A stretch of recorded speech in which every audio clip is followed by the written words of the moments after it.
Yeah. And it's driving me insane because it's one of those ones where like the right side is just cut off for some reason. Um. Like it's like a page, but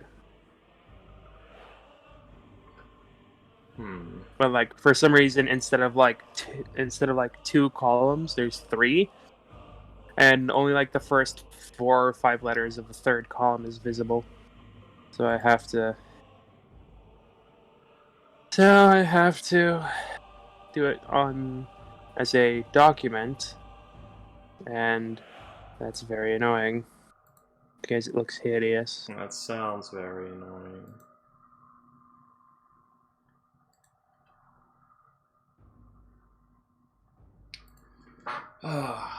So, what do we have to deal with right now? We've got. I guess that's where last session ended, huh? Like, Yeah. with Burra and Leone coming back, returning.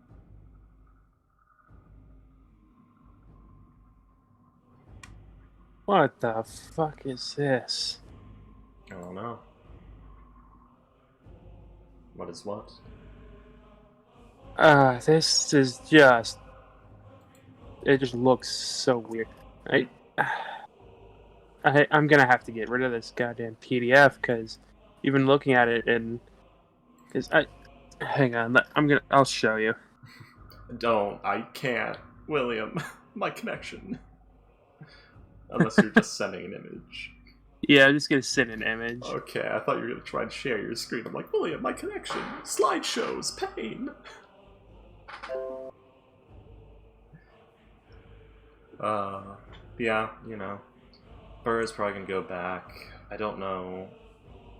It depends on, like, where we're leaving to right now, because, you know, you might have Burr for the rest of the session. We've gotten caught up in town for whole sessions before.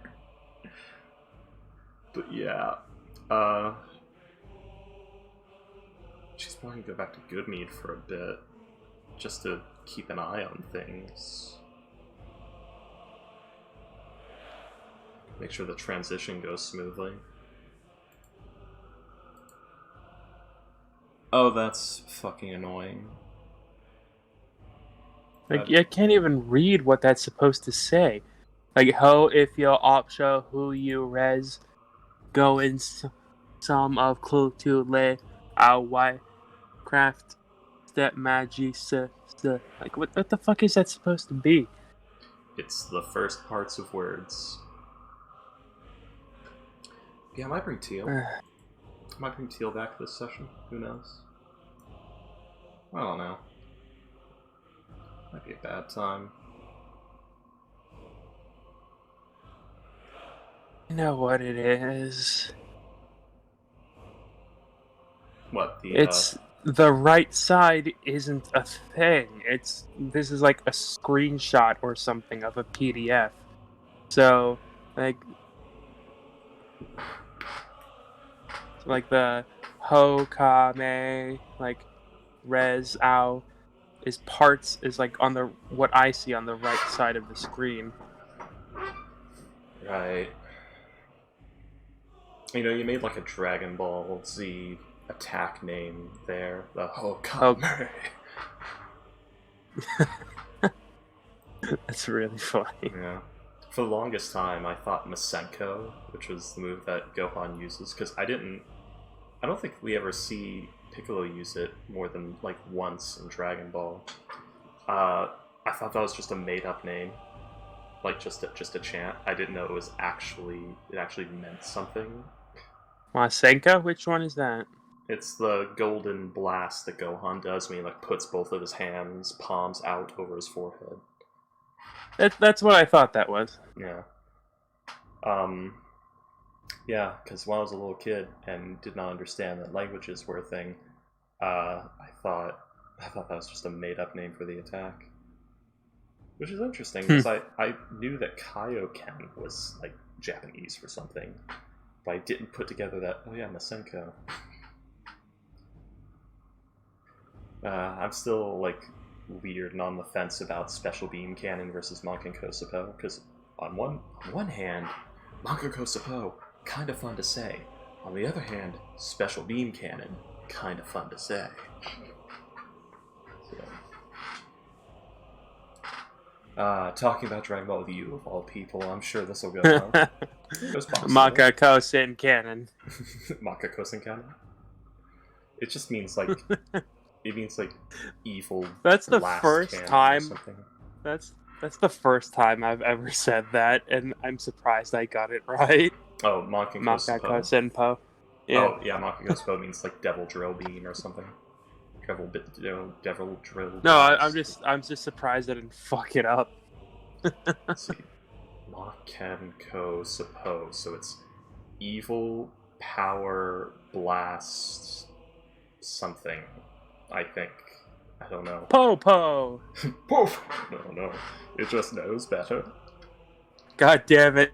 You knew exactly what I was thinking about. William, you're talking to someone who has seen all of Dragon Ball Z, GT, everything, like 12 times or more, and watched all of TFS probably an equal number of times. I think I've only seen 2 pieces of GT. One was where I think they were like playing some kind of weird game. Like they had a massive dice and they were over a lava pit and it was like they were going through like some kind of weird. He was caught between life and hell. Specifically life and hell, not life and death. But, that's weirdly specific. Yeah, he's died before, and he's like. What's funny is it actually makes perfect sense if you know the lore about how the other worlds work in Dragon Ball, because it's very well explained. Not. It's very well explained. The lore. This is one of the reasons why people love Dragon Ball. Why I love Dragon Ball. The world building. Oh, the world building. Oh my god, the world building. There is such a fucking world happening there, especially if you go back and watch original Dragon Ball. And GT tried to recapture that. Like, everyone shits on GT, but I do like that GT tried. They tried to do world building. They tried to, like, bring that back, because Z was, like, lacking a bit on that after the Frieza saga. And they brought back a little bit in the Buu saga, which was nice. I will say that like, Dragon Ball isn't bad, but it's an example of the one type of anime that I don't like. Oh, you don't like shonen? Or adventure? Which you and I have talked about this before. Like, there's 2 types of anime. One type of anime is you have a number, and if your number is higher than that guy's number, you're gonna kick the shit out of him. Like Dragon Ball, Fist of the North Star, Naruto. Okay, you like tactics versus power scaling.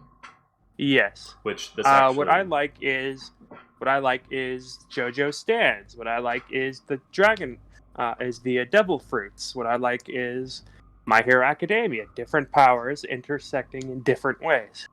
I like it to have like a bit more of a consistent standing when I do it. So with JoJo's, I loved Hamon and like the vampires. No, Hamon was cool. Yeah, because that had a consistent standing. It had a place in the world. It was a thing that existed. It had rules. It was known, and it was something you practiced and exploited and got creative with to overcome your foe. The stands are that to a much lesser extent, and just sort of our ass-pull bullshit from the golden age of Superman, where it's just, oh, we need to get this done. Quick, pull the superpower out of Superman's ass. It feels like that to me. I can't. About starting. I just like the I just love the different stands, like the giant fucked up radio tower. That's one of my favorites. You're just trapped here forever. Unless you can get someone else to come in here. And that was another thing, like, I didn't like about the stands. They all kind of had their own rules. And it wasn't... Yeah. It feels like territories from Yu Yu Hakusho done badly to me.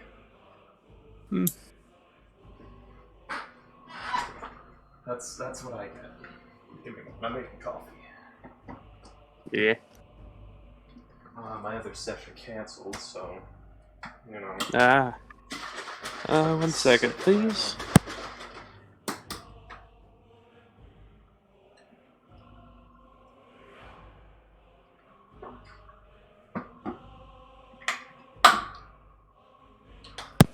Alright, there we go.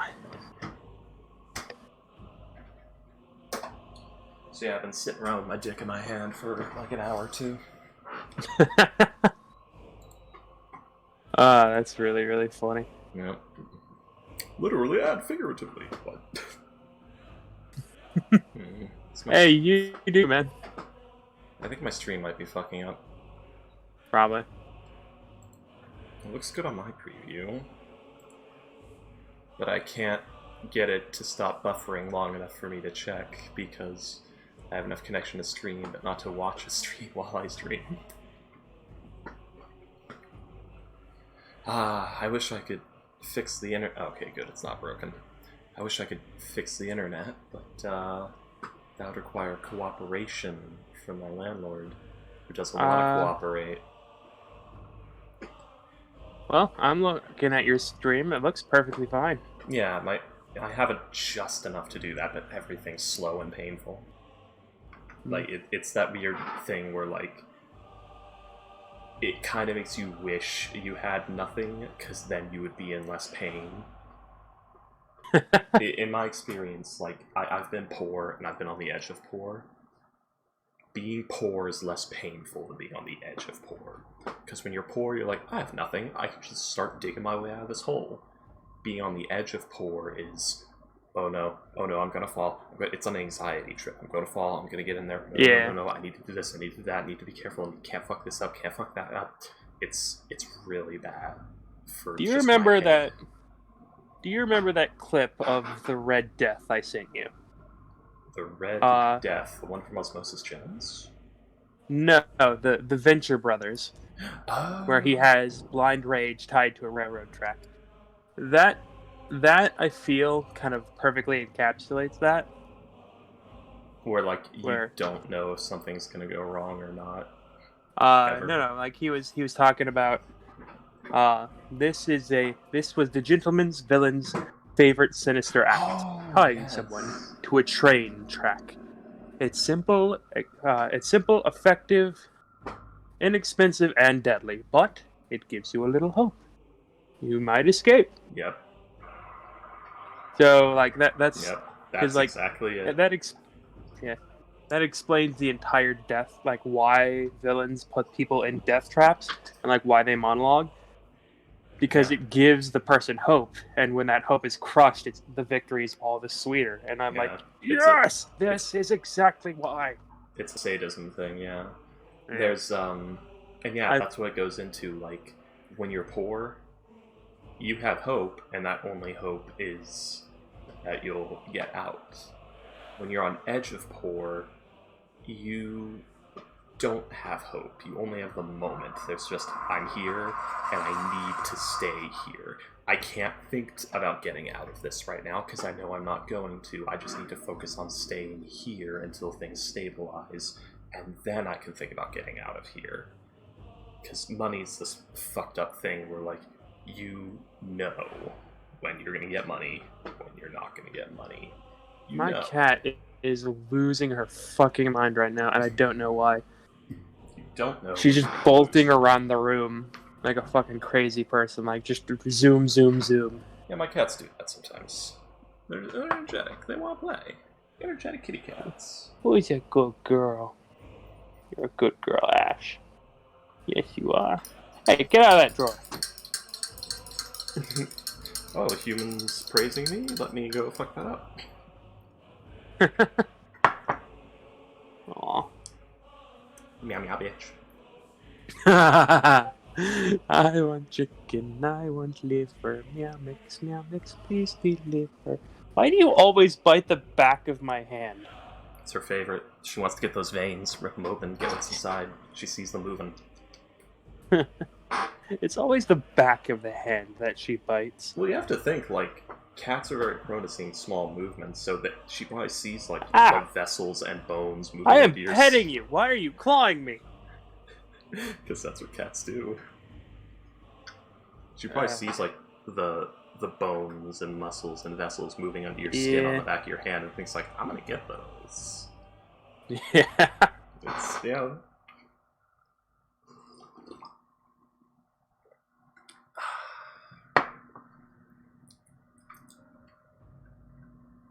Payday makes it tonight. I do too. I wanted her to be there for, Texan. Southern Belle? Yeah, for the Southern Belle. Ah, God, what are you doing? I'm sorry, I'm just interrupting like all the time, but There's like a my cat. cat's being. It's a very bad cat.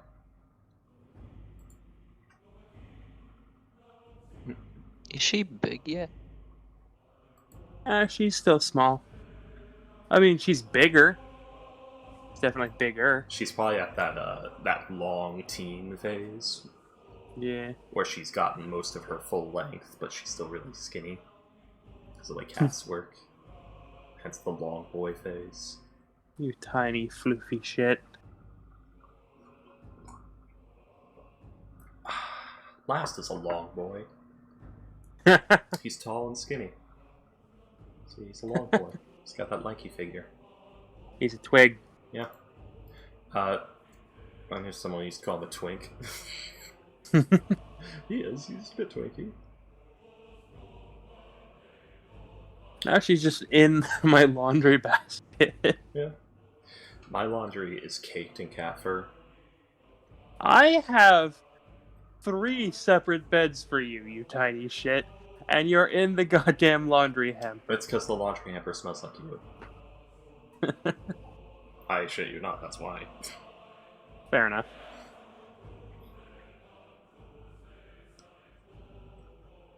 It means she loves you. I had my roommate had a couple guests over earlier, I guess. Because I was sitting on the couch when they left, and one of them was like, "Oh, your cat is so adorable, but she's so shy." I love her, and I hope one day she will love me. And I just thought that was really, really funny. Yeah, people like that with Marley, because he's really big and fluffy and cute, and he's very shy around strangers. Gets really My upmarked. brother's cat, Mittens, I've showed you guys the pictures, but he's just this giant, floofy dumbass. Mm-hmm. And, literally, literally someone with one of our blood on his hands. Like, someone could come in, murder one of my family, and then pick him up, and he'd just be purring like like a goddamn speedboat. What an idiot. He just doesn't give a shit. Like, you just pick him up and hold him, and he just laying there purring because he's just happy to have attention. I don't know about Marley. He'd probably run away in fear if I could chong and claw someone's eyes out. That cat worships the ground I walk on. I'm kidding. I'm not kidding. Yeah, that cat. Literally, you could hold him for 5 hours, and he'll just be there, just happy to be held, just purring away. Burr's got so much stuff. She could beat someone to death with her pack. I mean, to be fair, once it gets above 10 pounds, you could probably beat to death with any pack. 155 pounds. I mean, I have 90 pounds, and I have 90.19. I'm overweight. I'm very, very, very far away from overweight. Lucky you, I have 6. Burra can carry 1,080 pounds before her equip loads fall. Oh, you mean her bandwidth is 1080? Yeah, I love this stupid build. It's fucking Beowulf tale here. Just swimming across oceans at fist fighting sea monsters to death and still winning the race. We've talked about that before, but that's like one of my favorite parts of the animated series, or the animated movie, or like the old story. I've not seen the animated movie. Don't. It's kind of shit, but like, is it so bad it's good, or is it like it's pretentious 2018 movie bad? no. It is acceptable. Oh, it's a meh. I haven't seen it in like probably like 15 years, but yeah, that's what I remember from it. You have to think about that, like, down the line, like 20 years from now, people are going to look back at movies made in, like, 2017, 2020, and all that, and they're not going to say, oh, these old movies, they were so bad they were good. They're going to say, these were pretentious garbage. Because it's not like the olden days when people made bad movies, it was just they wrote insane scripts with non sequitur plot points and ridiculous plot holes and characters hi, breaking. Mark. Yeah, just all that kind of stuff, like it was back in the day. God, Or, Beowulf, like, really that was 2007. Yeah, it's now, these days, when someone makes a bad movie, it can look kind of good, but the subject matter is just so ham-fisted and just not written well, and there's so much just like politically charged, like buzzword fueled shit in there. It's literally something that's just not gonna age well at all. I don't know. I haven't seen a movie in a while. I don't. I remember. I think it was the third Taken movie. There's a scene where he's chasing a guy. And, of course, the guy jumps over a fence, and he's followed by Liam Neeson. Liam Neeson. That scene has, no joke, at least 20 cuts to show him jumping over the fence. You see, that's a so bad it's good moment. Why did they do 20 cuts for this? I need to find that. Yeah, see, I guess action movies might be okay, but it's like the big blockbuster films. I'm sure they'll find movies from this time that are still gems. Because, yeah, we do have like the shitty action movies like Die Hard with a Vengeance and all that stuff that are going to be... Oh my god, I found it. Freaky. I need to watch more movies again. I'm sending it to you, Freaky. I can't, William. It's gonna be funny, but I can't. I'll have to do it later. Yeah, just watch that later. Hang on, I'm gonna count how many cuts there. 1, 2, 3, 4, 5, 6, 7, 8, 9, 10, 11, 12, 13, 14. There's 14 cuts in a 6-second clip. Wow. Maybe it's like that. This is going to be a reference that nobody's going to get. It's going to be like that line where, like, they wanted Dib to sing his theme song, but the voice actor could not sing, so they just got him to say Dib's name a bunch of times with different inflections and cut it together. Dib, Dib, Dib, Dib, Dib! I don't know who Dib is. That is a reference to Invader Zim, but something you'd only know about if you watch it with creator commentary. Oh, Invader Zim! Yeah. God, I haven't watched that show since... Oh, God. I have... The 90s? No, it came out in like 2002. Maybe before then. Or after then. March 30th, 2001. Oh wow, okay, 2001. But, yeah, I have the box set. I have the entire series from the pilot episode, the food fight, all the way to the most horrible Xmas ever. And I need to try and get the Florpus on DVD. So that I can have all of Invader Zim. I remember one episode of that show, and it is the lice episode. Lice. Ventress where that weird doctor fucker put Invader Zim in some kind of weird ass cannon and Yep. started shooting his skin at people. Yep. It shaves his skin off, mixes it with liquid, and shoots it out. I remember. That what like thinking about that is horrifying. Oh, there's a lot of stuff like that. There's the episode Dark Harvest where Zim's literally harvesting children's organs to make himself seem more human to fool the nurse. God. Yeah. The plot actually plays a very small part in the episode, and the rest of it is just fucking horror movie scenes where Zim is hunting people. That Yeah, children's shows got fucking dark back in the early 2000s. I loved them for that. I love that. So happy. So Courage glad the Cowardly Dog will always be my favorite. It's Will a always good be show. like one of my favorite early shows. And that's the thing. It's not just like, oh, dark and edgy for the sake of it. It's artistic. Yeah. They put effort into... Hey, Dragonlord. They put effort into that.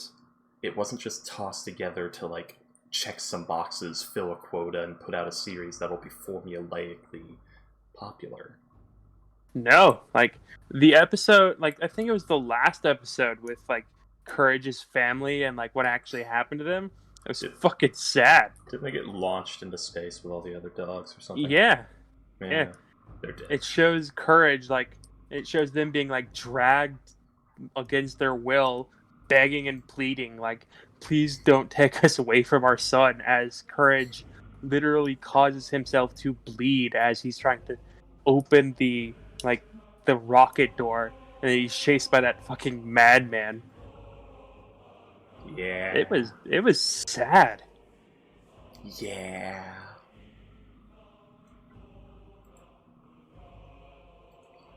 Okay. And then I think there's two episodes that everyone will always think about when it comes to Courage the Cowardly Dog. Return the Slab. And that weird barber asshole. I don't. Oh, it's like yeah. cousin Vinny or something. One moment. Okay. Cousin. It was Uncle something. That episode was supposed to be an allegory for pedophilia, by the way. Oh, wait, what? Yeah. Yeah. He's not shaving Courage. He's undressing him. Oh yeah. That's fair. Yeah. They did that a lot. They had one for, like, abusive relationships and things like that. Oh, Kitty, yeah. Mm-hmm. Like, Courage Cowardly Dog is literally just thinly veiled, like, what is it, symbolism? Yeah. Wonder what the fucking Return the Slab was symbolism for. Greed. Like, obsessive greed. Comeuppance. Isn't that just basically Eustace's theme? Yeah. Pride is Eustace's sin. But it's about the sins of greed and pride.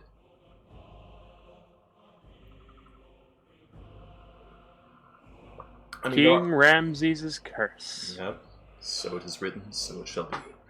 But there are some episodes that are just like fun things of the writers making weird shit, like the one where Muriel gets like turned to a kid again. She's the most horrible little shit.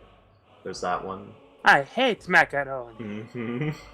More cheese, more macaroni. But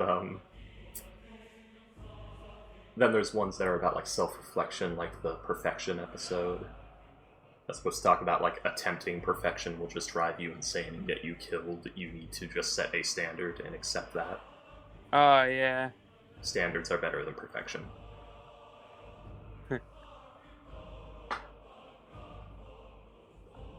There's also like the eggplants episode. That one's just a fun episode. Basically, they had like the some episode? Fun... I remember they're like abducted by aliens or something, Oh. and then Muriel and Eustace are turned into like fruits and just squeezed to make juice or something. I very vaguely remember this. Oh I'm looking at the trivia for King Ramses' Curse. This episode is played at the end of the VHS of Scooby-Doo and the Alien Invaders. Nice.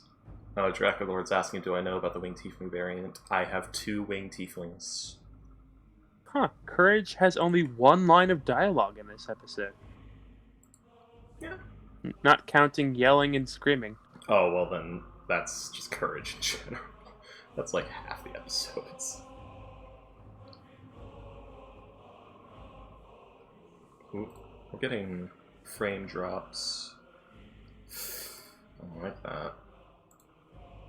Maybe until I can fix my internet, I should drop my output to like 780 or whatever it's called instead of 1080 or 720, whatever it's called, because I'll make it easier on everything. A piece of the Man in Gauze theme was sampled by Kanye West in his song "I'm In It." Drakenlord. The winged tiefling has a 30-foot fly speed, and they get the +2 charisma, +1 intelligence, I think. They do not get any magic. The wings replace magic. They get no cantrips and spells from their race.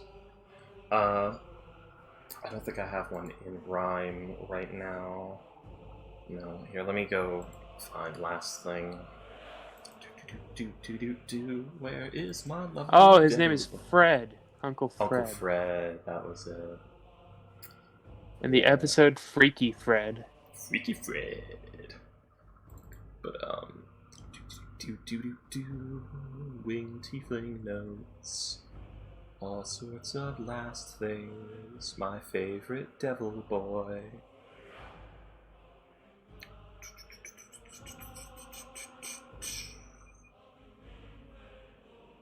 I don't have a recipe for Moscow Mule in here.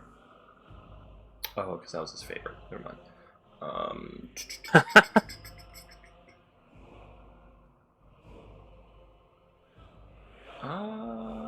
It might not be in this set of notes. Other notes? Shall we? Last one. Nope. Mm-mm. Oh my god, I forgot about D-Lung. Or Dai-Lung, is it? I don't know. Okay, here we are. I have the Tiefling bloodlines. Bloodline of Mammon, Mephistopheles, winged bloodline. Rather than magic, certain tieflings inherit the leathery wings of their devilish ancestors. Your intelligence increases by 1, and you get bat-like wings that give a flying speed of 30 feet if you aren't wearing heavy armor. So yeah, there we go.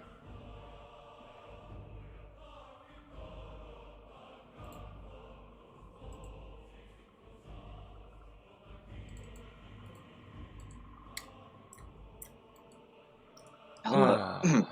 Hello. Box Lord. Hi, Box. Hello, you all. So, what's happening? Where are the others? What's going on? We're missing Payday and Comical? And And Astra. Astro. I do recall Comical will not be joining us for today's session. I think Comical said he couldn't, or Astro said he couldn't make it because of that camp thing he had to do this weekend or whatever. Oh, for fuck's sake. Oh. Don't. What is with the cruel hand of fate? And also, Payday has to deal with her family dog. Yeah, her dog is sick or something. I don't know. Mm-hmm. Like, it just had surgery. I hate the fucking cruel hand of fate, though, because it can't be like my other session happened and now this one is, at risk. It's the other one outright cancelled, and this one's now at risk and probably also going to be cancelled. That's nice. That's nice, universe. How nice. Oh, yeah. And Comical can't come because her sister is using his computer for work stuff. Wow, that's unfortunate. There's only 3 No, I of y'all thought here. Astro's camp was just, he had to wake up early. Oh yeah! Depends on what camp. He can't get his devices in there. Yeah, right. Yeah. I don't think Astro's available at all, Dragon Lord. Thanks for offering, though. I guess Dragonlord's a friend of Astro's. Oh, that's cool. Hmm. But can we... my question is... Can we still run the session with three of the party members missing? I don't know. I'm guessing we're like heading to Targus or something, or maybe doing like a quest. And from what I've gathered, like the Xantharum, we're meeting someone from the Xantharum in Targus. That's a big story thing. Or is that just Burra and Kale? Kale's definitely going there. Burra's very split right now because someone's got to make sure that good mead doesn't get exploited again. She's got to find Kendrick. Let's just see this thing. how far we can go. Play B team? It's just the three of us. B team. Tomb of Annihilation. I don't know. Or like make a if you all want... Minecraft SMP or some shit. No, I don't have Minecraft. Never mind. I don't even know what. If you all want to run, if you all want to play in the Dales today, we can just play and see how far we can get with just the three of us. Well, three of y'all. Sure. I'm honestly fine with anything. Alrighty then. Let me just pull everyone to the Bryn Shander map then. And who would like to do this week's recap of what happened last week? I think it has to be Freaky. Burra executed a friend. He betrayed Good Shander. He was in bed with the fucking Centarum. He was working with bandits. Everything is awful. No. What else? There's a Lithit, too. Leone's a puppy. What? Yeah, Leone is a puppy. Oh, right. Yeah. Where did we get that joke from again? Something Payday said. She's like a Labrador puppy. I think it was something that you said for like she said something and then you're like you're like a little puppy, aren't you? Maybe. Yeah, Burra called Payday a puppy. Where did this come like a from? puppy. You might be right, and I may have completely forgotten. God, I wish I had alcohol right now. That would definitely take the bite of this situation off.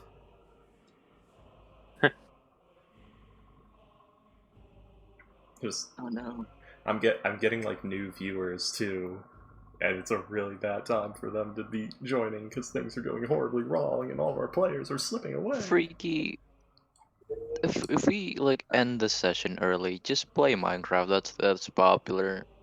Continue your goddamn redstone thing, Freaky. I'm suffering thing? watching you do that. What redstone thing? Oh goodness. You're doing something with like redstone door or something. I don't fucking remember. I finished that door. No, I didn't watch that part. Oh yeah, I did. I finished that door. Also, I don't want to play Minecraft. I was considering Stalker Anomaly earlier today, or maybe more Hollow Knight. I need to learn how to start streaming. Well, it's not too hard. My laptop is ass. I know drinking's bad for me, Dragonlord, but you know what else is bad for me? The cold, unfeeling, merciless beatings of life. My notes won't load. What the heck? No. Yeah, you're phasing in and out of Roll20. Oh no. No. It's all going wrong. Give me a moment. Give me a moment to read. Sorry, it'll be all fine, Freaky. Please continue with your recap. No, it's... So let's see. So yeah, we got home from Bryn Shander. No, we didn't. But we got back to Bryn Shander. We just take care of the Verbeegs. Yeah, I'm doing my very first run of Hollow Knight Dragonlord. But let's see. We dealt with the Verbeegs. We went back. We informed them about the livestock and stuff there, and that got us some renown. And then there was the incident with Shandar. How very dare he? That made Burra lose the renown she just got. Fuck's sake, Shandar. May you rest in peace. I gave the Skyrim execution speech where it's Shandar, you are currently being charged for being a threat to the to the Dale and the people, or something like that. I can't remember what Man, it was. fuck that guy. Oh wait, here it is. Shandar, for your crimes against good meat and the people, for your refusal of all mercy, and for your betrayal, I take the burden of justice upon myself. That was it, that's what she said.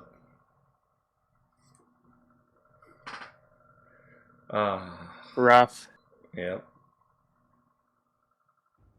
Is there and I anything even else that added... happened last week? Well, we got a fuck ton of quest leads. That's for instance, and I have them written down somewhere around here. Nope, that's the Eugene headstone carving. I put them somewhere. Where did I put them? Alright. There was this. Oh, box Yes. drops. Oh yes. Am I Are you okay? roboting? Yes, very much so. You are dubstepping very hard. Am I Robo-trots. Frick. What's up with the dubstep, am I right? What? What's the deal with airline food? It's actually very scientifically explained. The Never pressure got that and... I'm sorry? I never got that joke. It's that airline food is terrible, but it's because of the fact that like the pressure and the dryness of the airplane cockpit, it like fucks up your taste buds. So they basically just slam it with salt and spice. So Well, the problem is it's also bad when you're like on the ground before the flight, like Yeah. in the airport. oh yeah, that's because it's cheaply made. Yeah. Guys, what the fuck does sakura flavor taste like? Sakura blossoms. Yeah, I never ate flower. You've eaten flowers before. Maybe you don't notice, but you have. It's... I've had it before. It's sort of like... it's a bit like fragrant. It has that sort of like herb fragrant flavor that like tea has as the aftertaste. And it's also sweet. But it's a very mild Alright, flavor. boys, let's Yeah, I've had them. do They're an good. ASMR here. They're good, I've had them. Alright. They're the pink ones, right? Yeah. Yeah, I've had those exact ones. Oh. I've had green tea ones as well. They're awful at first, but they're like Cheez-Its. The more you eat, the more addictive they become, because once it coats your tongue, it tastes better. I love like you say that a lot. Like that's like the third time I think I've heard you say that. Hey, there's a lot of things that if you just bash your head into it long enough, it starts to feel good. Weaponized Stockholm Syndrome. I love it. Alright, You people, heard him. a very, very trivial question. Do you eat your Pockies one by one or multiple at a time? One by one, because it lets you savor the crunchiness better and it's a better tactile experience. Thank you. William, I know you're staying silent because you are hiding some. Two at once stacked horizontally can also be good, but that is a preference thing. Yeah, that's fine. Wait, horizontally? Yeah, if you stack them vertically, they don't snap right, so it's not as tactilely pleasing. But two horizontally across is good like that. I don't remember Alright, the last another- time I've eaten Pocky. It's been over a year for me. Maybe 2 I think years. it's been about 4 or 5 years for me. I lost my perception of time around 2019, so... Because some shit started to happen before Corona hit, and then Corona hit and it got worse, and now it's now. Hello? Hello? Hi, Oh, Boxshot. Boxshot. Am I still roboting? Am I alright? No, you're fine. You sound like you're being chased, Foxtrots. What? Please, blink twice. Blink twice if you're in danger. I can't blink. Oh no. What? They cut off his eyelids. No. I just don't know how. I'm sorry. God, he's like the. You don't know how to blink? He's like I'm kidding. Come Deadpool on. from X-Men Origins Wolverine. All right, let me just fix up, get myself back into the weasel, and I could continue what I was saying. There you go. All right. So from what I can remember, last session, well, while Burra and Leone were solemnly looking over the grave of Shandar, a person that Burra held dearly back when she was still in Goodmead, Kale headed off to a magical shop called the Magical Storm, where he found an old recurring friend as he comes in. When he comes to Bryn Shander here and there, he tends to visit this person named. Okay, hold on. Yeah, notes. Here we go. Varolin, a white dragonborn who is weirdly buff for a wizard.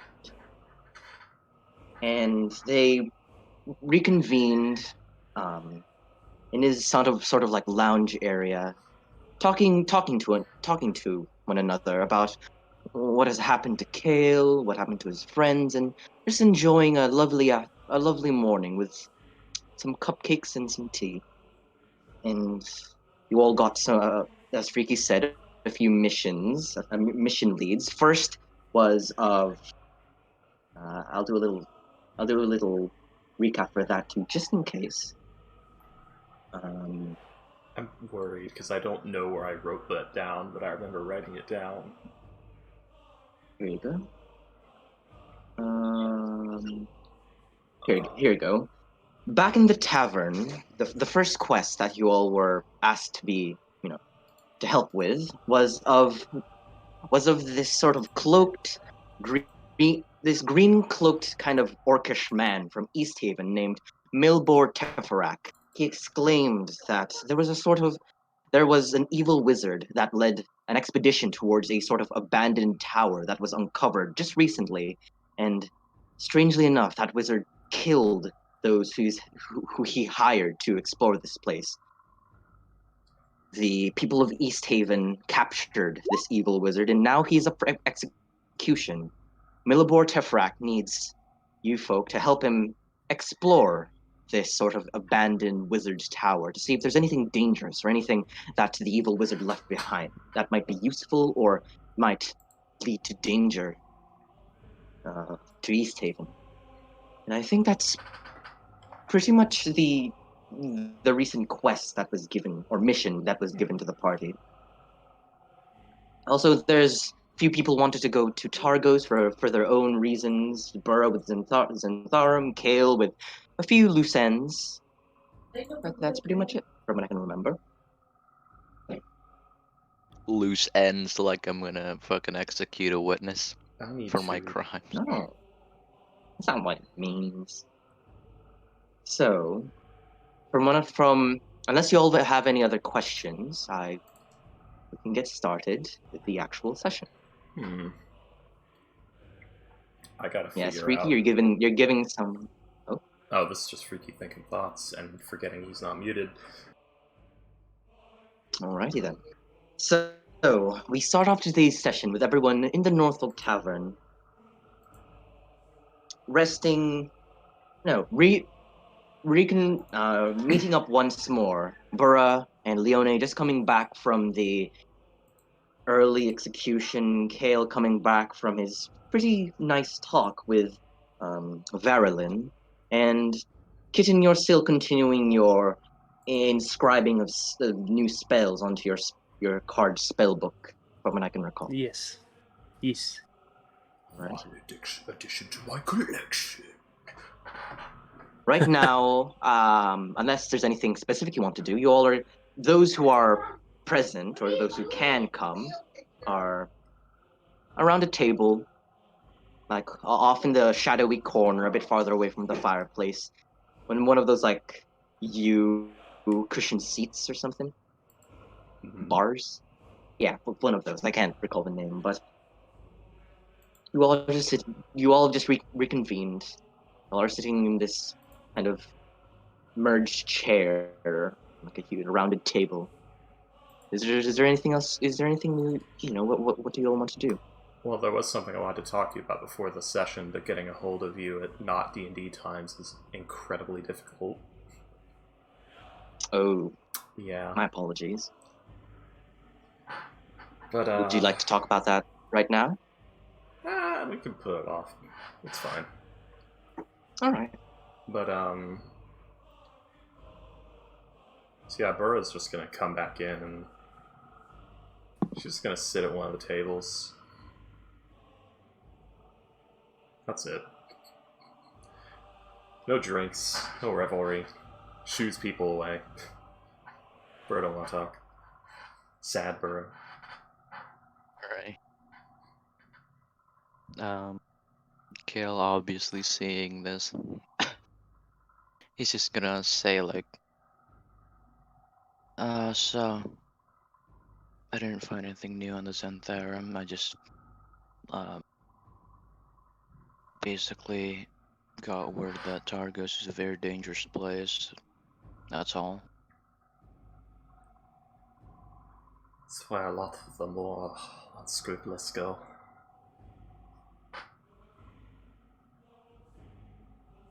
Not a place we need to be if we don't have a reason.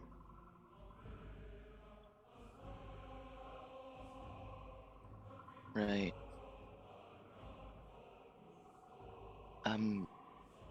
Oh, this is awkward. Kale's just remember it's like a helm. Oh, the deer thing. Kale's just gonna say then. So what are we gonna do now? I did hear Ryan talking about a quest from some guy bring a hood just around here. He was talking about crazy wizard that we probably need to gather his reasons for killing some people in his tower. I can hear myself lagging. Hey, you're not lagging as bad as you think you are, so just calm down. Because you keep stopping yourself mid-sentence. No, that's the laggy part. I can hear, like, the cut off in your breath of you, like, not talking. Of you ending a word. It's not just cutting off dead. Why are you listening to my breath? Because you breathe directly into your mic, Ghost. Okay. How about a little muffled now, but yeah, it's not doing it anymore. I never said it was a problem, I was just saying I could hear your words ending.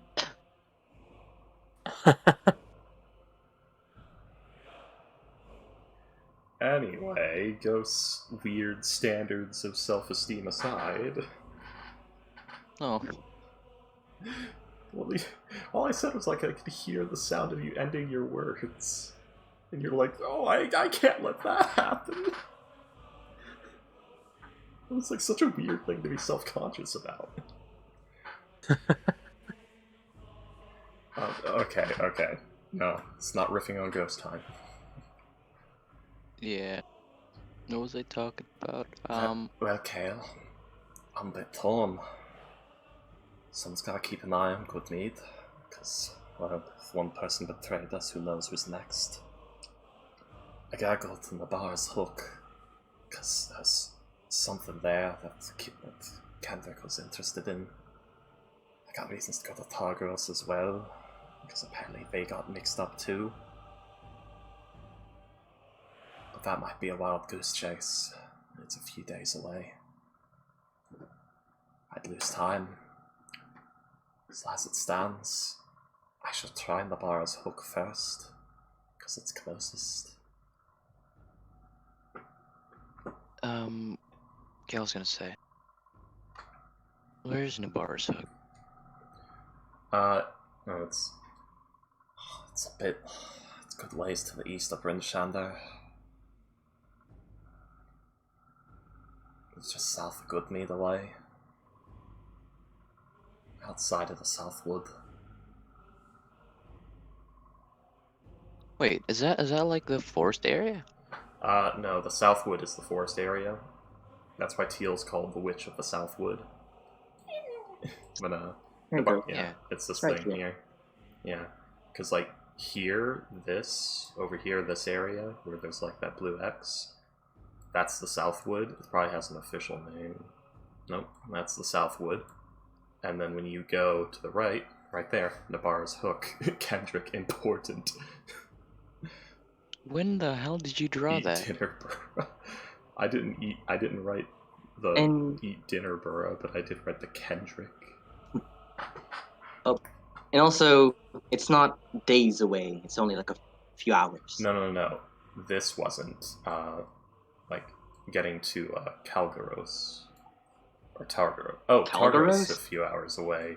Nabara's Hook is a few days away. Sorry. Not a few days. From where you are right now, I'd say, based on, as you think and look at the map, it would take you about 2 days, probably, because you have to travel at slower speed because of the snow.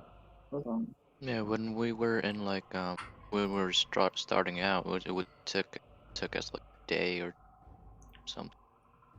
Again, Well, actually, that is 11 hours and 30 away. minutes to get to Nibara's Hook. God, this map is so much smaller than it looks. Holy shit. It is. This is somehow smaller than Barovia. Like, I was expecting there to be, like, you know, from Targaros to Bryn Shander, this distance be a day, is what I was expecting. Because I it'd be about 2 hours and 30 minutes. You see, that's so weird to me. I expected this module to be like anytime you have to travel, it's a fucking heart attack because of just the way this place is. Like 120 miles from corner to corner. Yeah. 2 hours. I think we're too used to the TOA map. Well, I didn't expect TOA map level. I just expected a bit more than this. I expected it to be a bit rougher. Barovia level. No, because Barovia is really easy to travel to. You can just get from the town of Barovia to Vallaki in like a day.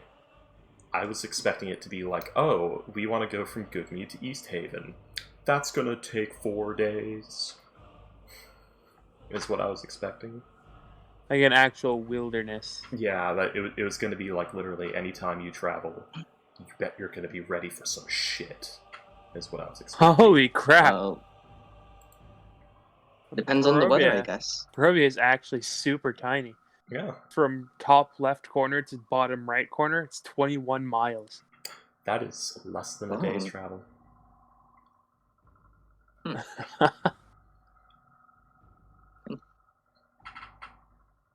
But it only takes so long to get places because no one wants to go through the forest.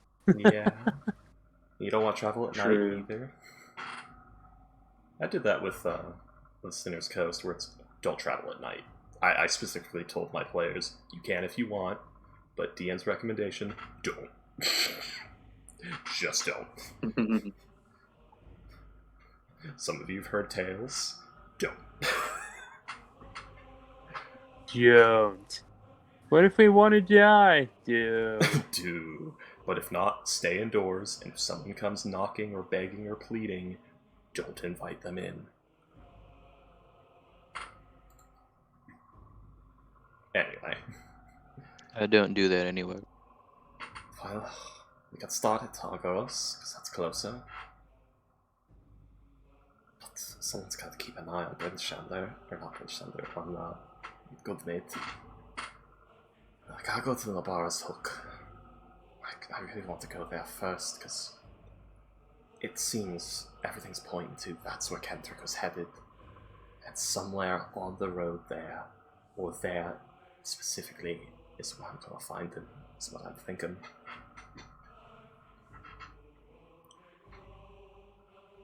Tartarus is just a hunch.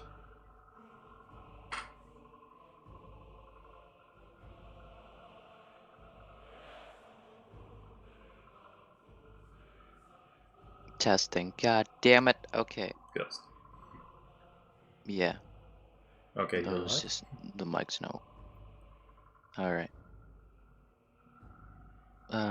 Kale's just gonna say, you really do care about good meat. I don't know if it's for good meat itself or Kendrick, but either way, but It's for both of them, Kale. if you want it. What? It's for both of them, Kale. Good meat's all I've ever known. I didn't have parents. I had all the good meat looking after me. Kendrick just stepped up the most.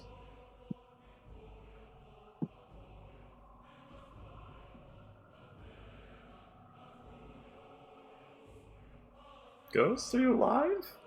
Yeah. Oh yeah, I'm here. Okay, you're just think locking with your brain beats. I'm thinking. Yeah. Yeah. He's so not used to me having a character that's nice to his. No, you just tell me to fuck off multiple times, and I do that. I don't think any of my characters ever told yours to fuck off. No, they just murder them. Fortune. You did have to, like, damage her life's work.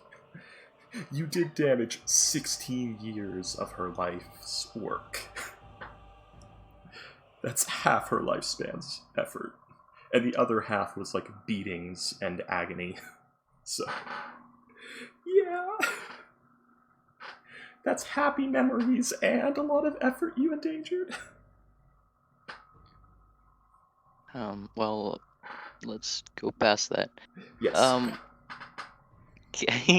Kale's just gonna say then, well, it's not like I don't care about good meat, but, I'm trying to try something else, because I've tainted so many things out Kale, of town. you're not gonna offend me if you have a negative opinion of good meat. You got tossed in prison in there. Not many people are gonna be happy about that. Yeah, that's the burden of actually getting spared there. Usually people just die, but through some influence, someone managed to spare me.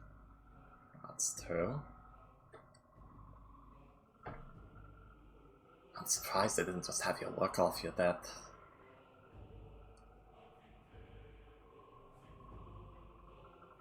What? I'm surprised they didn't just have you work off your debt.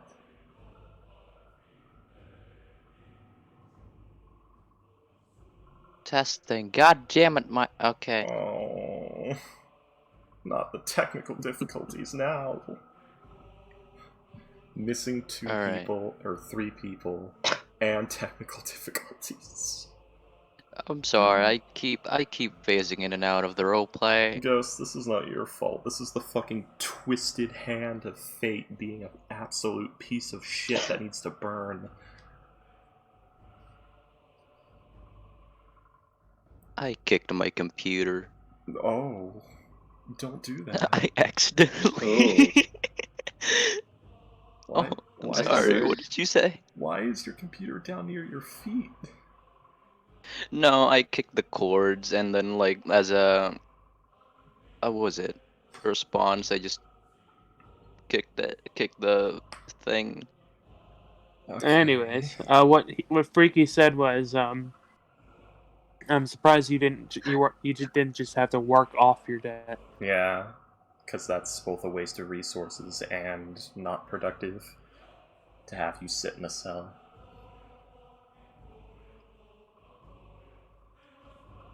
Well, maybe that was just part of the strings you pulled.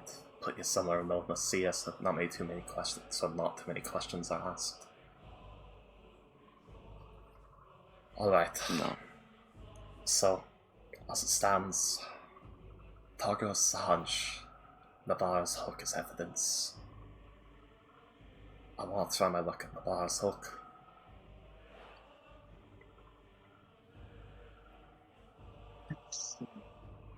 And, you see, I really fucking wish Payday was here.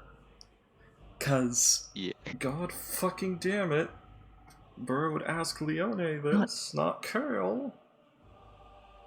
Well, probably both of them, but most Carl. Jamora Carl. Wow. Oh my god. That's I'm true. gonna play him right now. Yeah.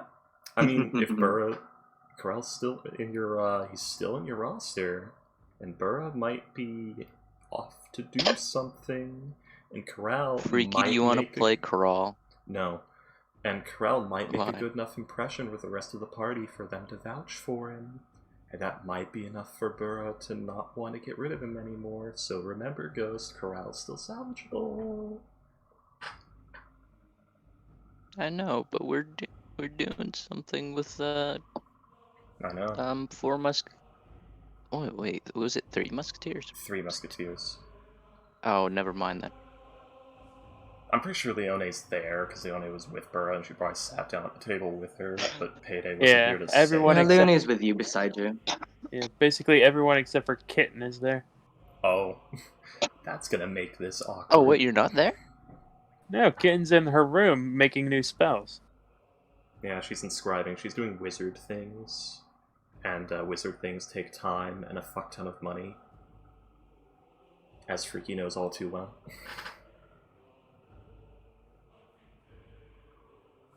You know, at this kind of scenario, right?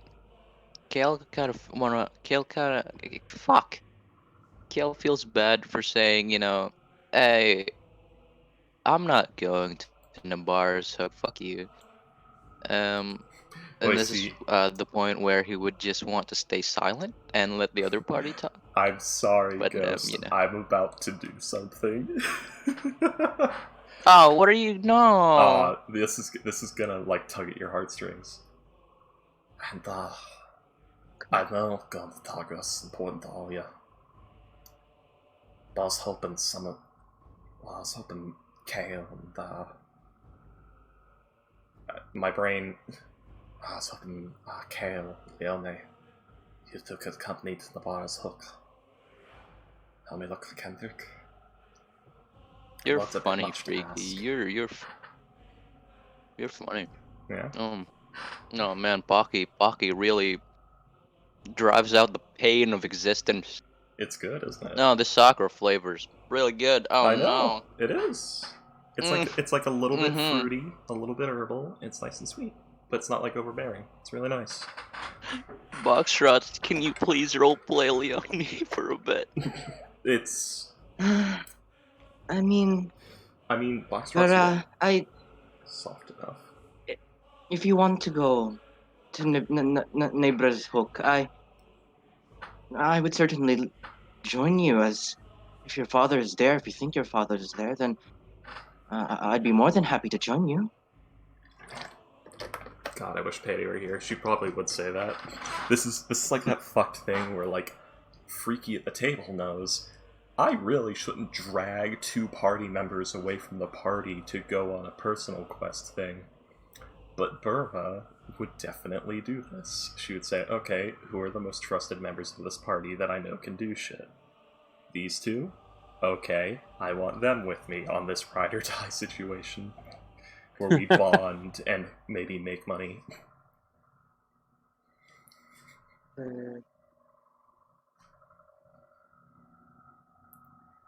You know what? Ghost, think about the table. Yeah, I'm thinking through Kale here. I mean, we could just bring It's Tio just- and Corral in. That is an option. Oh, but I'm enjoying the rich story of Your characters are not just, a hive child. True. Not just Freaky's character beating up children. Uh-huh. It always becomes that.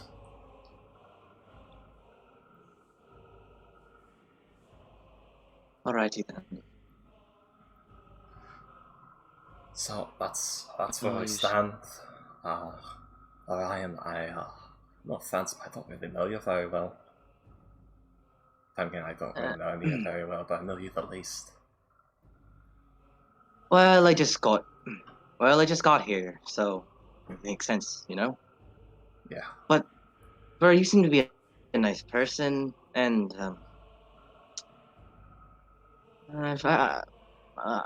if you want me to come along, I'll think about it. If this is that important, then I'll think about it. Most the merrier, I'd appreciate it. But you're all willing to go to the bars hook instead of Targaros. It's gonna be a longer trip, it's gonna take us out of our way, we're not gonna be able to investigate this entirely. And also, news might get out that they're good meat contact when he went heads up. She gave a What half is smile Nabar's at hut? that, then went back to the scowl. Nabar's What hook. is Nabar's hook? Can I What is that maybe do indeed? some check? Roll me a what was that, Freaky? What is Nabar's hook indeed? I mean, roll me a history check to see if you can recall anything. Oh, Those who here we want. go. 14. Good No, work, guess bro. not. At least Kale, Burrow's not- unfortunately for you, you try to think of Nabira, Nabra. Can't really think of anything. Maybe it's some sort of name. Maybe it's a sort of. You don't really know. But with you, Burra, you recall something a bit more though. In East Haven, the name Nebra is one of the more common names there. It's written about for just a pretty common name there. And you have heard a tale before, from what you can recall, about a tale about a sort of fisher named Nibra, where she is able to catch mythical kind of fish-like creatures to be fed to the people of East Haven back then. But it's only a tale, is it not? That's what you can remember. Well, there's this old angler named Nabera. She used to catch all sorts of beasties, bring them in for East Haven to feast on. That was like her old fishing ground. What was that? Yep. Oh, box trots. Oh, I saw Yep. in Personality. in general, William posted the lizard man mechanic. I saw that on Twitter, No, you didn't know, did you? and I did. Oh, I follow this person actually. That's why. Also, yeah, I found something. I aim to think of people other than myself and my ambition. So, Kale's gonna say whether my interest in good meat is questionable. This is for a sentiment person that has raised you. I'm doing this for you. Yeah, and I've got right here I in will follow Burra, you. my sense of loyalty is greater than my sense of reason. Flaws. Oh no. What character am I gonna play? Whatever you want. You okay, Sean? Yeah. What was that? Oh, my cat was just scratching her ear. But, well, if any of you'd like to come with, I'd appreciate the help. Guys, let's just go to Nabar's hook together. I think the only person we have left to convince is Kitten. He's upstairs. Yep.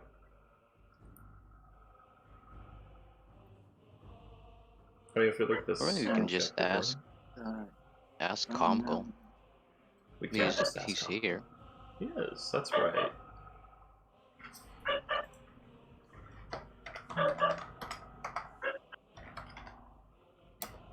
All right. Give me just a moment to prepare something. But is there anything you all would like to do while you're just sitting around conversing, and looks like the majority of you are agreeing that accompanying Burra to Nybra's hook is a good idea.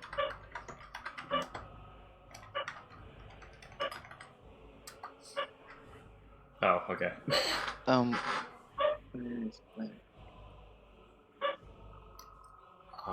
After this, Gail's just probably gonna buy some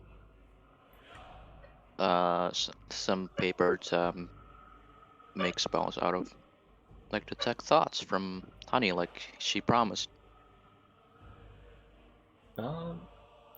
Burra's gonna do some shopping. Alrighty. Well, you're buying spell components, Kale? Not spell components. I meant like materials to inscribe spells. So I just need the paper, And the the vellum ink. paper. And the ink. Oh, it has to be magical ink, right? Nope. No, just really high quality. It's actually just regular vellum paper and ink, I learned, because when you add one vial of ink and one sheet of vellum paper, it amounts to the amount it costs to inscribe spells. I can use my wizardly quill for that. And it also, my subclass says that it costs a halves Yep. the cost of making spells, so I Yep. just need the ink. Not ink, paper. Yep. So 25 gold per spell? Is what you're saying? Per spell level, you mean? Per spell level, yes. What level is Detect Thought? Second. Level 2. Oh, that's fucking 50. No. I'm poor, I'm so poor. Never mind that, I'm just gonna save my money. Alright. You know, so how about you, Burra? What are you buying? Oh, Well, go ahead.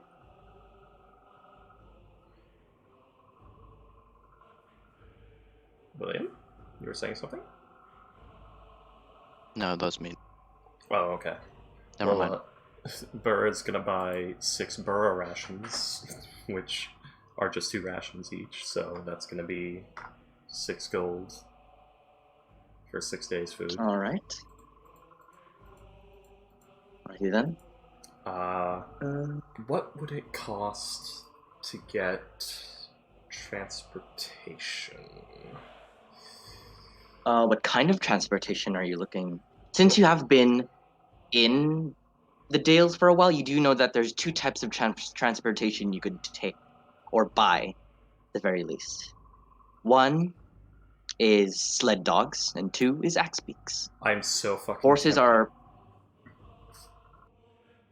are a bit rarer here, but they are, used in town. They're not really used for far off travel in the icy tundra. Yeah, they don't manage well in the snow. Exactly. Yeah, William, ink is expensive. That's why like bottomless ink vials are really good items. But what are you looking for then? well, a dog sled only holds 1 person. That's the problem. We'd have to take care of a lot of dogs. So axe beaks would probably be best. Alright, so you're looking for some axe beaks to buy? How much are axe beaks, yes? You head over to the nearby... Oh, I see Yes, how it is, Boxtrots. Now you let us have axe beaks. Oh, okay. I see how it is. William! I'm sorry! How many times do I have to tell you? I apologize. You William, motherfucker. how much blood do I need to spill to please Yes. Whoa. you? No. Yes. That is my answer, Boxtrots. Yes. Yes? That's not a number. No. Exactly. Small question, by the way, for y'all who know more about the D&D stuff. If you're a level 6 rogue, what is your sneak attack die? 2d6. 2d6 as a level 6 rogue? I believe so.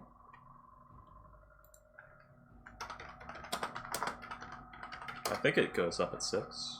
Maybe it goes up at 5. It does go up. I think it goes up every other level. It's all d6s. It never changes to anything else. So 6d6 as a level 6?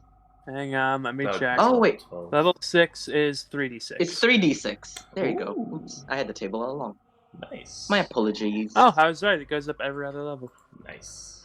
Didn't know that. 10d6 at level 19. That's pretty good. It's pretty. It'd be nice if Yeah. if Oh no, rogues roll got- 20. if rogues got multi-attack. Like, they only get the one sneak attack, but, like, if they could just have 2 attacks, because that would fix a lot of problems with the rogue. Because then you could use one of the attacks for grapples and, like, trip attacks and things like that. And, like, do nefarious rogue shit. So you, like, trip attack and then sneak attack, so you sweep the leg and then jab them in the back of the neck. Alright, so. I'm gonna make a rogue subclass that does that. That gets fucking multi-attack and can use versatile weapons. That's what free. So, Burra, you head over to the nearby stables as you smell the smell of animals and That's the bad shit. the sound of squawking and neighing. As you head over, you meet up with the local stable person that takes care of the animals and sells them. They will tell you that a axbeak is 50 gold pieces each. Alright, 50 gold each. Yes, but it's 50 gold pieces per axbeak. They're a majestic creature, aren't they? Yeah, and that is within our price range. Alright. And you look over to the axbeak, is just kind of like banging its axbeak onto like the fence, cutting it. Majestic Pretty creatures. much. Exactly, but I knew when I was born I was supposed to raise these majestic beings. They certainly are something. Alright, I'll go talk to the rest of the group, see if we can scrounge enough for everyone. See you in a bit. All right. How much axe beats are you willing to get anyways? Well, we might be needing to get 6 of them. But we'll see about that. Gotta talk to everyone, see if they're willing to put in money. All right, I'll be waiting here. I'll make sure to get you the best axe beats around, as I know you, but the giants, you're the talk of the town these days. I'd appreciate it. And, Yeah, no problem.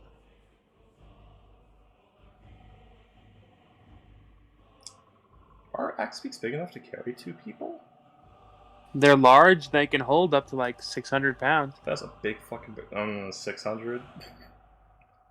That fills up fast. Especially, that's like a person and a half with their pack and shit. Plus there's like saddle and all that. Oh, hang on, let me. Yeah.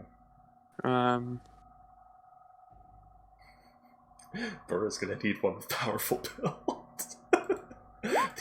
Oh, they can hold 840 pounds. Okay, that's more. Because Burra herself weighs 520 pounds. With her gear? No, just Burra herself, because I realized that size multiplies by 8. I forgot about the way weight of living things works. Yeah, Burra wouldn't weigh 300 something, she'd weigh 500 something, because she's almost as big as a fucking moose.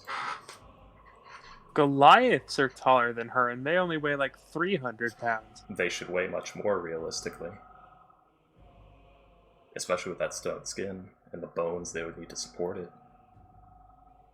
This is like a lore discrepancy versus actual science, where it's like someone as big, like an 8-foot tall person, would have to be. Let me check. It was, what was his name?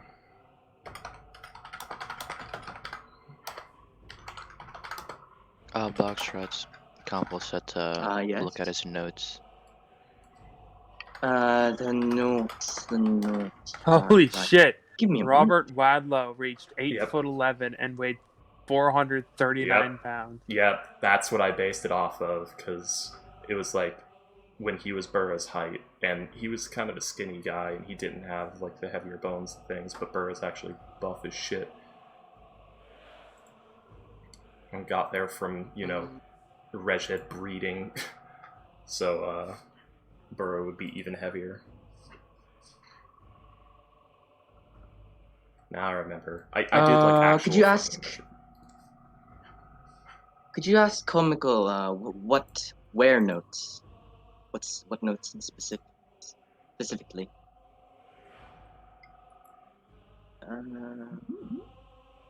Sorry, I'm a bit, tied up at the moment, trying to get something done. Technical difficulties, trying to work the module, people missing, it's a mess. Oh, there we go, I fucking found the notes. There you go. Alright. Oh, under Comical's notes, I guess you gave him a thing. A note. Oh, all sure, of them. give me a moment. All of them. Whoa. Oh yeah. You named mine Nerd's Notes like a piece of shit. Yeah. Alright. Comical Ice. Yes, there you go. Cool. Yeah, Burra with her gear weighs over 700 pounds. I should have just never started drop kicking people. That would kill. Or just sitting on them. True. Do you want to breathe again? Alright. Burra, he died like 10 minutes ago. What are you talking about? What? Oh, I fell asleep.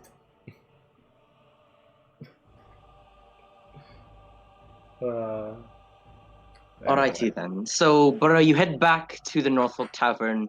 People are still there. Kale returning, a bit disappointed that everything here is so expensive. Alright, I will. Not that, it's just he's poor. Oh, that's right, he got denied key. Orion is not here at the moment. He has left somewhere. Yeah, he'd go shopping for his gun things, but this is... Oh, he's got his own things going on. Fuck, we need the other people here so bad. And then, Leone, I would say Leone is unfortunately also not here. She's dealing with something as well. Did you want to ask her anything before she left? New boots.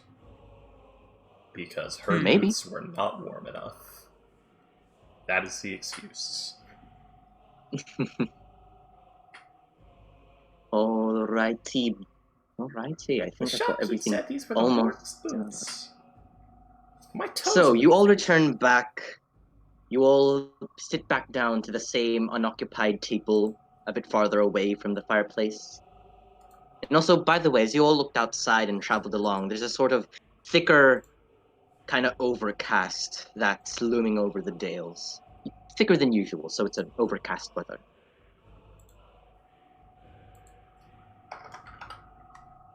Interesting. Snowstorm. Oh no, that terrible song from the Broly movie that was really hype in the beginning, but then added the, chanting thing that actually made it terrible and cringy.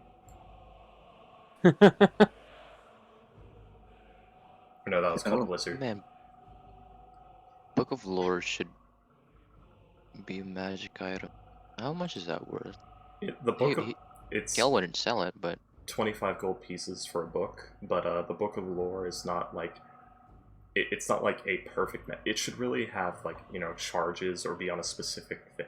The Book of Lore is written too vague. It's supposed to be Book of Lore on a specific thing. This is something they don't fucking tell you in 5e because we gotta make it simple. But no one thought but what about it making sense? The Book of Lore is supposed to be lore on a specific subject, so it'd be something that pertains to what Kale is studying, most likely. So maybe a school of magic or a creature type he's interested in, and it would be a book of lore on that subject that you can use to get checks on that subject better. So, Burra, do you tell the others of of your ideas, your idea? I was gonna do that, but it kept getting cut off. I mean, Burra's pretty much just gonna try and gather everyone and say, like, alright, if we're gonna do this, we should move quickly. That way we can get what we need done, and get to Tartaros without wasting any time. It's 50 gold. I mean, I guess she's gathering.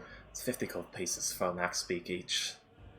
So, if we all put our money together and get axe beaks for everyone, I mean, some of you are kind of small, but you can share. Or, better yet, we get a sleigh. We get a big old sleigh, and we get like 4 axe beaks. We hitch them to that. Let's see. Testing. We could probably say this is like after Kitten's first spell, which I believe was Arcane Lock. Yeah, sure. I kind of already paid for a bunch of stuff here, so maybe leave tomorrow? I have 40 gold.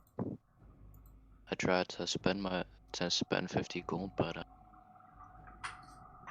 I'm glad I didn't. I've got over 100 myself, but alright, so it's 50 gold per axe beak. It is. So, we need to work together 200 gold, that's what I'm saying. I can put 50 on the table now. And this is why Freaky is mad that Payday and Comical are not here. Money! Burra Kitten just put 1/4 Kitten of will- what we need on the table, so... Kitten will put in 40. Because that's all she has. Ooh. Now, Kitten, do keep in mind you gotta get supplies and shit. Like food. And we still gotta get a sleigh. And feed for the birds. Which I might have enough to do. I got most of what I need, honestly. Alright. I think Comical just said he would. Can you? Let's see. We're 90 out of 200. How much gold does Comical have? Like, send him. Like, ask him how much he would. Sure. Give me a moment. I mean, this isn't required. We don't need the axe beaks, but this is just something Burr is suggesting, because this way we can, get there and back in half the time. Yeah, no. Simon has Oh, should I tell it, or I should just You should probably just like DM him. message him? Yep. Well, you had your expenses off. Alright, so as I would say, as you all are conversing Does and Kale trying to split put up any? gold. I don't think Kale has money. I he have has 44. 40, but I don't have common necessities like rations. Yeah, you should buy those first. You should go shopping for those first with that money. Yeah. Because you're no good to us dead. Can Kale, when he was out shopping, can he buy like 10 rations? Sure, buy 10 Those are rations. 5 gold. I'm gonna be traveling. How much gold do you need left? Comical said. We're at 90, so 110. 110. Alright, so yeah, you can buy rations. Rations is 2 gold pieces for 10 rations, right? Is that what I What? can recall? It's 5 silver per ration. 5 silver So per 5 ration. So, per 10. 2 gold per... Yeah, 5 per 10. Oops. My apologies. Oh no. Oh, so 20. Gail's gonna pull in 25 gold Right. and say like, You also need like tent, bedroll, blanket. You might want. I would recommend get an explorer's pack. Is what I'd yeah, recommend instead of buying the rations separately. Just get explorer's pack. Comical says he'll put in 80 gold. There you go. God damn. How much He's gold do you loaded. have? So we need 30 more gold. I don't have I know. any more gold. How much does Leone? Payday, we're going to eat from your coin purse when you're not here. How much does Orion have? How- He's very helpful. Give me a second. I don't think Give me a Orion second. has My money. apologies. Does Teal have money? Let's see. Unfortunately, money. right now, Leone, Simon, and Ryan are off doing their own business. But let's say you could do this before they head out. Let's see, Orion. I mean, we all know that Astra would probably say, like, give something, and we all know that Leone probably would be like, "Oh yay, cute bird." We could probably True. just take 15 gold Orion- from both of them. Orion unfortunately cannot give gold as he only has 3. Oh. Yeah. Similar state to Teal. What's their And money? also, Leone has 49 gold pieces. We need 30. Sure. Foxtrots. Yes. Okay. I'm gonna spend 5 more gold to get the full explorer's pack. Go ahead. That's counting the ration. Anything from the Explorer pack is now with you. Well, got more of them. Alright. Burr's gonna put 80 on the table. Alright. Comical said he's putting 110 gold. Okay. So how much is this in total now with everyone? That's 200. That's it. That's it. 200. You're Alright. buying... That covers the axe beaks. Like, also gonna need to get a sleigh. Big enough for all of us. Yeah. Toboggan. Something like that. I assume that's let's just like say, a cart. let's say you were able to ask that as well, of how much a sleigh big enough for everyone to cost. Yeah. Um, A sleigh that can fit 6 plus supplies. ooh, And hitching supplies for full axe beaks. speaks. I'd say for a sled that could fit everyone, that would cost you about It's probably equal 60 to a gold pieces. Oh, it's probably equal. I was gonna say it's probably equal to a wagon.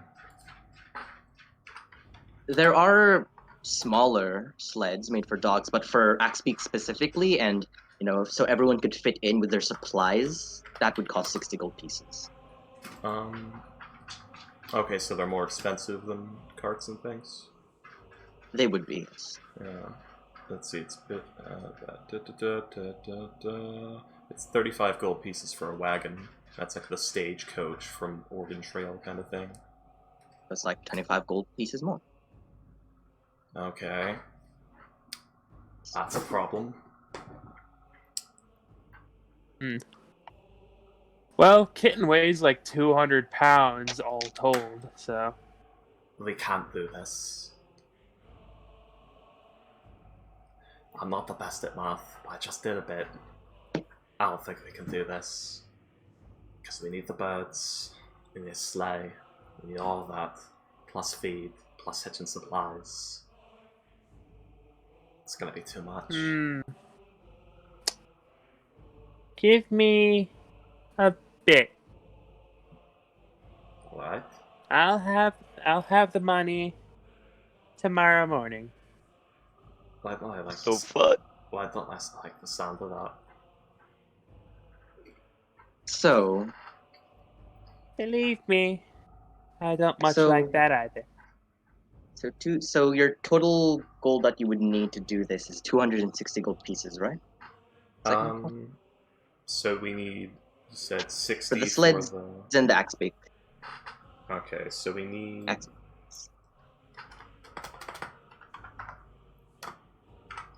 Okay, so we need that, plus we need feed for them, and that's... Assuming they take normal feed, 2 copper per day. So we probably want a 10 days worth. Strats, could you join me in secrets for a second? Oh, concern. Sure. Oh. Don't leave me with Freaky. Okay. What do you mean, don't leave Hey, me with Freaky. Freaky? No. That was a joke, Freaky. Do I have to go get last? Does he need to be the new character added to my roster? Stop. Well, hello there, Corral. I'm not Crawl. Crawl is the embodiment of Ghost's past. Well, what's your name, Kale? Interesting. You're not. Just bring in last to fucking mess with you.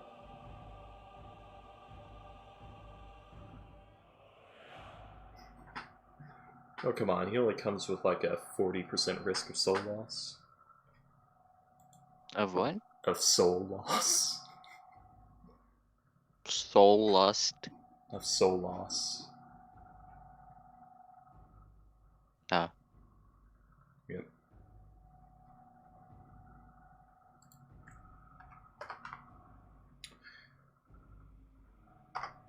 Okay, so altogether... So how's your day been? Okay. It's been alright. Or wait, oh no. So we would need 268 gold and 8 silver to pull this.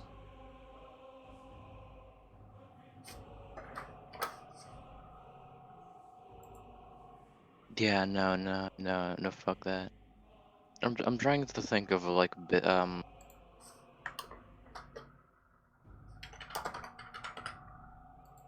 you know, Kale is supposed to be like a scroll maker person, but Yeah? The problem is we're trying to do the speed. ingredients for that Very expensive. is yeah. It also takes a fuck Plus ton of time. So what I'd recommend, plus you have to find a buyer. What I'd recommend is he's a wizard, right? Or he's a sorcerer. What is Kale? Yeah, wizard. Okay, do you have utility spells? Look at him. Because not many people want to purchase a fireball, but there might be a few people that are like, can you make me invisible for an hour? Or some shit like that. If you go to the right places. Cool. Yeah, Kitten tells you guys she'll have the money tomorrow morning, and then you see she gets up and leaves the table and heads back to her room with a kind of grimace on her face. Why do I not like the sound of this? We need 268 gold and 8 silver to pull this off, by the way. I did the full math. Yep. Also, it's 5 silver pieces per animal feed per day. Oh, it's 5 Jesus. silver per feed per day? Oh, no. 5 copper, not silver. Oh, okay. Oh, okay. Also, what is your total add up of everyone's money collectively now? Have you been keeping track of that frequently? One moment. It doesn't matter. Give everyone their money back. I'll have the money. Oh god, what the fuck is Kitten gonna do? What the hell are you doing? I thought she was selling her And ass, but ass don't sell for that much. 60. I mean, Crawl would buy top money for Kitten, Box but alright. Rots, I did the Oh, there you go. Yeah. Thank you so much. Now I don't have to do Yeah, math. I've been doing the math this whole time, Voxtrots. You know I do math. No props. That's how no, Fortune thank you. got rich. Now I just have to write it down, just in case. Freaky Skull 516, a man who hates math, but does a lot of math. So, as Kitten shadily walked back up with a grimace in her face after saying she'll gab the gold by tomorrow, Also, you all... I'm gonna give Burra the Pythons, like, because god damn it, they're weighing me down.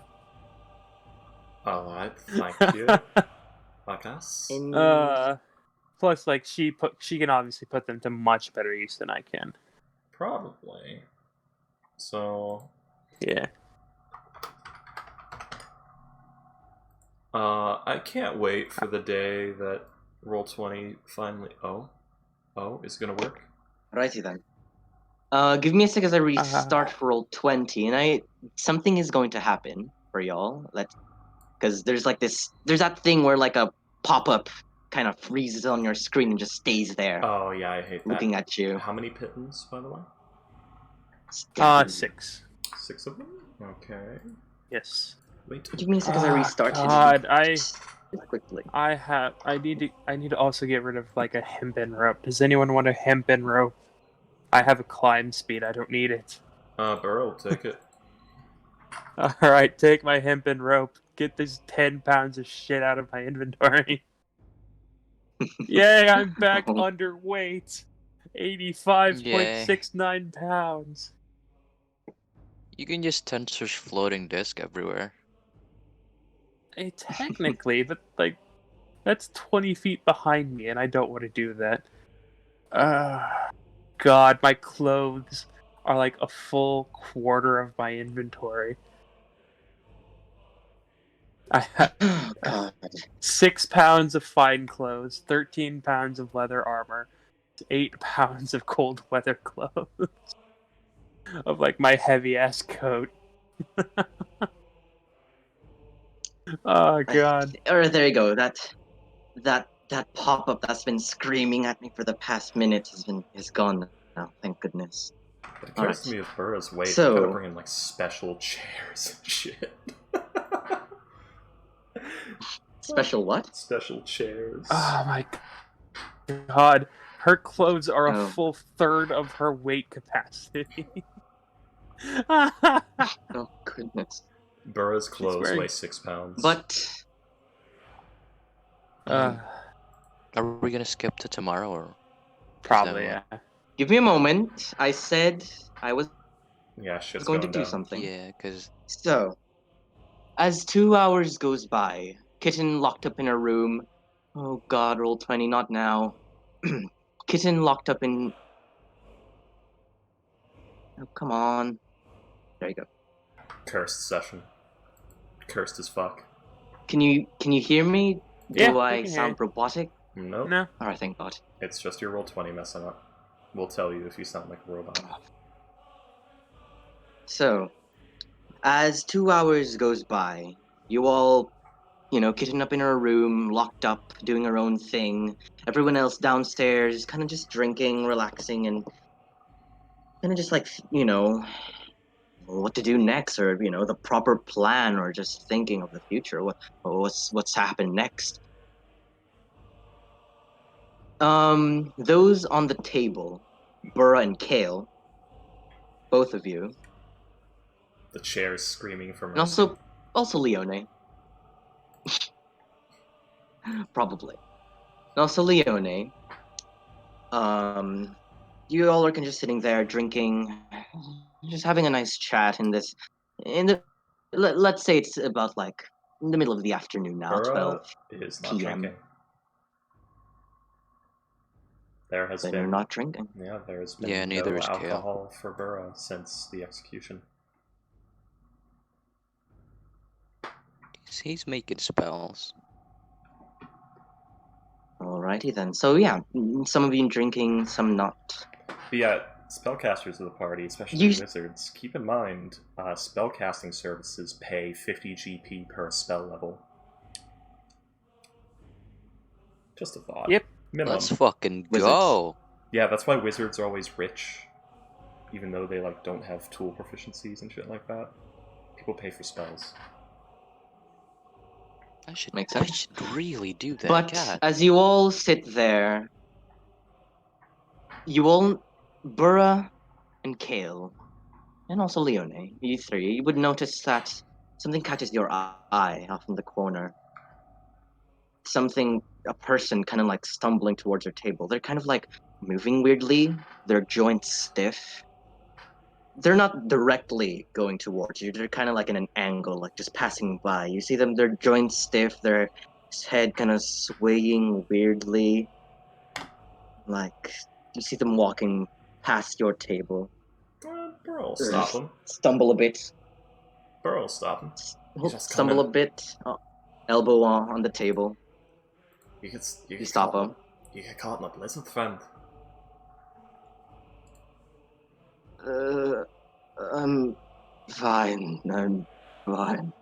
You, Burr, as you take a closer look at this man, you see even though this room is hot and not as cold as outside, you still see like a sort of his breath in the air, like he's still in a cold place, and you see his eyes are a bit icy blue. No, I'm fine. I have to go back to my home. You don't look fine. You look like the witch of the Southwood got you. No. I just need some rest. It's been a hard day. It's so cold in here. You see him like get back up, kind of push himself away from you a wee bit, It's continue stumbling out towards the door. well, I mean, before he pushes away, it's actually not cold in here at all, and you look like you're getting colder. I think I'm just sick. I'm fine. All right. Thank you for You're always so kind, but see you later. As you see the man. If you let him go, Does this stumbling. Oh yes. What? Can I identify this? Is this something that happens, or is this weird? Burra, there's something obviously strange about the man. He's shivering a bit too much. His movement stiff, and his eyes are kind of like just icy blue, almost like ice is frosted over them. Can any of you like cast types like check if he's cursed or something? Just hang here for a moment. This does not look natural. I mean, No. I have to go. Sorry. your eyes are turning to ice in your head. I said I'm sick. I'm sick. There's nothing wrong with me. There's no sickness that does that, fam. If you guys have detect magic, you could be casting right now. I'm distracting. Kale? Alright, What do you fine. Well, first he's gonna. If I do from my peripheral vision, has he been drinking a lot? This is the first question. Roll me a perception check. Let's see if you noticed back then. No. Let's see, what did you... Ooh, with a 2, you were kind of a bit too distracted with Burra speaking and kind of just like taking in the plans and everything. So no, you didn't see this man. I mean, you did. And by the way, this guy is like... Oh, go ahead. You did hear Burrow specifically ask, can any of you see if he's got some magic on him or if he's cursed? No, that he I think Ghost is going to. He just wanted to rule this out first. Okay. But let's see. Was I going to say? Oh yeah. So you see this man. He's your average like Bryn Shander civilian, commoner's clothes, black shaggy hair. His eyes would be a dark maroonish color, but you know they're a bit frosted over with this blue. And why said can Burrow identify this? I mean, is this guy, does he look like cursed by the Frost Maiden or something? Is this something that people know of?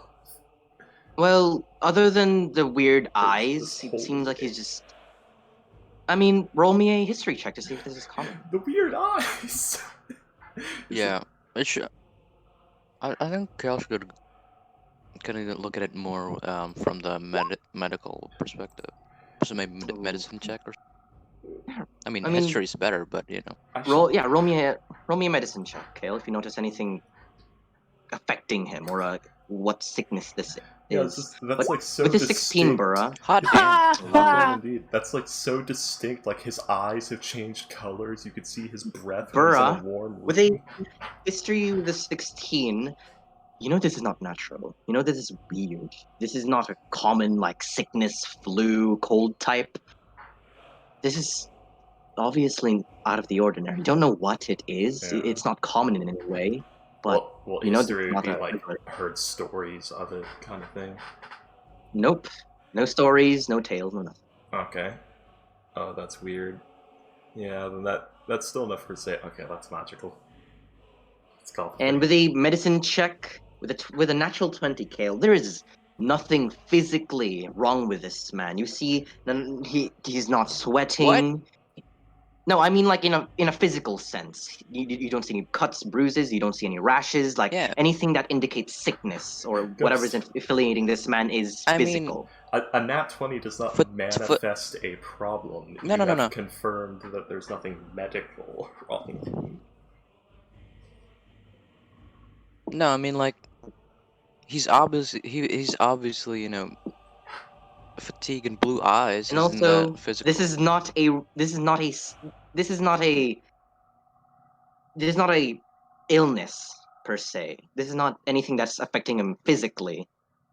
Yeah, I'm This is fine not with no, that, but this is not a physical thing that's affecting him. There you go. That's a better way to phrase it. all right. Yeah, let me put it this way. Your nat 20 medicine check has confirmed this is not a disease. This is some magic bullshit. Something. Yeah. All right. All He's gonna right. go up to him. Can I go now, please? I'm Can, so close. I know. Well, we're trying to fix that. We'll have my friend look at you here. We'll walk you home, alright? Yeah, he's gonna go up to him and like touch his hands. Don't I'm trying touch to make it me. not creepy. Like he kind of removes his hand Simon from has you. detect magic at will, I believe. He does. Yeah, he Wait, has who? the Eldritch Invocation thing. He puts down his goggles and he looks at him. He'll say to everyone, I don't think there's not. I don't see an aura around him or anything. I don't see anything. That's so Puts his strange. goggles back up. Oh, so that's a curse. Oh. Alright. Alright. We'll lock you home. Alright, Yeah, I'm know. fine. Yep. I I'm know. fine. I know. Don't follow me. Please. I don't want you getting mixed up in my business. Come on. Just leave me alone. I'm fine. Ugh. Okay, what business? You just said you were tired. Now it sounded like you I'm- got into some shit. I'm No, going so you are. home. Alright? No, so you are. You want to very pick a cold. fight or something? And I also, want- Kale, as the Astro's moment. or Ghost is trying to talk, Buckstrumps. Oh yeah. And but by the way, Kale, you by the moment you grabbed his hand earlier and he retracted away, his hand was weirdly cold for some reason, Yeah. I think like this guy's ice to the ice there's touch. a teal. Yeah. Kale's gonna say like, have you been out without winter clothing? You are very cold. I think. My Is there a clothes are fireplace over around here? there. Alright, everyone. I was just wanting to walk you home to make sure you don't collapse in the snow. That's all. Yeah, there's a fireplace, by the way, Kale, in the North Look Tavern. It's nearby. You're in the sort of like dining room area. Alright. None of. Yeah. Do you want to pick a fight or something? Both of you. God. Alright. Head on home. Just. Have you got yourself into? Maybe see a cleric or something. Because you are not looking right now. Yeah. I'm going to go to the cleric, sure. Oh. Like, he's starting to sway a lot more now as he continues to talk. That Burr's gonna like hint to Leone. Go to the cleric. Yes, church, go. I don't know where a churches here, Burra? Big buildings with Kale's holy gonna symbols on the stand up. windows. And he's gonna volunteer to go. Oh, okay. Go to where? Okay. The place where we can get some healing from Burris said divine healing. go to the The nearest, cleric. go to Divine the healing. nearest church and get a cleric or something. Yeah. Yeah, divine healing. All right. So you're gonna follow. You're gonna go with Leone to find a church or something, right? Yeah, because I'm guessing Kale's more familiar with the place. You have been here before, and yeah, you would know a place. There's a house. There's a place called the House of the Morning So Lord. far away. A church worshiping the Morning Lord, Lathander. God, Wizards of the Coast really likes that. It's the morning because light. it's because humans like Lathander. He's a very human-centric Right. god. So, a lot of places are. Kale, you said you know the place. Come on. Let's go find this cleric. All right. So, okay, let's get you home. All right. At least let me walk you there to make sure you don't fall over in the snow and get buried in a storm and die out there. You know what? Now that you say it, it would be better. Ugh, God, All right. so Come cold. on. Come on. Get you home. Get your fireplace going. Right. So you all in a group, kind of first Kale and Leone heading out to get to the house of the Morning Lord. And then just behind Burra and this man, kind of like heading out as well. Just he got his clothes, his cold weather gear on, and he's now outside with you, Burra, shuffling slowly. Kale, you'd be about 30 feet away. Burra. When he explodes. Burra. You're walking him. How are you with him? Are you She like is. You said having he's- her shoulder? Yeah, you said he's wobbly. She's holding him up as he walks.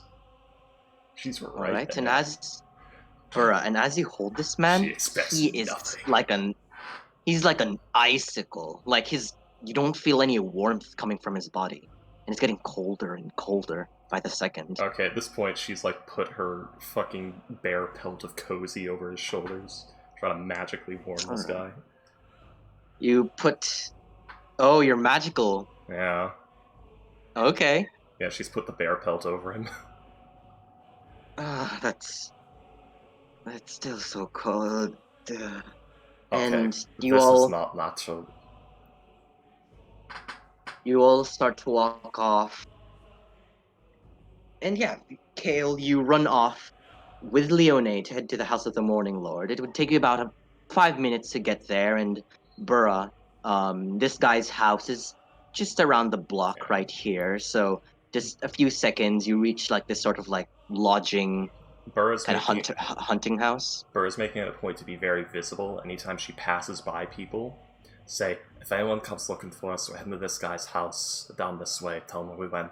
Like when she passes people, because this is like if something goes wrong, she needs to be able. Actually, to be found. you give me a second. It'll be better. So now outside Burra, you shuffle this guy with your magical bear skin on, and both of you are like just at the edge of the Northlook Tavern as you feel him like, ugh. You see him like grab his chest. What's wrong? Like, I can't breathe. I can't breathe. As Okay. you see him panicking, as he can't. He's completely stopped and he's shivering. Shit, what is Burra? At this point, Burra's gonna yell, "Does anyone have a fucking apothecary or cleric? Now!" You see people like looking at you now and like, there's the House of the Morning. There's a House of the Morning Lord. Well, they sent someone there. Is there anyone here? She's yelling as loud as she can. We need help. They're just looking around like panicked, and you see two guards coming over like, what's wrong? What's happening? We need a cleric. This man's cursed or some shit. Looks over to the man as you see him like clutching his chest so hardly as you see like blood starting to pour out of his chest as he has his fingernails digged in through the fucking I can't burrow? breathe. Through the bear coat? Jeez.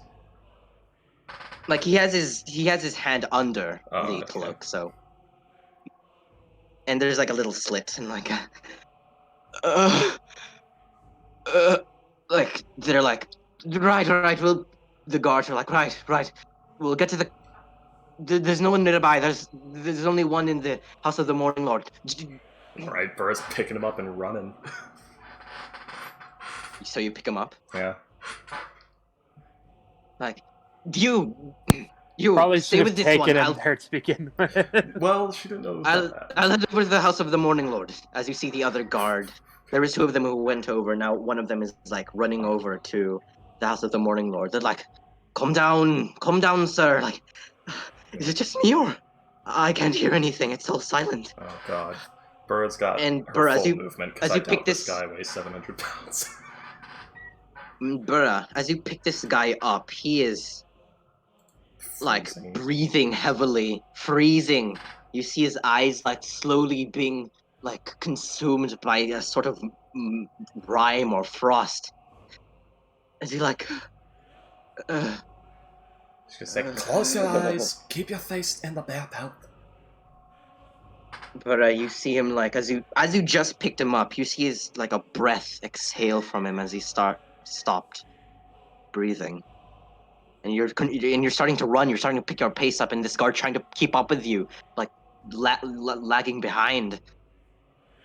No, this is more like that scene from was it not 27 days later, at the day after tomorrow. Burra. And as you are running along through the street towards this guy's house, some of the bear pelt kind of like she's running to the Morning Lord place. Like house plan is out the fucking window. When they the moment they said there's no one around here, she picked him up and started running towards the House of the Morning Lord. So you're running towards the House of the Morning Lord, yeah. And you suddenly see like a piece of the bear pelt kind of flop off this guy's chest. As you see, he's like limp. You see he's like flopping as you're like running through the street, like trying to get people out of your way and trying to, get this guy to the House of the Morning Lord. And you see this guy's stomach, like abdomen area. You see like sort of like tiny, kind of sharp, pointed icicles jutting out of this man's stomach. Well, she can't see this because she's like, well, I guess she might be fireman carrying him. Yes, you're like bridal carrying him right now. Yeah, probably. From what I can. As I said, like a piece of the bear pelt kind of flopped off, and you just notice it as you see the pointed icicles kind of diverging, getting bigger and bigger. Danger sense. Bro, what do you do? She might actually not even notice that, actually. Because, due to her traits and things, Burr would just run, like, eyes forward, running full speed. And also, the guard that was following you is about, like, 20 feet back. He's trying to keep his pace. Like, you're so fast! Yeah, she's dashing the whole way.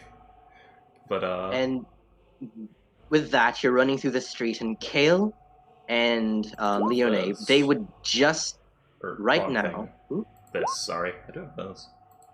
Oh, there you go. That'll be useful for later, Kale and Leone, you would just arrive at the House of the Morning Lord as... give me a second as I get the Brinshander sheet up. Where's... Okay, so Kale, you see this like tall 2-story building completely made out of like a sort of white, like a white stone, and on the doorway, on top of it, there's like this colored pane of glass symbolizing, Lathander, him in this like pose, towards the sun, and there's a few people around, in the front of the Morning Lord, and there's some people inside as well. What do you do? The polished brass statue of him holding up the baby towards the rising sun, made of stained glass that has the sunrise behind it. Pretty much. So during dawn prayers, it's just this beautiful golden shine through the stained glass. It's the circle of life, and it rules your soul. Kel Okay. doesn't know about the I can't breathe thing. Yeah, No, He but just you're knows that probably this guy is very probably cool. rushing there anyways to yeah. Burra did say Yeah. this is some magic shit. We need to move fast because he was getting more wobbly as we were talking to him. All right. Kel's gonna scream out. We need a cleric. Someone is someone is under the influence of some weird magic. Someone's under the influence of magic. And Leona would scream as well. Yeah. Anyone around? There's a weird man starting to get colder and colder. And you see people like turn towards you, like looking confused and a bit worried after you've kind of screamed this out. As you see, like, hold on, give me a moment. As you see a sort of a human man, 5 feet tall, kind of gray whitish hair, bluish eyes, and kind of sort of in this like priesty vestiges. Like, no, where is this man? Where is he? Burra's taking him to his home right now. Follow me. And he's Right. gonna dash through. Probably like going to around the north look tavern around in front of. All right. So you follow. Probably You gonna. follow the route. Like, give me a sec. Give me a sec. I need to go grab my bag. It'll take For, Burra 126 seconds to get there. Is the math. give me a sec. Give me a sec, sir. I need to grab my. I need to grab my bag. As you see him like rush up, kind of towards the second floor to grab something, and Kelly just like waiting there, waiting for this man. And you see people are like slowly just like looking at you and just like whispering. Burra. You would run about. You'd get about here as you feel a prick on your finger, like on one of your hands. As Burra, you would also hear like like the sound of Wow, icicles kind of makes sense. making, God damn. kind of like getting bigger and bigger, and suddenly, Burra, this man explodes in a blast of ice and frost, like right in front of you. How expected. Roll me a In her arms, actually. roll me a dexterity saving throw with advantage. And there was a few people around you while this happened. Yep. Go ahead. There's about like 3 people. Ooh, modified 20. All right, so you do save. I'll roll for the 3 other folk. I'll roll a This is gonna be like 5 a fucking 40-20. globe of a sphere, or what's it called? A freezing sphere or some shit. It's gonna be like it's gonna be like 12d6 damage. I bet. 420. Let's go. 4d20. So unfortunately, is it 4d20 damage? no. This is the civilians around making their save. Oh, concern. There's 4 of them. I'm just rolling a d10 because they're commoners. They have the commoner stat sheet. So unfortunately, 2 of them failed as I don't think they would have. blast of.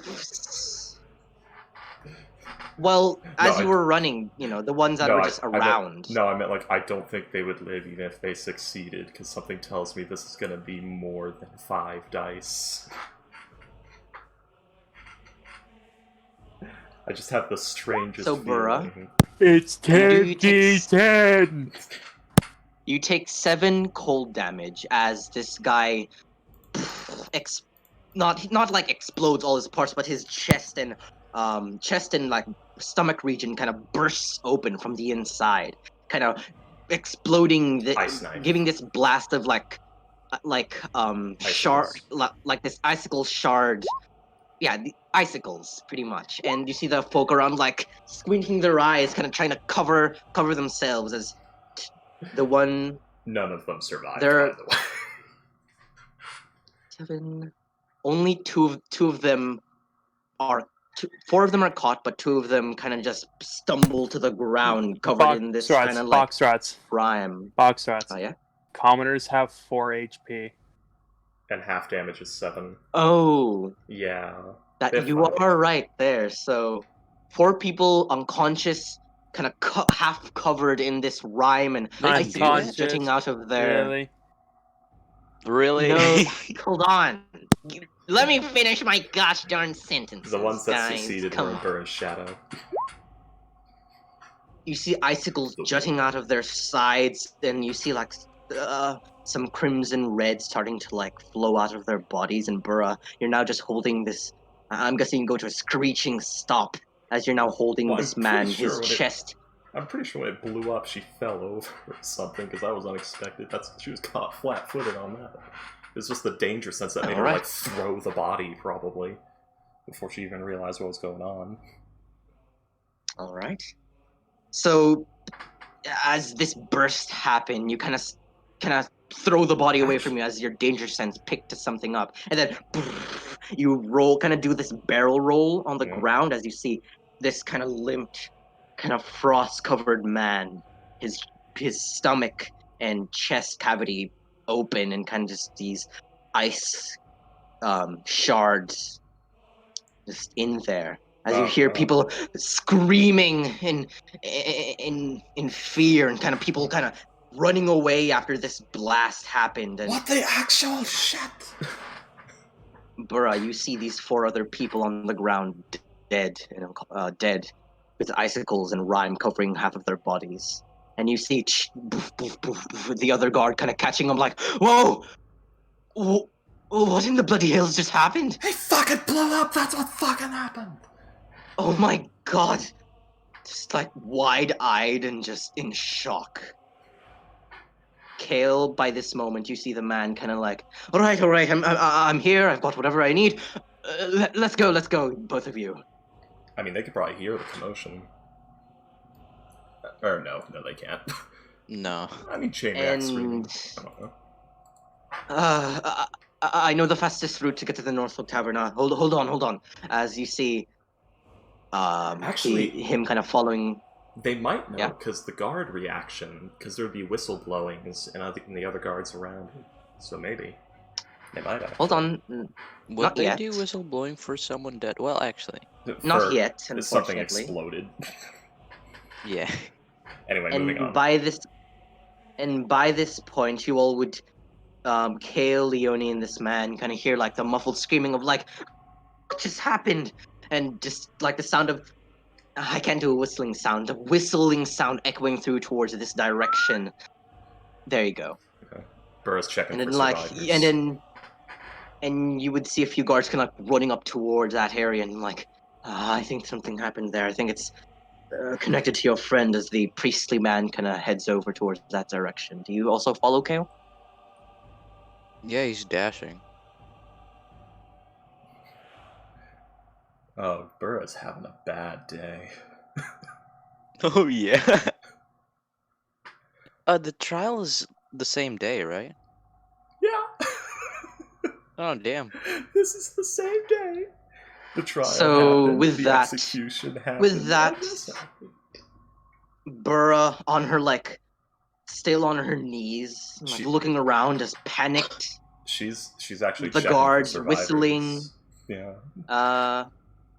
I mean, other than the 4 people that's dead, there's other people who's still like in the back, kind of just in shock, kind of frozen. Guards whistling. You hear the sounds of footsteps. Kale and the others coming along. Unfortunately, I think we are going to need a 5-minute break, as I do need to get to something just for a sec. Okay. Fortunately. So much is happening. I'm gonna This is throw out interesting. Be right back in 5 minutes. This is I'm cool. gonna throw out my Pocky things. Why? Oh, well, you probably ate No, too just much the bag. of them. Oh, okay. But yeah, that... Fuck. Well, that was definitely not a teal curse. She likes it more slow than that. Huh. She likes them to choke to death on the air for months.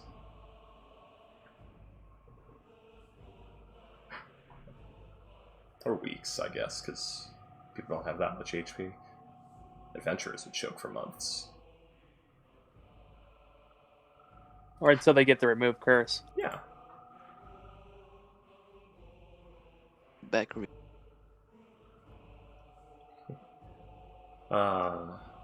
So yeah, that's... That's messed up. Oh man, I was making a joke. Oh yeah, this guy's got a chest burster in him, He and did? yeah, he had a chest burster. His chest bursted. Oh my god! I back in the tavern, I said it. He's going to explode in a burst you of did. ice. Yeah, you did. Oh, I believe just- that the moment you said it, I was already thinking stuff like that was gonna happen. What was worrying me was that, like, the way Box Office was describing it, I was worried it wasn't gonna be explosion, it was gonna be like, the ice bomb thing, like used in Archon, where it just freezes an area in ice and Burrow is gonna suffocate in the ice. Funny enough, I actually slightly homebrewed that. Yeah. The normal item, it's supposed to be like a torrential downpour, like Hurricane 5 level. Yeah. Katrina, got it. Yeah. But I went with like massive whiteout blizzard because like the cold of the area and like the fact that it was winter. Yeah. Ah. That's like some shit Teal would do. Actually, Storm of Vengeance has like an ice thing, doesn't it? I don't know. Storm of Vengeance, because I know Sorcerer Teal gets this as one of her life levels. Oh, that's right. Storm of Vengeance has like varying. Oh, that's right. But because of her thing, it'll all be ice damage because of her of ice and death thing. So yeah, when Teal uses Storm of Vengeance, it's just a fucking razor, hail, whirlwind, blizzard of death. It's just the fucking ice wind from the day after tomorrow.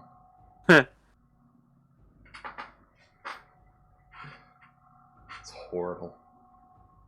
I guess it's just range sight, so you can just conjure this on the fucking moon if you want.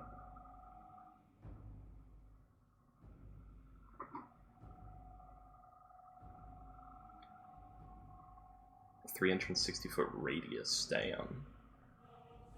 720 feet across. That was pretty bad. It's less than a mile, though. So yeah, it would literally be... That's not even 10% of a mile. I know. But, yeah. It's all elemental damage, so... If Teal used this, it would just be a fucking blizzard of doom.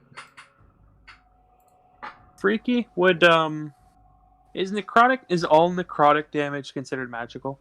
Yeah. Yeah, that's what I... All of the elemental damages and the exotic damages are considered magical, which is weird because technically a lit oil flask counts as magical damage. But I guess it just means energy damage when it says magical, but you know, it's D&D, everything has a magic to it. Fire's from the elemental plane of fire, and it has a magic. Yeah. It's because in the game I was playing, the other Curse of Strahd game, I'm playing Harash, the Ancient's Paladin. So I'm like, and we're fighting whites, and I'm like, shouldn't that necrotic damage be halved? He's like, no, it's just an ability they have. It's not magic. But isn't necrotic magical? Yeah. I don't know. All necrotic is magical. It's that weird thing where, like, technically you can get it from poisons as well. It's like necrotizing venom, but D&D's weird about that.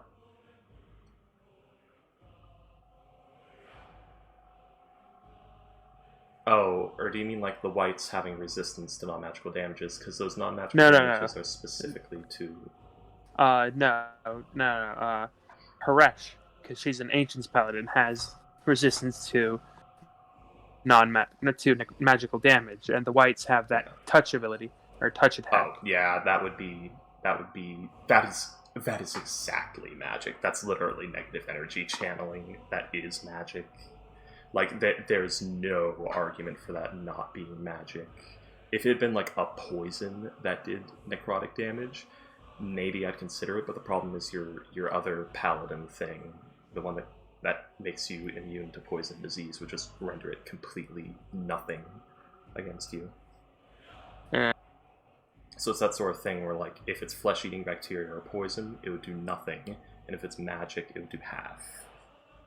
in the case of a paladin. Yeah. An ancient's paladin. Well, paladins in general, they get like the aura of, or not. They get not an aura. They get like a positive energy infusion that gives them that, or something like that. It's like No. No, what I mean is like a normal paladins get are immune to disease, and I think are immune to disease. Yeah, but only ancient paladins are resistant to all magical damage. Oh yeah, that one. Yeah. Yeah, because it's their 6th level aura. Yeah, it would be, that is exactly magical. Like, they are magical creatures channeling negative energy from the negative energy plane. That is exactly magic. That would ping on a, what's it called? Detect magic and all that. Yeah. Tell your DM, okay DM, please explain to me with science how this works. Because if it's not magic, it's science. Explain the black energy ripping the life out of me with science, please. Are they radioactive? Are they ghouls from Fallout 4? Actually, no, ghouls in all the Fallout games had the radioactive... Or no, New Vegas and 4 did, 3 didn't.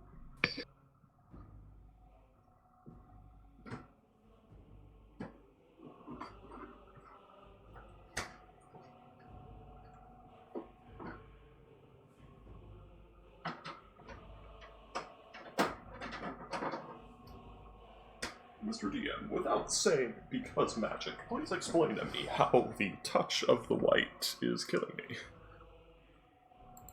Looking at this, I'm looking at a trap. I don't understand how you're supposed to get to the. I'm looking at this like it's called 4 elements. Okay, it's called 4 elements. What about it? Yeah, if you look it up, like it says it's a hard trap. It's from, whatever. Well, I just realized it's from Tasha. Oh, never mind. Yeah, it's from Tasha's. For some reason, I'm like, oh shit, this is spoilers, but this is this is Rime, not Tasha's. Also, it doesn't matter if I know this trap exists, because that doesn't mean I automatically know where it is. Yeah. Basically, what it says, as you enter this hexagonal room, the door slams shut behind you. 4 of the walls are covered in mosaics, each depicting the destructive force of one of the 4 elements. 4 9-foot-tall stone statues of elementals line the far wall across from the closed door. I think this is ripped from Tomb of Annihilation. Above the statues is a row of square tiles with triangular symbols painted on them. 4 of these tiles have fallen off and lie strewn upon the floor, which bears the following inscription: 4 elementals trapped in stone, their elements ordered to lock their home. Even patterns against all odd, a tile misplaced awakens its god. In proper order, safely seal these 4, or best one of each to open the door. Okay, so it's either you can fight them all by just tossing things together, but if you do them in the right order, you don't have to fight any. Yeah, yes, that is exactly it. Either solve the puzzle or kill all the elementals. Yep. And it says either misplace something or just there's an arbitrary time limit that you as the DM decide. It says the 4 mosaics. One of them is a water elemental crashing through a city with a huge wave. In the center of the image is a triangle pointing downwards. Earth elemental looms over a group of warriors. A triangle pointing downwards with a horizontal line through it is carved into its chest. A fire elemental burns through a forest town. In the center of flames is a triangle pointed upwards. An air elemental gusts through a stormy sky. Within the clouds is a triangle pointing up with a line running horizontally through it. Stone elementals are magically bound in stone. It's slowly coming undone, yada yada yada. It says, if the characters don't replace the 4 fallen tiles in the proper sequence, all 4 statues revert to their true forms at the same time and attack the characters. Exact timing of this event is left to you. Let's see. The characters can also release the elementals individually by putting tiles in the wrong order or orientation. This is a weird one. And it doesn't... One of those ones that... If you don't see it, it really doesn't make any sense. I'm looking at it and it doesn't make any sense. Yeah. So that's all the information you get, isn't it? Like the weird... It says intelligence. The characters note the word even and odd in the verse on the room's floor and believe they have some significance to the missing tiles. Wisdom. Perception. The characters can deduce which tiles correspond to which elemental. How is that perception, not arcana? I don't know. I guess like the tile, like the fact that it's a specific tile, like you notice, the empty one pointing down is this, or like the full one pointing up is that. Or maybe it's the position they fell. There should be an investigation for that, like the placement. It just says they're on the floor here. Let's see. I'm looking at the solution and I don't understand it.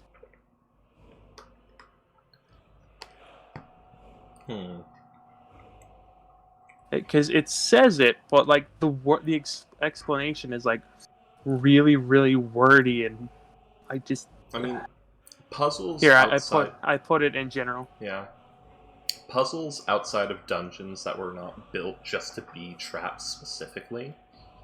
Like in the Tomb of Annihilation, a puzzle like this makes sense, but in an actual like ancient crypt or something like that, or an actual tomb made to like be someone's burial place, something like this makes no sense.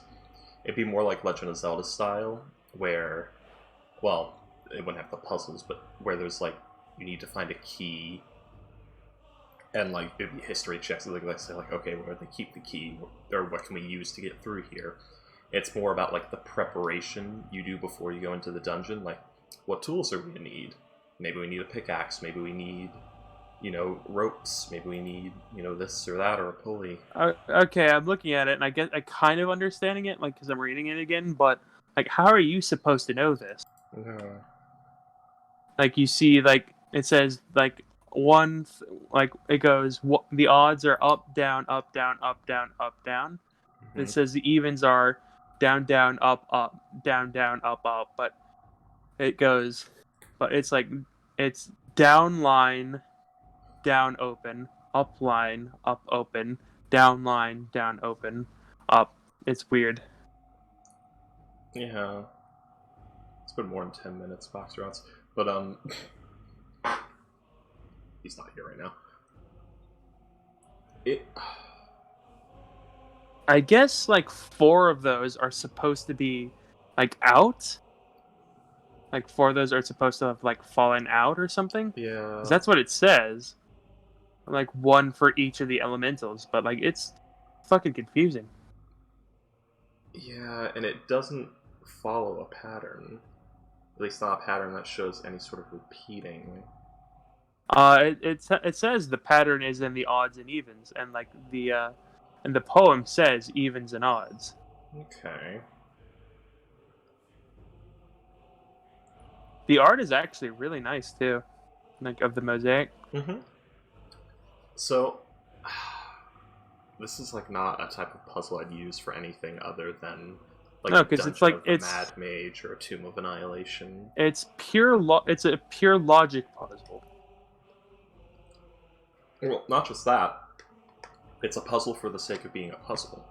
Someone who's building like a tomb or a vault or something wouldn't do it with puzzles. They would just do it with like locks and passcodes and things like that. So it would actually be the way you get through. This is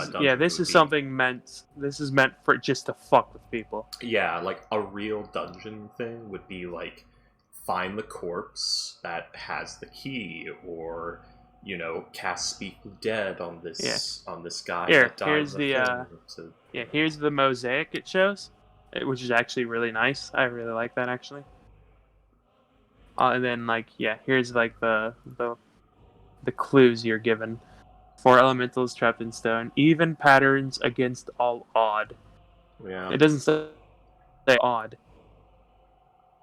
Yeah. I'll be able to see these images in 10 minutes.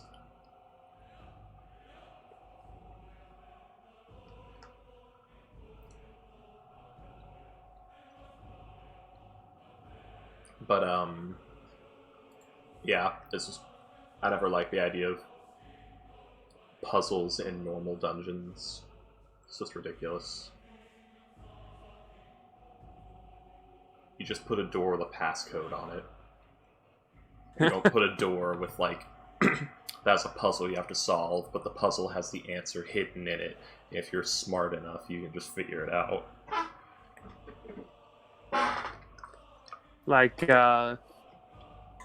Yeah, that was a thing with the water temple. Yeah, it's like, what is this for?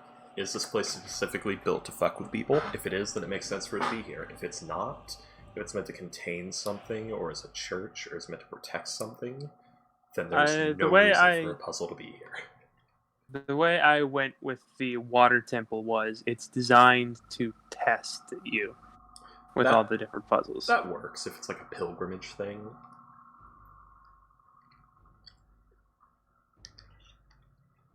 But then the puzzles. Because you had the 2 different paths, like the puzzle path and the just kill shit path. And that's the thing with the puzzle path and the kill shit path. These paths should have reflected training for becoming a cultist for this.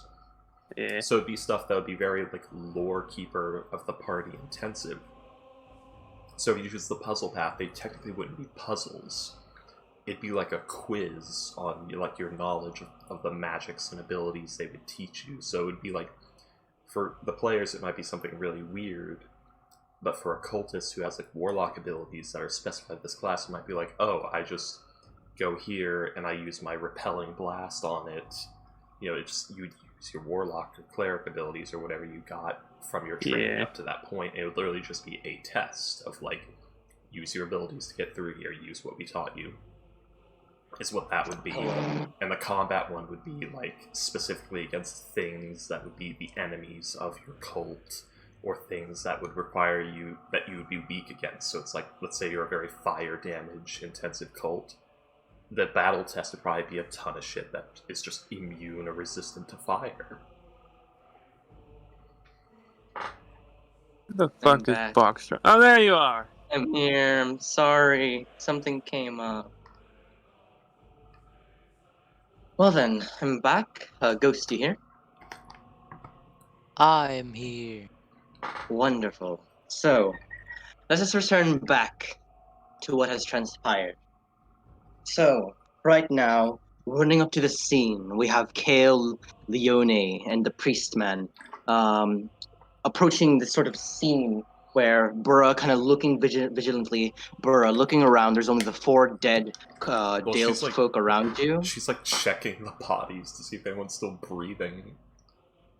Oh, all the bodies that are on the ground, they're not breathing. And you see all the other people that were around, that were just bystanders, has run off.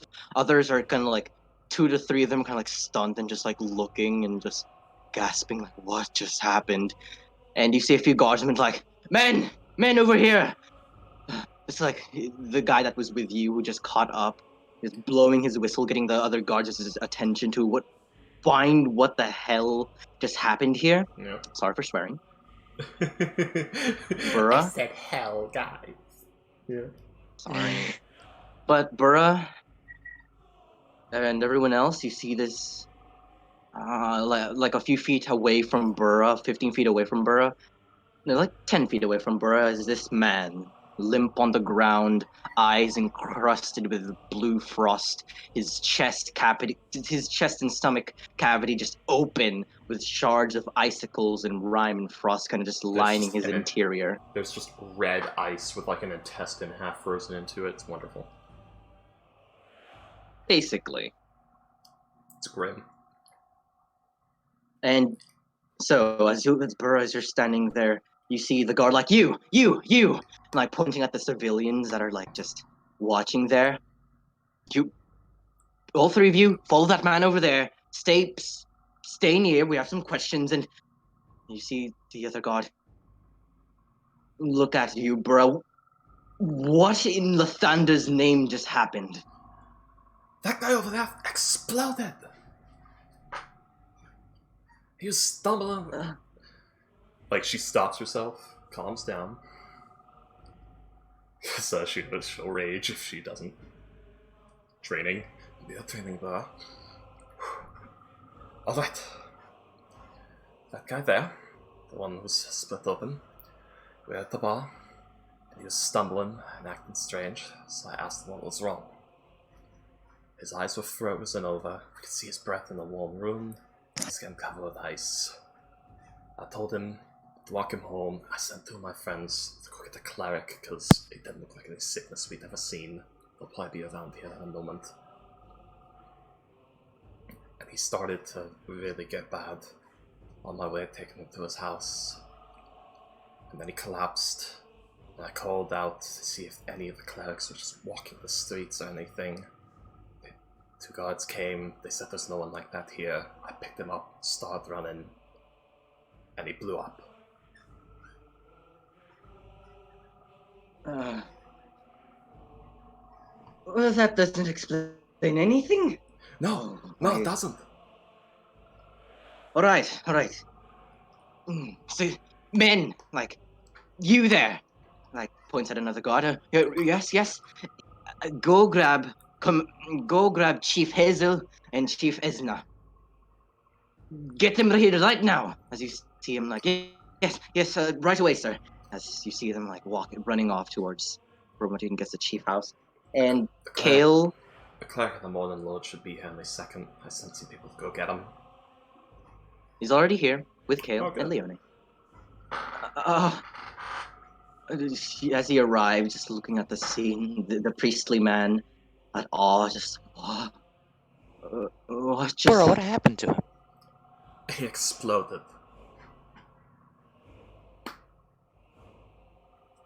But you were supposed to go to his house. Well, that was before he collapsed. Huh. Burra's got like an icicle lodged in her chest, probably. You see the priest. You see Leone kind of like screaming at the priestly man. Well, go help them. Don't just stand there and deer in the headlights. Like, right. You see the priest guy kind of running up towards you, Burra. I think I can still save him. Like, he's gonna run over to Burra. Like, hold on. Are you fine? Are you all right? Do you need healing? Just yanks it out. I'm fine. She's gonna pull him close. I'm pretty sure they're already dead. I checked. Yeah, I checked them. I think they're gone. If you could do something, do it. But don't tell Leone. Hold on. Calm yourself. And may the Morning Lord bring yourself healing. And he kind of like rests his hand over your like impaled wounds and gives you a level 2 cure wound. Completely wasted. Like, don't worry. Look here. Like, I'll inspect the corpses. I'll see what's happening. But you need healing. You're bleeding out. Hold on. Not really. Where's that one guy? She took 7 damage. Well, I thought you said some people he wants were to help unconscious. you. Oh, All right. no. He's gotta save someone. So, you gain 12 hit points, Burra, with that level 2 healing spell. That's almost twice what I lost. And by the way, Kale, you see the other 4 people around unconscious. They are dead. You see icicles impaled on their sides, half covered in rime, and blood and crimson just spilling out of their wounds. They're obviously dead. Alright. Well, we gotta wait for the others to get the people. fuck.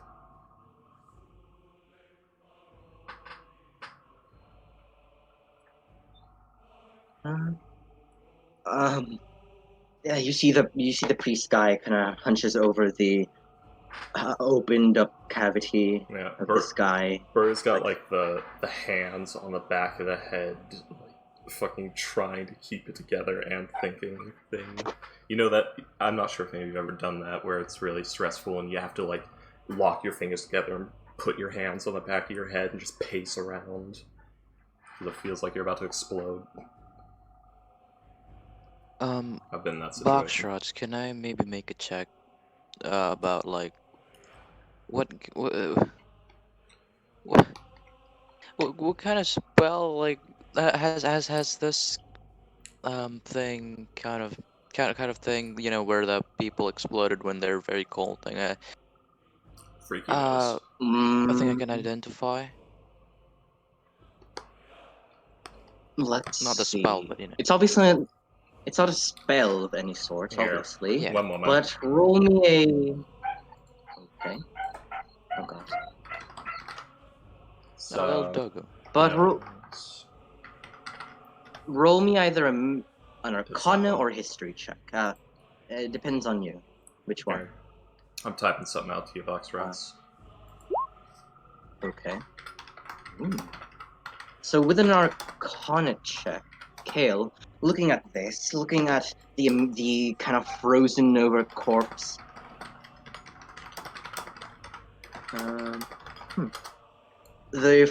A frozen over corpse of this man, and you notice that somewhere along this man's hold on, no, not that, wrong check. Wrong check. What you remember that this is obviously not a, from what you can tell, whatever this guy was, whatever affected this guy is not um a, a, a purposeful mean, if you know what I mean. It's almost like this is some sort of side effect, as you see some of his pieces of like his chunks are, some of them are like iced over, but not in a way like to damage it, but more of a kind of protective kind of way. Almost like this is some sort of like bad side effect of Oh god. whatever this guy took. This is like Armor of Agathis gone wrong. Yeah, basically like just like a, like there was supposed to be a right way or like a purpose that this was supposed to, He made a take on him. made a sacrifice But to the teal spirit, asked for Armor of Agathis to be cast on him, and then said, "Ha, you double bitch." And then this. but happened. whatever happened to him was not obviously not for purposeful. This was not supposed to happen. This is some sort of like bad side effect or a sort of like miscalculation of something, if you know what I mean. Yeah. I mean, That's what you can tell, Kale. Did Burrow know this guy's name? Probably not. He's a Brinchander guy, not No, a good mead guy. it's a random drunkard. Brinchander's much bigger than good mead, so. Yeah, we can't track the. Well, there are people that do live here and in this area. If we go back to the bar and, ask about him, I'm pretty sure we can get a name. But for now, Those are probably the guards with. Where they have everybody files and all knows that. your name. hey, A few minutes later, that's Burrow's whole as deal. y'all are like pushed aside by the guards, to not get close to these bodies and just be in eyesight. You see a few more guards, about six, a platoon of six, and two kind of more well armored and kind of, higher ranking more people. They have like a sort of like design to their armor which makes them, stand out a bit more. You see this sort of like tall 6 foot tall, muscular, long-haired elven man, and beside him you see this short 5 foot tall, blue-skinned, teal-esque hair, teal-colored hair, wavy Triton. Yep. Triton.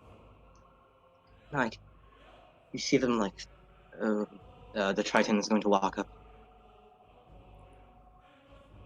Based on what I've heard, there has been a sort of accident that happened here. We've been called to assess the damage and investigate. What are your names? All of you looks over at, everyone who's standing aside. Reinspatel. Burra Rainsborough. Looks at Kale. Ghost is BRB right now. God damn it, Oh Ghost. darn. He'll be yours. I'm Leo. I'm Leone.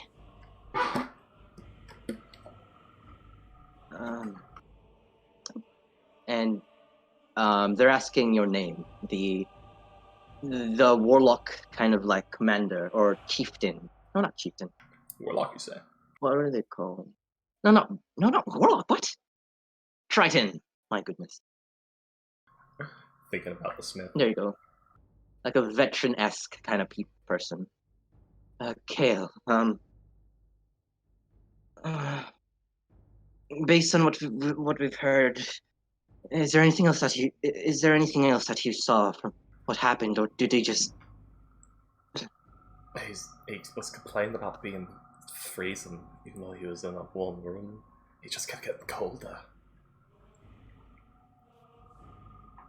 He felt like just solid ice on my almost said on my back. She wasn't carrying him on her back. It just felt like solid ice towards the end. That is certainly not normal. Men, clear this mess up. And you, let's see. What is your name? Here you go. Mishan. Follow us to the to the. Oh God, my head's spinning. Follow us to the main quarters of Bryn Shander. We're going to have to inspect the bodies, and we're going to have to find out what happened. You all, we're going to need you to. Is there a place that you're staying at? Northlook. Stay there for now. We're going to keep an eye on all of you, just in case. And if we need questions from you, we're going to need you there. All right? All right. We'll ask around the Northlook, see if they pick up some more information for you. Maybe they saw where he was before this. That would be quite helpful. Yes. Esna. As you see the buff elf, like, yeah. As you see him like walking over, kind of like getting like a sort of grabbing some of the civilian bodies that are dead and carrying them towards where they need to go. Oh, her has a +1 to charisma. I didn't know that. I thought she had a 10. So, after a few minutes goes by, you see as the area is filled with guards, kind of just like telling the civilians to move out, get out of here. There's nothing to see, and them cleaning up the place. Burra, Kale, Leone, you three are told to stay in tavern, as long as you can, because if you are needed, they will be asking questions. Oh, whatever, I'm lazy. No, Her has no mental negatives. She's smarter than the average bear. So with that, Burra and Kale, are y'all going to be heading back to the Norfolk Tavern, I'm guessing? Nothing for us here in the corpse-riddled part of the city. All right. So with that, you two head back towards the Norfolk Tavern and...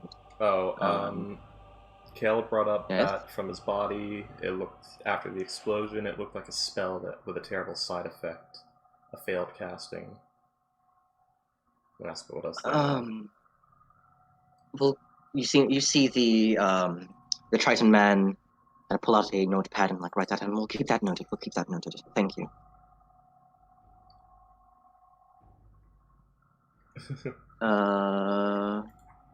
That. Both of you return back to the Norfolk Tavern. You see the people kind of still like not knowing what happened, are still enjoying their time, drinking ale and just resting in the Norfolk Tavern.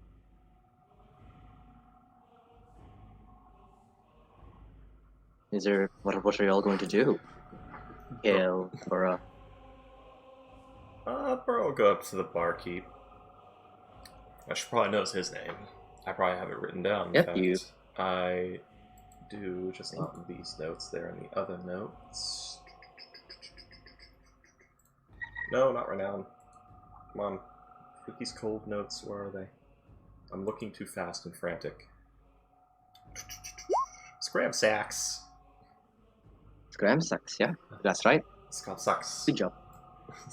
Yeah. You need, hey, Burra. Nice to meet ya. You need a McGavail or something? You've been looking a bit solo lately. I know. That guy saw me walk out of here with, you know his name? What? The guy I walked out here with, the one that was all wobbly and shit. The one that the one that you were carrying out of here. Yeah. But Did you know his name?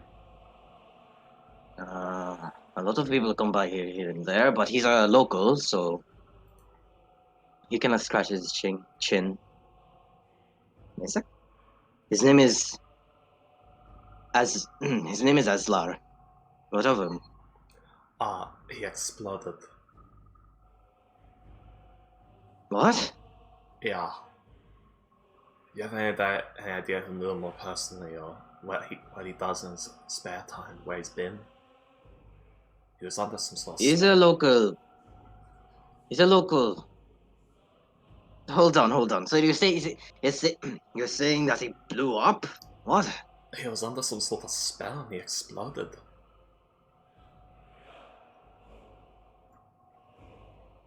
He's just like confused. I mean, as the man was a local hunter here, he just goes around the nearby plains hunting for meat. I don't know him personally. I don't know him personally, but he comes here often. Whenever he can, he's here. Kale, you would know that there's something dangerous that curses people with ice magic that lives in the nearby woods. Being a magic man. Yes, the Frost Maiden. And the Witch of the Southwood. And the other Witch of the Southwood. The Witches of the Southwood. No, not plain shift. I should have said tundra, not plains. Gosh. Yeah. Dang it, kitten. Do you know the place he's been hunting at most recently? Anything like that? Anything he talked about? Not really, no. I don't really look into him much. I serve him. That's fair, you're lucky. That's what you do. Any closer friends, drinking buddies, family? Well, earlier this morning, actually, I saw him with a fellow beside him while I was serving some tables. Might be worth. He looked a bit shifty. Dark cloak covering most of his features. A dark green cloak, a mask of some sort. I think I know him. I don't remember his specific name. He has a dark green cloak, a wooden mask of some sort with holes in it. He looks some sort of hunter.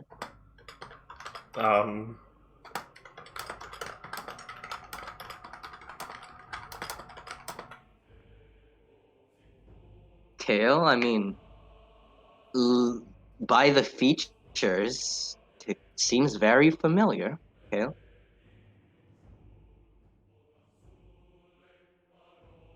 What of him? I saw him with the man earlier. They were chatting along. I don't really know much. It was a it was a dark green. Kale.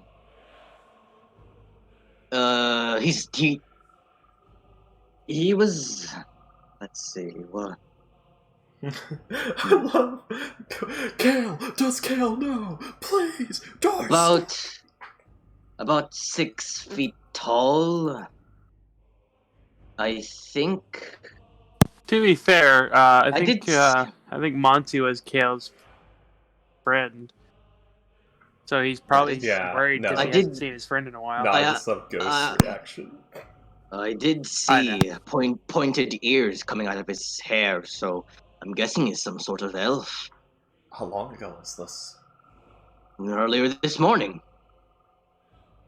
I'm going Axel now. Dang. It's fine. They should find this man. Um, Yeah, Burra doesn't know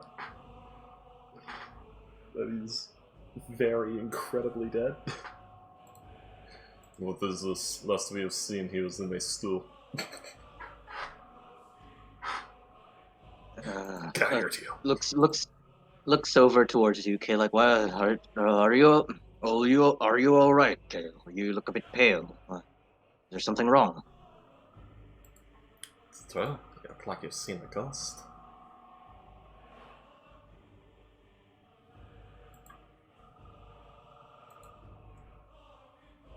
Fuck, why am I typing? You see where he went.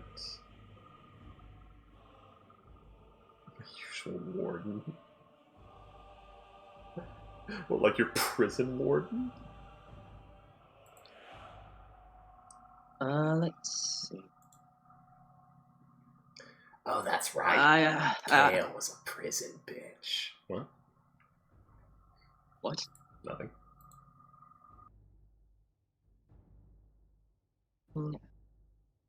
What's that? That might not be Monty. Who knows? Hey, are you looking for the man? If you are, I see him around here in the North Loop Tavern. I've not seen him in a while, so he only showed himself this morning. Do you see where he went? Ask about it, talk Mhm. about it, I guess. Not really. I don't remember where he went. Alright. We should probably warn you, the gods are going to be coming to ask these same questions, so be ready for that. Oh, right. Yeah. If they need anything, then I'll definitely tell them. Yeah, 4 people died in that explosion. They might need that Oh, help. it's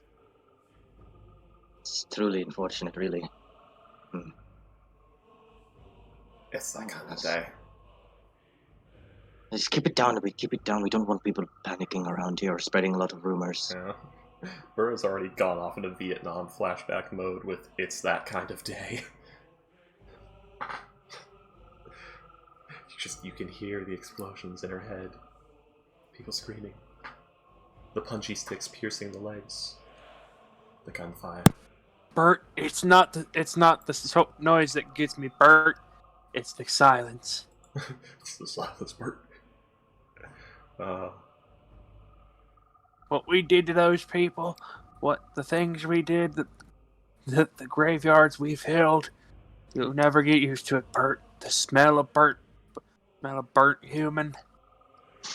Never heard. Never met Monty, no. Well, the last time I saw the man, he was for some reason going towards the side of the tavern in some shady alley. That's the last time I saw him. I kept an eye on him. He looked a bit shady.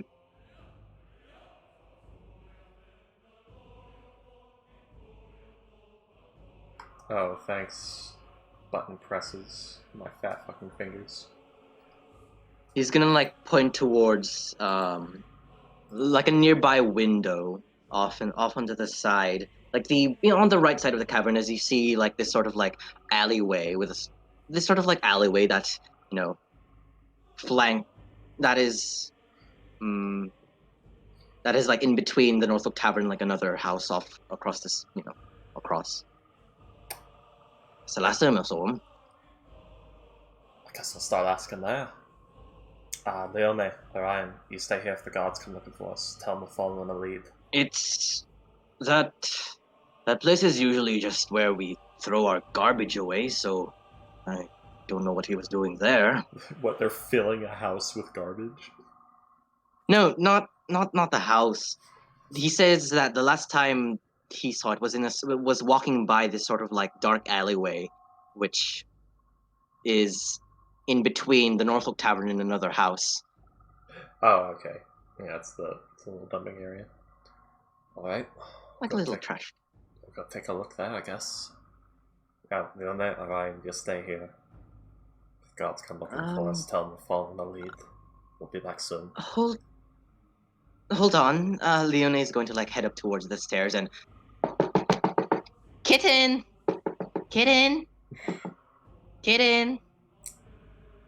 Hello? Oh God.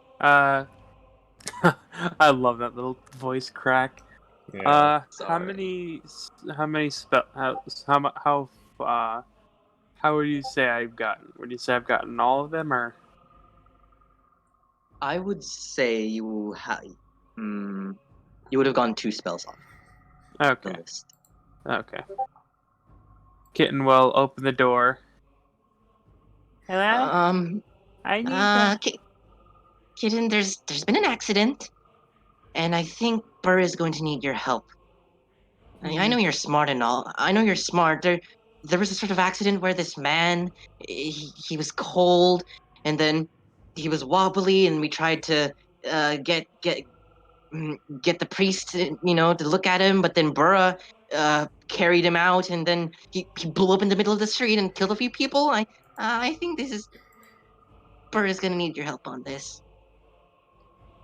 Kitten sighs, nods, and like calmly gets out, shuts the door behind her, and, like locks the door. Well, let's go. Burra told me to stay here just in case the guards, ask questions and such, and tell where everyone else is. As we were told to stay here.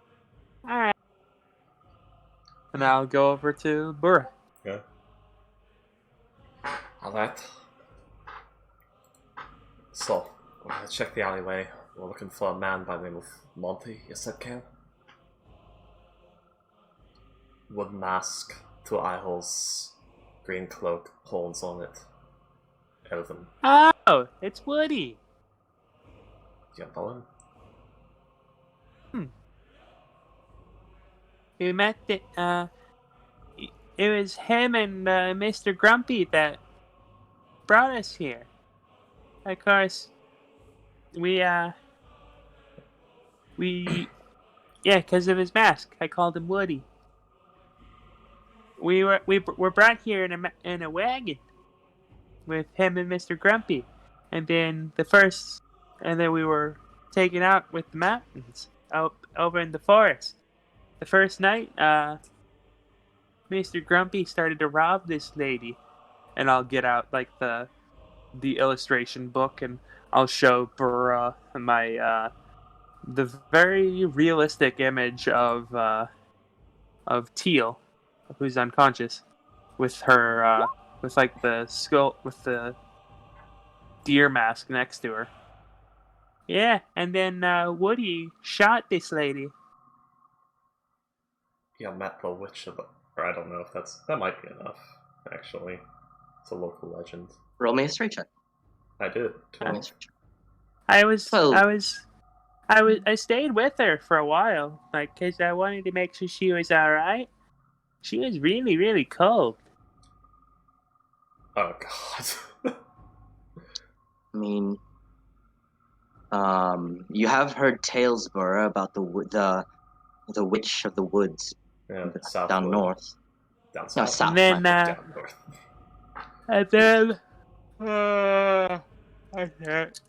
and then when she got up, I went to sleep. And then the next morning, she and Woody were gone. So you met the witch of the Southwood, and he shot her? I guess. And she's not dead? I guess he was trying to prevent. Kitten doesn't care about that. Ghost. Aw. Well, from what he was saying, I guess he didn't want either one of them to die, so he just knocked her unconscious. He might have brought a curse down on all the Prince Chant at doing it. You don't fuck with the Witch of the South Wood. That's probably what happened to that guy. We need to find this man. Let's go find him. Yeah. Assuming he's not already dead. Turned into a walking corpse. So, you three are going to be heading out to the alleyway to investigate, right? Mm-hmm. Alrighty then. So you three head on, like, out of the Norfolk Tavern, take a right, then kind of dive in towards this, like, obscured and shadowy alleyway. There's no one in this alleyway, and you see across there's another road leading to another road leading with a few people walking by, and you walk down, and this is what the alleyway looks like. I've made a little illustration. Ooh. Foxtrot's making illustrations again. No, it's just a simple thing. Oh, it is. Okay. Right here. So as you walk on down, it's this narrow kind of 15-foot wide alleyway, and as you get to the midpoint of this kind of 60 feet long alleyway, there's a sort of like little pocket midway there where there's a few trash cans and a few kind of bags of sealed trash just there. A place like this only goes for 2 to 3 things. Throwing out trash, illegal deals, teenagers doing a quick one.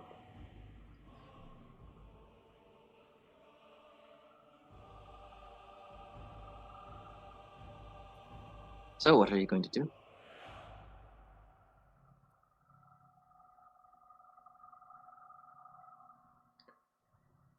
Let's see much. First, he's gonna scan.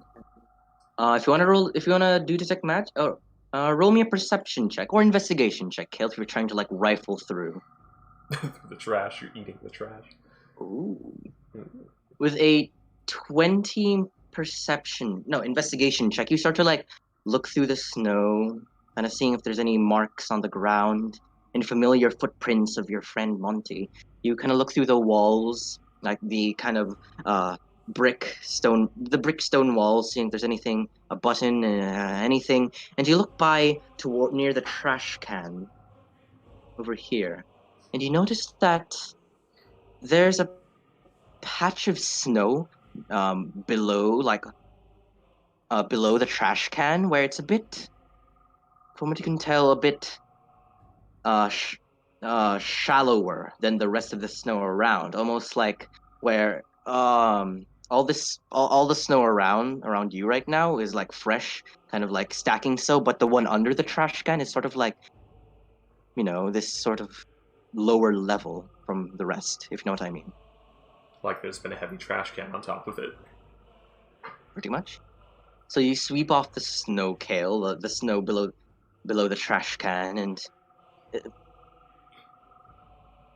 and you start sweeping and sweeping, and you sweep the snow off the trash can or the weirdly leveled snow, a trash barrel. Same thing. All right, so you kind of like in this process, you kind of push the trash can off a bit, and you sweep off this slightly kind of smaller. And by the way, this kind of change in level is minuscule. You were barely able to notice it, but that 20, you just noticed it. You notice as you start to sweep it away, you see sort of like, instead of like a stone rocky ground, there's wood. As you start sweeping and sweeping, and you uncovered a sort of trap door on the ground.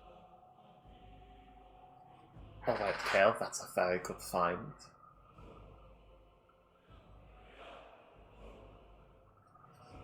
Alright. It shouldn't take too long for the guards to get here. I say we go back, we wait for them, and report this finding.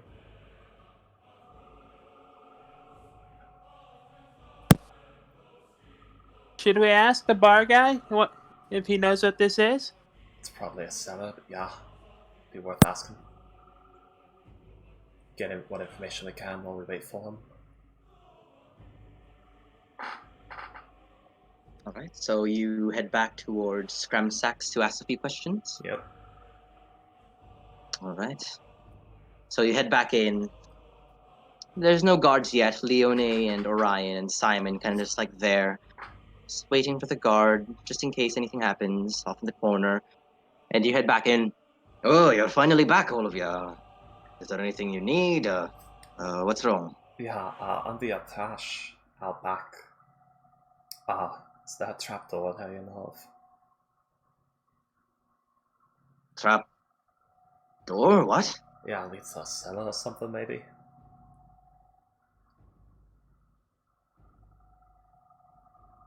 I don't know what you're talking about. Alright then, that's something to investigate. We found a lead. I mean, insight check, Kale. Yeah.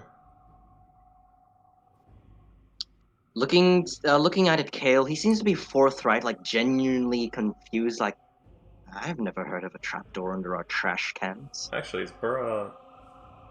what's Burra's read of Scramsax in general? Does she consider him upstanding, or is he a shady barkeep?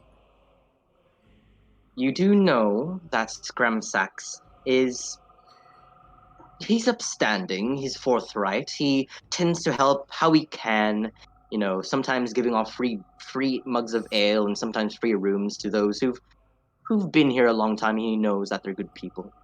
Then Burra He's has a nice guy. no reason to incite him. She would believe him wholly. Could you show me to where it is? We'll wait for the guards to get here. We don't know what's in there, especially if you don't know what it is. Could be If there's something in my property that I do not know of, I'm going to look into it. The problem is, it could be some sort of smuggling ring, and there's a psycho with a spear there that'll stab you the moment you open the door. I don't trust anything.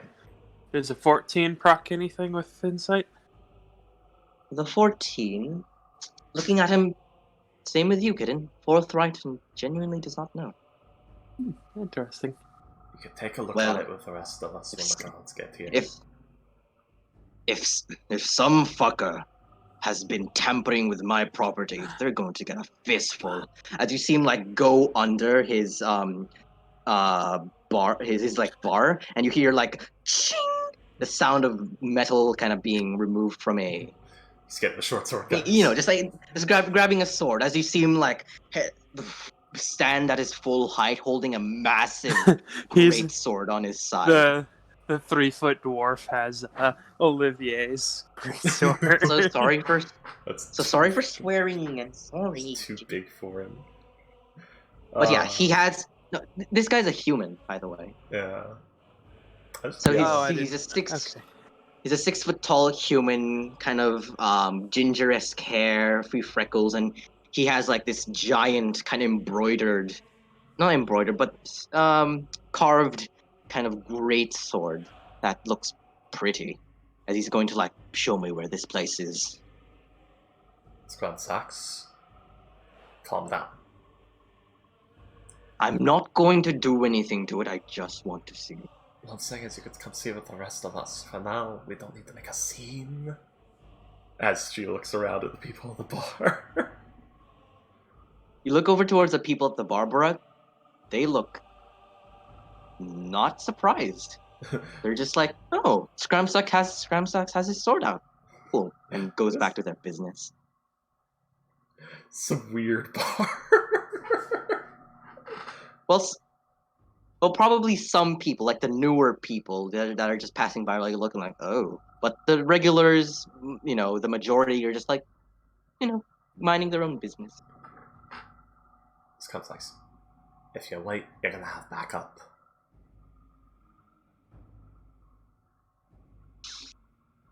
Vera, I'm going to go.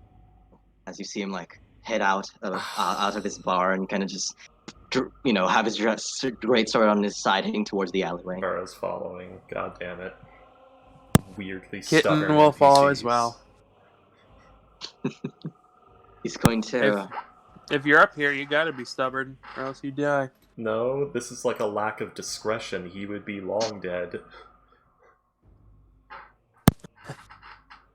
So he's gonna. You all are going to follow. Are you following as well, Kale? Okay, Kale's following. So you see him like head off out of the Northrop Tavern back into the alleyway and towards the midpoint, and the trash can at this point is kind of put aside so Kale could scrape off the snow. And looking at that same area, you see there's a fresh patch of snow that has covered the trapdoor once more. Where is it? Where is this trapdoor? It's right there under that snow that we didn't put back there, so now I'm on edge. And Burra gets out her axe, which she's had, but now she's like holding it for battle. He's gonna so you head over towards that area again, Kale, and you sweep it off to show him, and the trapdoor is still there. Damn it, I can't let you die. No, it's still there, it's not gone, Ghost. But him saying it's still there is a spooky concept, like, it's not there. I've never seen this trapdoor before, and you know what? Move aside, Kale, as he's gonna step over and grab the edge of it and open it up. Burr is like readying action to decapitate anything that comes lunging out with a weapon. Or that just comes lunging out. So as he kind of grabs on the edge of the trapdoor as he flings it open, he has his great sword by his side, readying to attack as well. And then this air of terrible smelling. You don't even know what it is. It just smells putrid. Kind of just sprays on all of you like. Oh, God, hell, closet. Smells like the sewers. Ugh.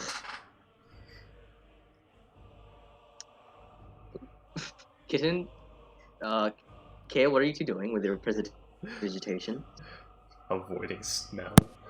Make it smell nicer. Okay, kind of just make a barrier of nice smellness. Smell. And you see him kind of waving his hand, in front of them and just looking down. There's a ladder. Oh, that's fucking water. I think this leads to the sewers. I see rushing icy water passing by. Alright.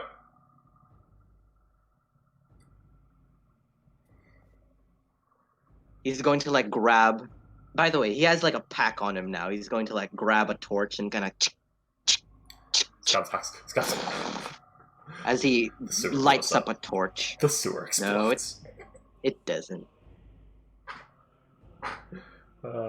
As you see him light a torch up over it while pinching his nose, yep, definitely a sewer. See rushing water. And free frozen over moisture all around. Well, and this is a Wizards of the Coast module, so there's an OT down there. You see him starting to put his greatsword on his back as he starts to climb down. Oh, Kitten, I do not want to smell food right now. Do you follow as he climbs down the sewer? Scratch, please, no. I need to check this out. I need to see which dumbass decided to put this on my property. Okay, Burra's gonna get... Oh, does she have anything like that? She is.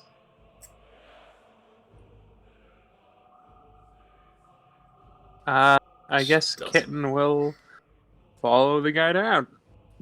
Alrighty. Give me a second. Burr's gonna go running back into the bar and grab like a hand towel or something. She's gonna like go to the back, grab a hand towel. You Throw, certainly like, can. Throw like 2 silver on the table, which is enough for like 8 hand Oh, towels. Oh, goodbye. Yeah, As you sorry. take a hand towel from like a server and Sorry, give him, need to you borrow tip him. this. Yeah, need to borrow this. She starts tying it around her face while she's running back. Sure. Right, and you head back, and do you jump in as well? Or climb She down? starts jumping in the sewer. Also, We're alright, so how probably- about you, Kale? We're probably climbing Kale down. Yeah. deals. Burr's gonna tie a rope to. Is there anything sturdy to tie a rope to? That's a good question. There, looking at it, there's the trash cans, and Oh. no, you don't really see anything sturdy to tie it on. I hope it's a strong ladder. Kale, do you follow? The 3 heading down, Burra, Kitten, and Scrumsax? Yes. Burr's afraid to use this ladder because it's an old, rotten ladder and she's heavy as fuck. Well, looking at it, Burra, it's actually it's not a wooden ladder. It is a steel ladder that's ice Better. cold to the touch.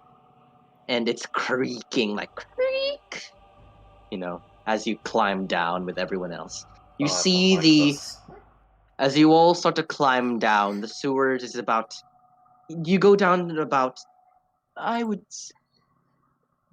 25 feet down, and the sewer itself is about 30 feet wide, and you see in the middle of the sewer, about 20 feet wide, is this current of rushing water passing through. That's like 8 feet down. If you don't.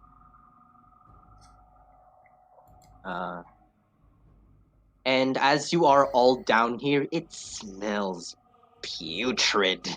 The smell of decaying feces, rotted objects, people losing their stuffs, in the sewers. Bodies being And since disposed this. of.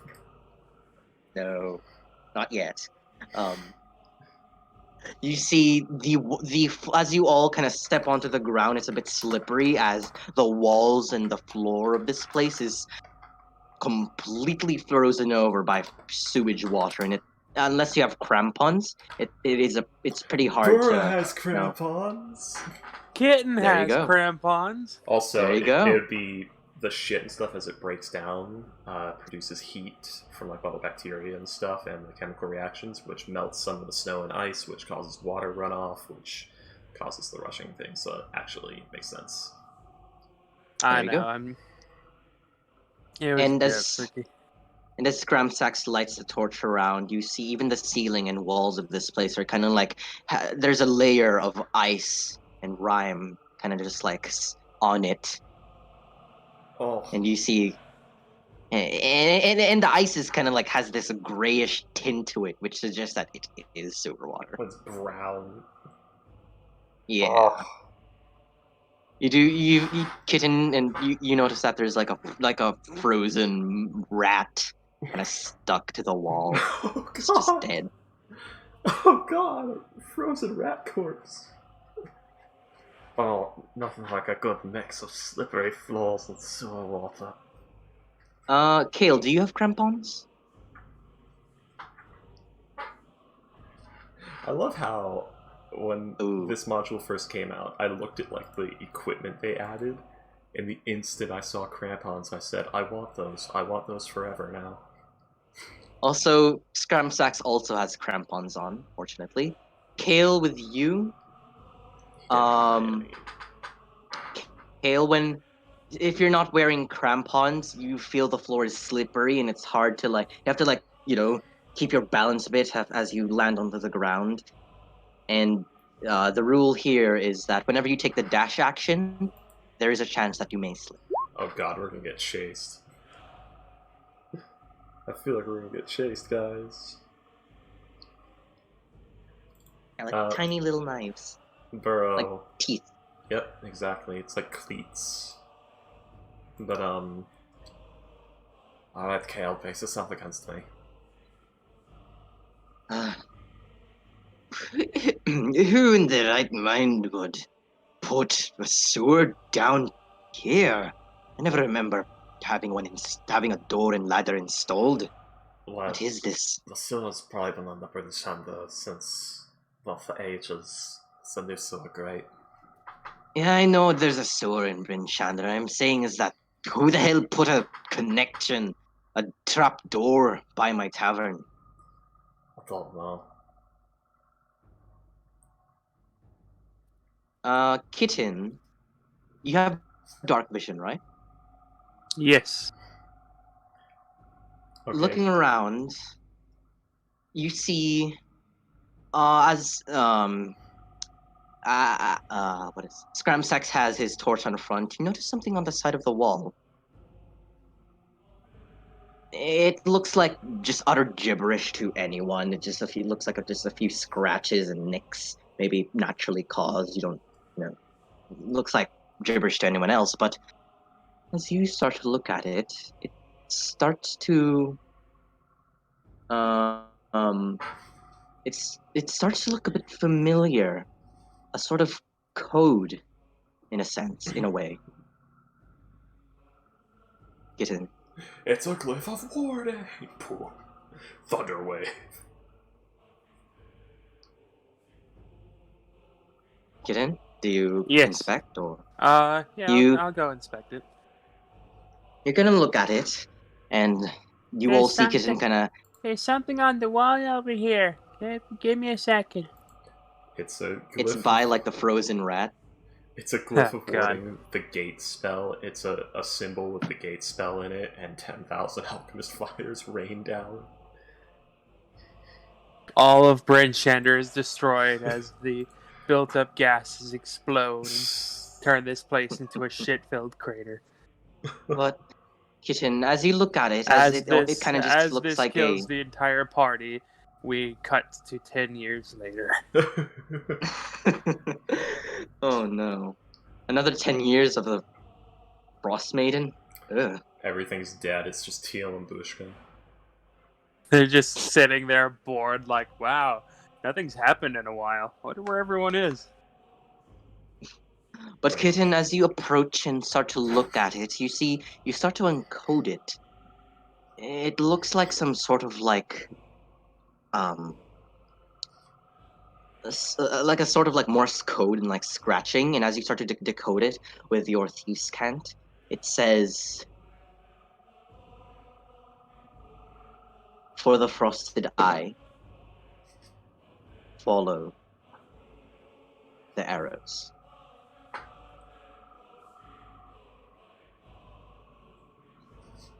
And Kitten, as you see this, you start to like look further down toward through like the wall, and you see that there are like the same kind of like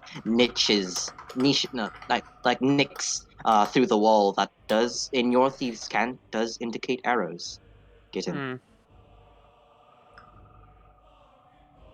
I ask Burra if she knows anything about something called the Frozen Eye.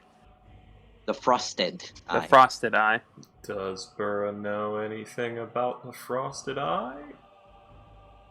Roll me a history check. Also, you, Kale, if you want to. Okay, there, finally. Burra has a no modifier to history.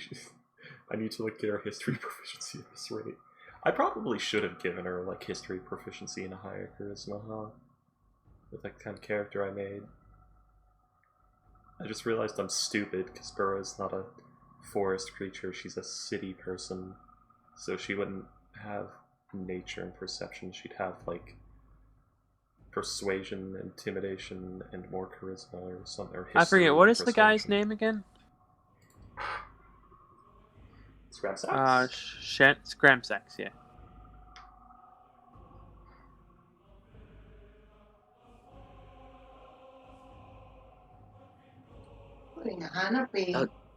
Hold on. I guess it would be like Instead of animal handling. Let's see. So, Kale, unfortunately, Burr, you've never heard of sort of frosted eye before, but Kale, Nothing I've heard of. something pops up. Frosted eye, frosted eye. The frosted eye is a sort of organization, or you've not seen or heard of them much, or you do know that the frosted eye is linked towards the Frost Maiden. You don't know if it's an organization, you don't know if it's some sort of like place or area. You just know that it's somehow linked to the Frost Maiden. Do you relay this to the party?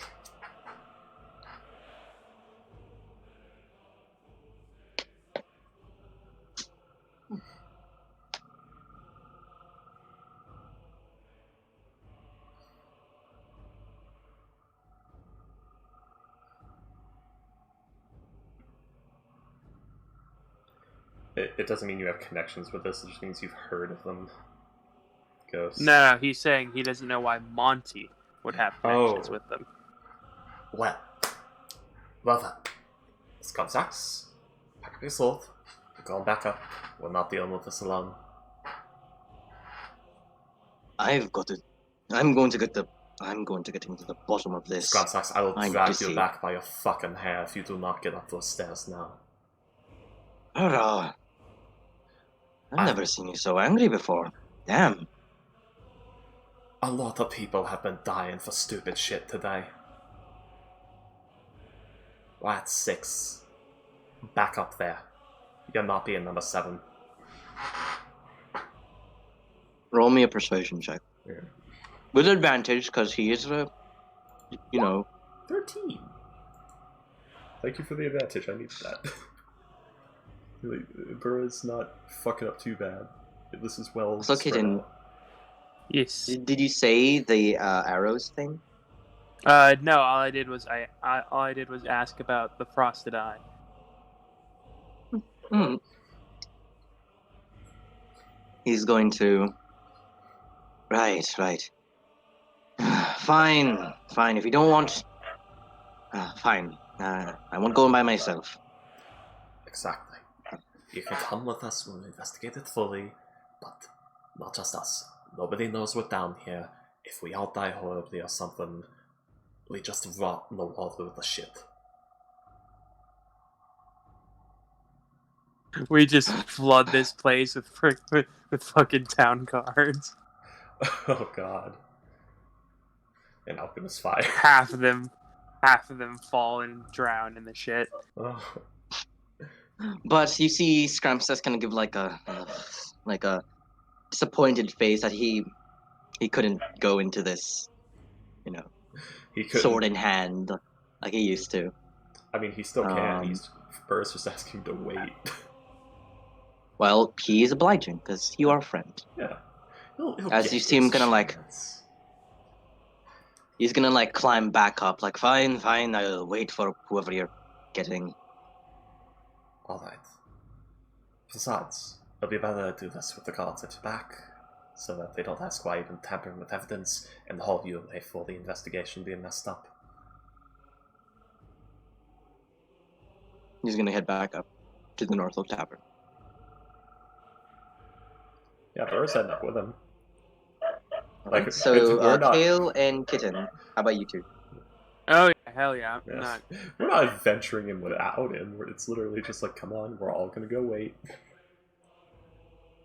Stink like shit. Oh god, the stinking like shit. So you we all need to go buy some perfume.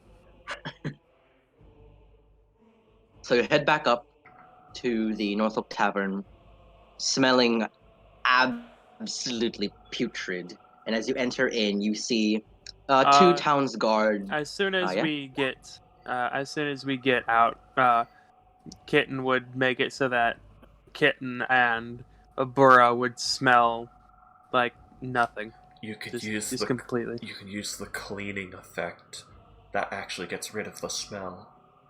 Yeah, that's what I mean. All right. I'm guessing Kale does it too because you have the spell. Oh, goodness. Doggos. Alright, so William, you're aggravating them. Stop. Oh, they want to have a bark off, do they? Woof woof, motherfuckers. Oh god. Or let me just close my window for just a second. Give me a second. Heckin' good doggos everywhere. Something kind of sad I heard is that DMX recently died. Yes, I saw that on Twitter. Mr. X finally gave it to him. Yeah. Alright, so with that, Wasn't it? you head back in. Burra and Kitten smelling a lot less sewagey and smelling a lot less like nothing, and Kale as well. You head back in and you see a few. Say what? She's asking if you could help Scram Sacks. Oh, okay, good. I think Kale Alright. got him. Alright. You see by the rest of the party, 2 towns guard with a few notepads up, kind of like asking them, what happened? Well, who else saw it? Who else was in nearby? And yeah, you see 2 towns guard kind of like talking to the rest of the group. Burrow walks in, hears that. We saw some stuff too, and we got some more information for you. Information you say. Tell me. Well, what do you know? Alright, so you've already heard about the guy who stumbled around in here, picked him up, started carrying him to his house. Then he got worse, started running to the temple. You up to that speed? Is what she's Could you repeat that? He was here. He was stumbling How about. How far along the story are you guys? Yeah. What all do you know so far? They're just telling them everything, basically. Yes. No, she asked. Like how? Yeah. I mean, No, I can roleplay it out if you want, or we could just say I get it. Gets them up to speed. They say these ones told me that there was a strange man, and he was wobbling about. He was cold. He was freezing. You also add the trap door and such. Yeah. Basically, tells him all the things. Tells him about the masked figure that Kale believes may be his friend Monty, but isn't sure, or his associate Monty, right? But is not sure. So you see Scramsack heads towards these 2. He says, "You go tell the others that there's a trap door," and you grabs him by like the scruff of his shirt. You're coming along with me. What? Whoa! As you see Scramsax pulling this guy towards the alleyway. Scramsax, we gotta teach you how to deal with people. Sir, what are you doing? Burrs is gonna come down. He's just worried about his shop. He wants to show you the trapdoor. No, this guy's coming along with me. Down there. We're all coming with, but we got to answer the questions first. Kitten will show Scramsax the picture of the group that she drew while we were in the cart. And she'll point at the picture of Monty and she'll ask, "Is this the guy?" Looking at him, squinting his eyes, letting go of the guy, like ruffling his shirt. Yeah, that's him. That looks exactly like him, actually. Well, Kitten's useful. Alright. You see Kitten's like ears just kind of flatten on her head as her tail stops like the last few, like it goes completely still, and she says, "You thought I wasn't? I didn't know you had this skill." She will then flip over to the picture she drew of Burra bursting out of a window, spearing the cultist woman. How about that? How'd you even? Got good memory too, apparently. That's a good scene, Kitten.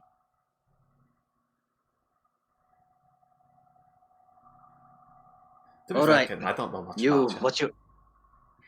you I guess. grabbing the guard once more. Like, oh god, not again. Scum As socks. you see Scramsax heading over towards the trapdoor. Scum socks, please. The sign got arrested. Oh, trust me, they're not going to be arresting me. I used to be the one teaching these new guards how to get by. Scum socks. They're just trying to help you. Yeah, he's going to help me go get down there and get to the bottom of this. Alright, I'm coming with. All right. He's probably a veteran sheet, most likely. All right. So we have Kitten and Kale. Are you following them as well? Yes. Alrighty then. And you see the other guard that was with the guy that Scramsack's dragging along is like running off to get convey the information and tell them that you all are going down there. Scum socks, can you at least let the poor guy loose? Can't even cover his nose like that. Yeah, I can't. God. Fine. Let's go, the guy. Kitten Alright. is gonna say, okay, how about this? Wait here. I'll go grab some perfume, and then we don't all have to try and not vomit. I've got a few perfumes in the storage cabinet over there. Points at like the one near the kitchen. Just grab them. Oh, those leftovers from your lady friends. Yeah. Alright, Kitten will grab him. And you grab some of them. They're kind of like in this kind of old timey kind of. You have to push this little ball to get the spray out. It looks expensive and quite out of Scramsack's aesthetic, really.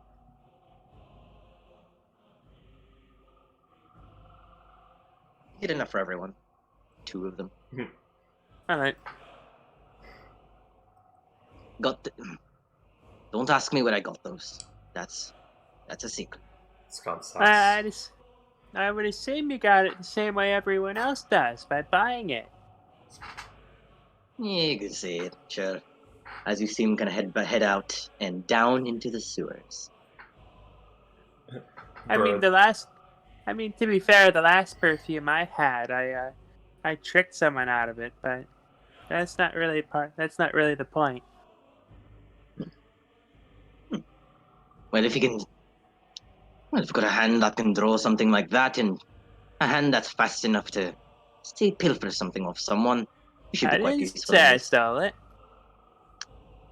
Well, I said I tricked them out of it. Well, I assumed. I'm sorry. She conned them. Completely different skill set. I didn't steal it. I conned it. Completely different. So he heads down towards the sewer, and you all are. He's going to be like, all right, well, as he's got a torch out, and he says left, and there's 2 paths to go here, left and right. Let's see, left or right. Well, Kitten will go over to the wall and see the arrow. Which way does it go? You see it heading towards the right side. We go right. Burrow looks down the both paths for signs of like crampons that have dug into the ice or footprints in some of the more wet areas to see if they collaborate. Roll me a perception check. No. Oh. Fortunately, Burrow, as you try to look, there's like a little. No, there wouldn't be bugs here. That's true. They can't survive this. It would be that the rushing water, like the ice melts and is replaced by more ice so often that it just doesn't. Ghost, there's currently a lantern and a torch in the room with you. So. Kitten will point to the right and she'll say, "This way, follow me." Alright. I'll trust you on this, Kitten. I got as you see the left though. What? I got a feeling about the left, though. Well, the thing says to go, right? Yeah, I can. Look at that. Freeze, like, should I use this net one to sabotage? With that, the guards are going to be like, "Oh God, what did I get myself into? Oh no." To be fair, I'm just gonna drag you into it. Is the rest of the party with us? I would say no, as they'd still be there to tell y'all that to tell any guards who come by to investigate tell them they're there. Well, the good news is Leon is an energetic Labrador puppy, so if Payday and Aster were to walk into the session right now, we could very easily say that Leona gets more and more antsy and goes, "I don't like them being down there alone. Let's go." Fair enough. Does the guard have crampons? He has crampons. Yes. Yeah. He's a guard. He has to chase people down, and there's ice on the streets. Yeah.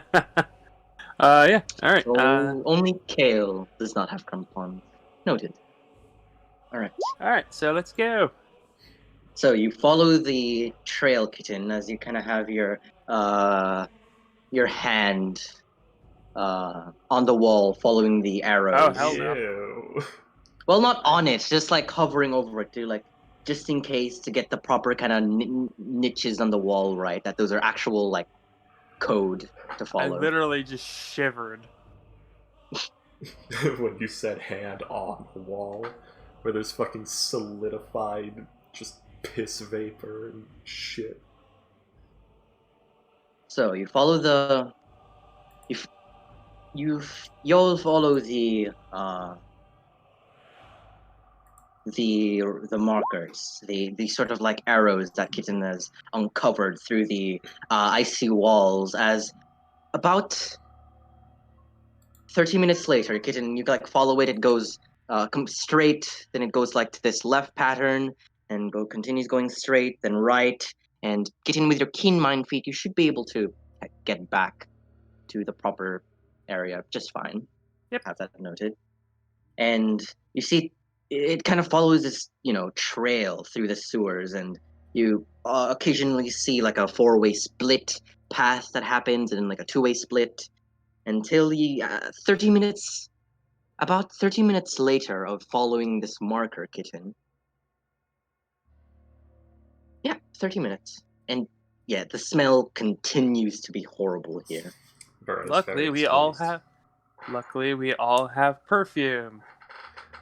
Man, I miss playing the Queen's Guard already, because I can't jump into that river of shit. Here's the thing. If it had a legitimate reason to, it would without hesitation or fear. Oh, God. All right. With that, after 30 minutes goes by, Kitten, you kind of go towards this sort of continuing hallway that goes straight. As you continue to follow along, Kitten, what is your passive perception? I believe. Hang on. I'm not even gonna say I believe. I'm gonna check. 13. 13. All right. So, Burra, how about you? And also you, Kale. Also 13. All right. 11. All right. So with that, you continue to follow this trail, and as you continue to walk this like long hall of a sewer, Kitten and Burrow, you both hear something. Ding, ding, ding, ding, like ding, ding, ding, ding, ding. Deeper into this hallway, you heard something fall onto the ground. Something metallic.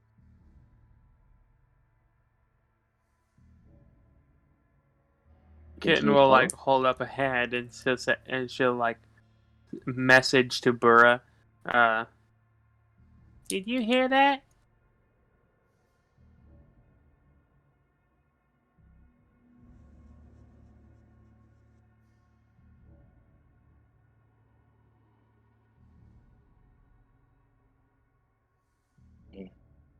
Freaky? Hello? Can you not hear me? There we go. Okay. Oh, yes, I did. Yeah. What should we do? I had to do You something. can reply to this message.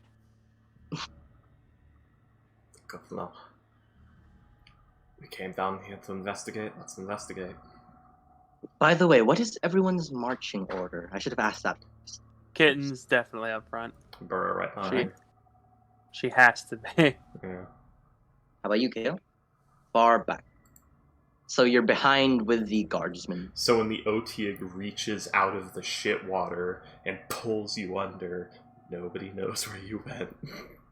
Nobody sees So it. We're not going in there. You all continue towards the. And I don't have the harpoon. Oh goodness! You all continue to follow that sound as another about half a minute goes by, and you see something shining at the end of this hall, this sewage hall, and there's a sort of, from what you can tell, a dead end, about 30 feet away from y'all right now. What is And this shiny thing? just a sec. You see on the walls and on the floor of this sewage area, of the sewer. There you go. That's the word. There's a sort of like web that's strewn across all over this wall and this sort of like dead end. And by the way, the sewer kind of like there's like a right road and a left road, a path, I mean, and in the middle there's the 20-foot wide rushing sewage Yeah, water. it's a sewer. It's like a trench. Yeah. It's the waste works of Vivek. And y'all are like on the Or the from waterworks. Like looking forward. that, Y'all are yeah. on the left path, and you notice about 30 feet away from you all, as I said, this cacophony of stringed webs. They're giant, by the way. You see them like attaching attaching onto the wall, to the ceiling, onto the floor, over the sort of like running water, and you see this dead end kind of leads where the water goes towards this dead end. It kind of goes downwards towards a sort of like barred,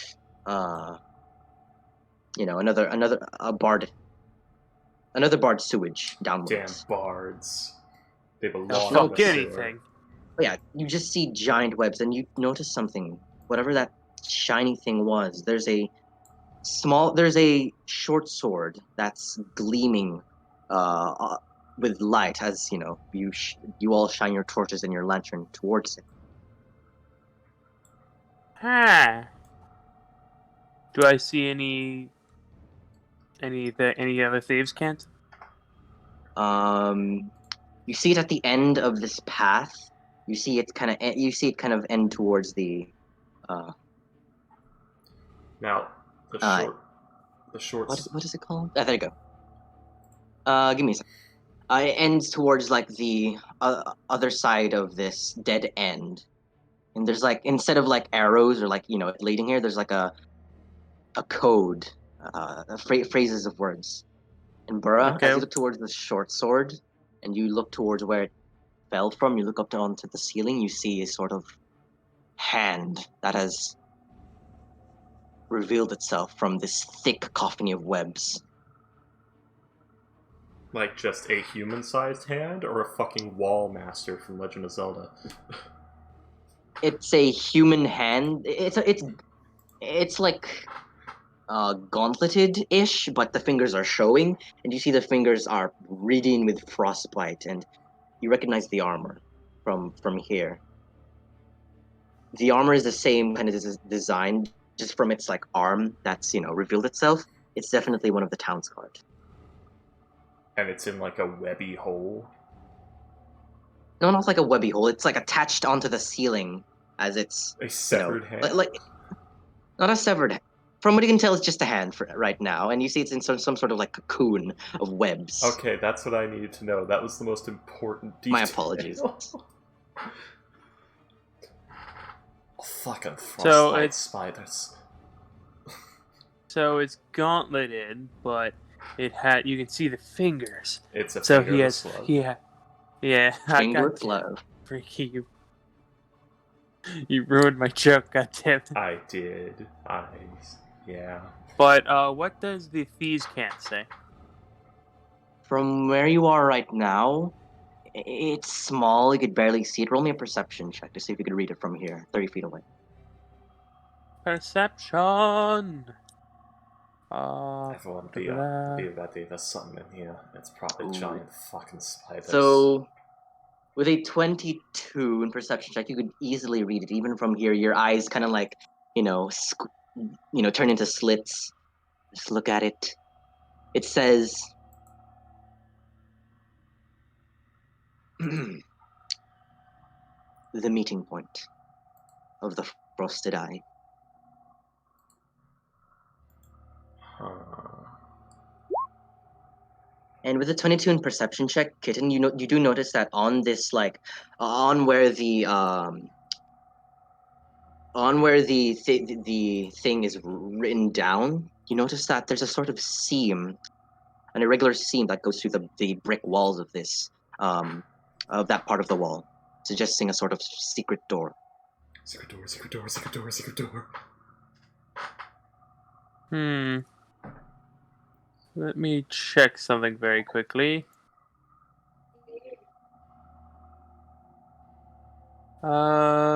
Nope. Okay.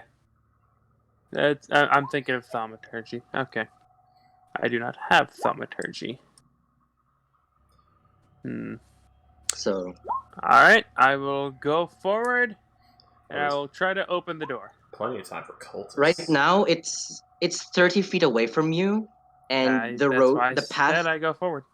The path that leads towards that door is covered in webs. All right. In that case, boop.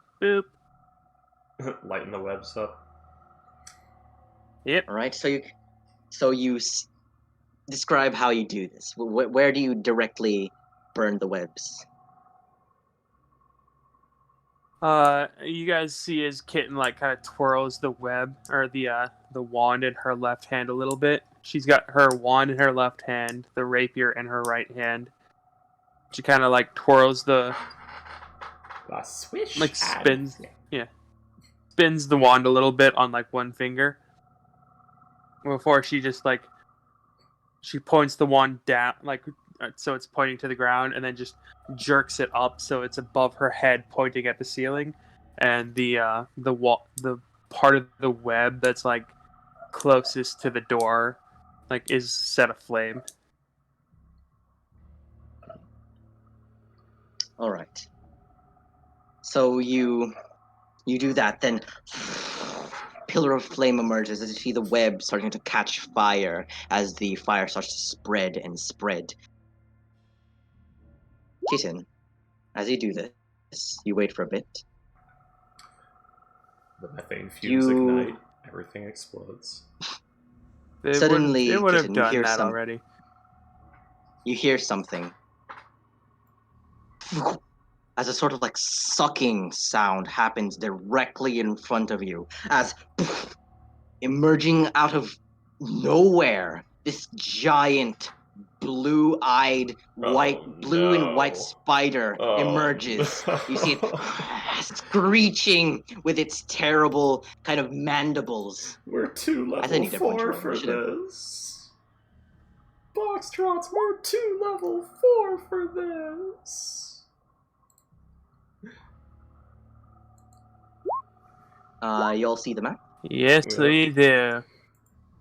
And this is what you see. Dad, come pick me up. I'm scared. Alright, let's do this.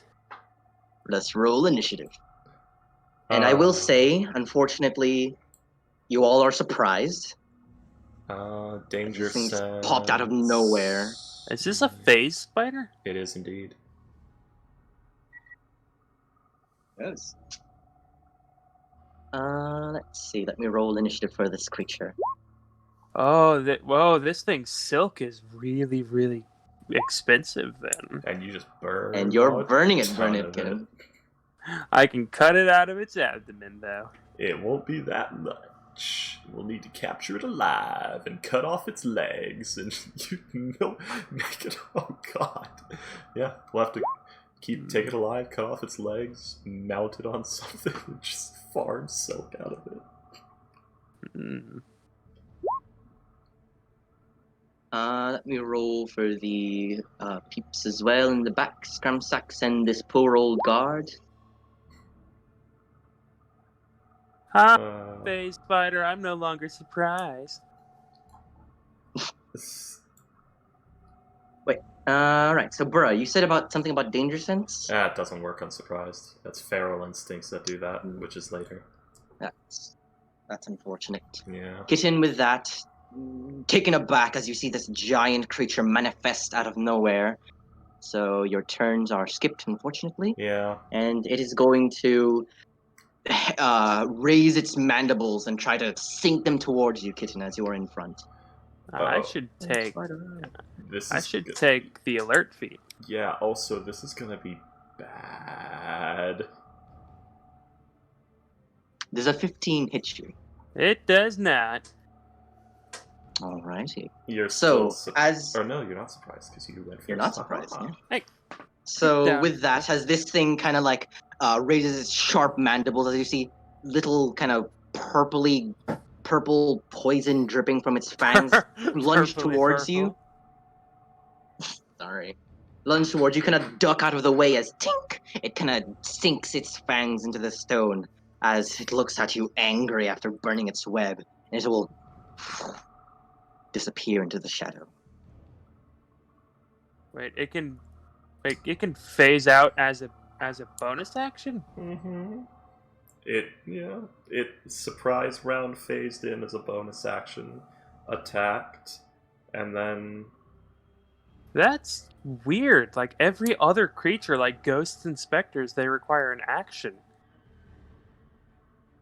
Yeah, phase spiders are a problem. Scramsax is done, and this poor old guy is also surprised.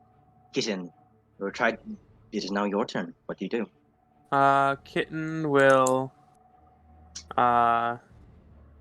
ready an action to stab anything that pops up. Yeah. Alrighty then. Burra. Burra shall... Yeah, there's not too terribly much that can be done, so Burra's going to 25, move out here, rage, rage, and ready action to do the swing. Alrighty.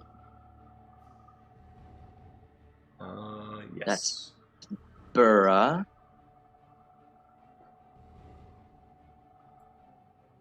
Kale, it's your turn. What do you do? Alright, Hello. we're so fucked, aren't we? We're fine. We're fine. Gramsax is a veteran. He's like CR5. We're fine. Yeah, but that only amounts to like, what, 50 HP? I don't think a It's only phase like spider is like CR10. I think it's like a CR4. We're fine. Freaky seems We're fine, Freaky. No, we're fine. We're fine. Not. Me and Scramsax might be fine, but it can one-shot the rest of you, I think. We're fine. Alright, Cal, what are you doing? Flaming sphere, like over here as a protection, hoping that he would scare away from attacking us with a fire. Alright. Flaming sphere, let me get your token. Yeah. Put it like right here. Us meaning. No, put it like right here. Burra's like just out of range. Caught between Burra and a hot place. Yeah, hot potato. He's gonna summon it here. Bonus action, Mhm. ram it. Can you put it there? Yeah. It hovers like how far does it hover above water? That's gonna have to be a judgment call because they don't put that shit in the spell. Let's see. I would say, yeah, you could make it hover above water. Sure. Interesting. I mean, it's weightless. It's not like it's gonna say like, it's not solid enough for me, so I'm not gonna float over it. I think it's just like it hovers off the end of a surface. Then again, this is just the whole argument, like, if you're on a moving platform like a train, and you cast like an area of effect spell that hangs in a spot, does it move with the train, or does it get left behind? I would say it Did it- depends on intent. Yeah. Anyway. I'm guessing it didn't hit any. Right, Kale, so you take out her spell components and smash them together as you see No, I'm using my this. spell focus. Alright, so you point your spell focus towards that direction as you see from that point, there's this ball of burning fire floating there, burning things all around it. So much light. Also the web. Probably put the web. The ramming doesn't work, right? Nope. Does not catch anything. In the case, we'll move it. Move it over here. Actually, no. It does here and move it 5 feet over here. Didn't I already burn the webs? Yeah. Also, It's it moves still burning. it moves a single direction. By the ghost. So you said you summoned it towards near the door, and it's burning everything Yeah. around. I'm Right. gonna go ahead and drop concentration on that. Alrighty then. There's the issue of it does spread. I know. Still spreading. Right, Kale, does that end your turn? It's spreading. Alrighty then, it does. So, with that, appearing right on top of Scramsax and the guard, God damn it, didn't take the bait. it is going to raise its mandibles and bring it down towards poor old guardsman over there. Spider bite. 20. Oof. As see Dead. how much damage this does. He's dead. Oh, so as this phase spider kind of blinks into existence, you see the guard kind of like with spear in hand, like shaking, like oh my god. Two giant mandibles kind of sink into this guy's shoulders as he's like, yeah, oh god, as he collapses onto the ground. Slides Dead. into the water. Paralyzed, not dead, but yeah. Oh. No, don't worry. He won't be dead until a few hours after we wipe. Oh, he has to roll a Constitution save. Yeah. When it Oops. sucks. I don't think it's going to matter. You don't know. He was a guard. He could have 19 health or something. Nope, he's dead. Oh. Unfortunately. And with that, the spider is now going to look towards Kale and Scramsax with its mandibles kind of just readying to strike, ending its turn. Scramsax, seeing this, is going to raise his. Okay. Scramsack didn't ready action. He I've been out of it was for a long time, surprised, boy. unfortunately. He's going to raise his. Let me just add a great sword to the sheet. You could just drag and drop it. It'll work. That's what I'm doing. And he's going to raise his great sword, and he's going to you wretched beast! Just gonna swing towards it. Never was bronze. Great sword. That's an 8. Does not hit. And a 13. Does that hit? Let's see. It just hits. Alright. 7 slashing damage as you see Scramsax dig into this thing's side. Oop. Alrighty. This guy is dead. Kitten, it's your turn. Kitten is going to cast Chromatic Orb as she pokes the earring with her wand. And she's going to choose lightning damage. Ooh, go ahead. Roll the Chromatic attack. Orb. 17 does hit. Roll the damage. And I'll cast it at 2nd level. Alrighty. Box drops. Yeah. Did we? Oh, wait, yeah, now I remember. Never mind, I'm stupid. I was like, why does Burr only have 1 feet? Because the other one was given up for the thing. Ignore me. I'm insane.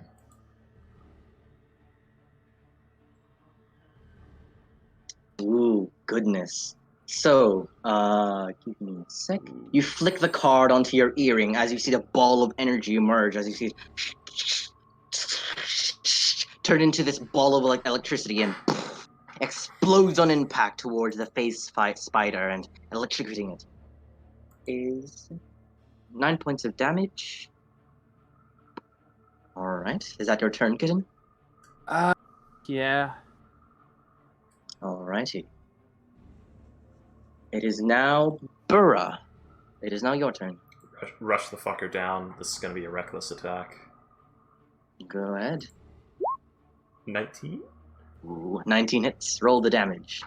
12 damage of the slashing 12 variety. damage. So, Burra, you scream and run towards this creature, raising your great axe. She does not want to open her mouth in here. Well, you scream without opening your mouth, so it's just a hum. As you slice a good chunk out of this thing's abdomen, as you see it fall onto the ground, slimy and phasey. Is this Nasty. Reduced damage? Reduced difficulty face spider? It's like CR what? Like 3, 4? I'm It's not. I'm starting to think the DM that ran that encounter used buffed face spiders. Because the ones I remember fighting had like 50 HP and did like another couple of die worth of damage, like another like 5 or 6 damage than what we saw out of this thing.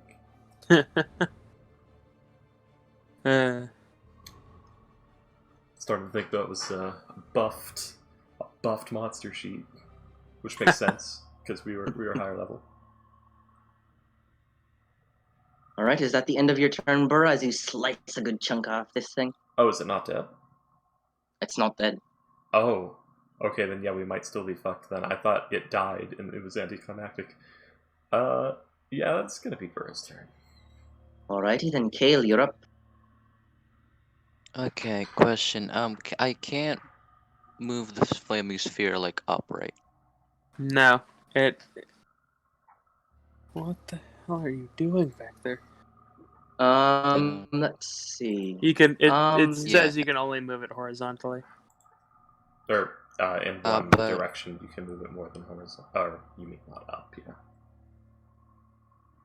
But it says you can make it like jump it across pits up to 10 feet wide.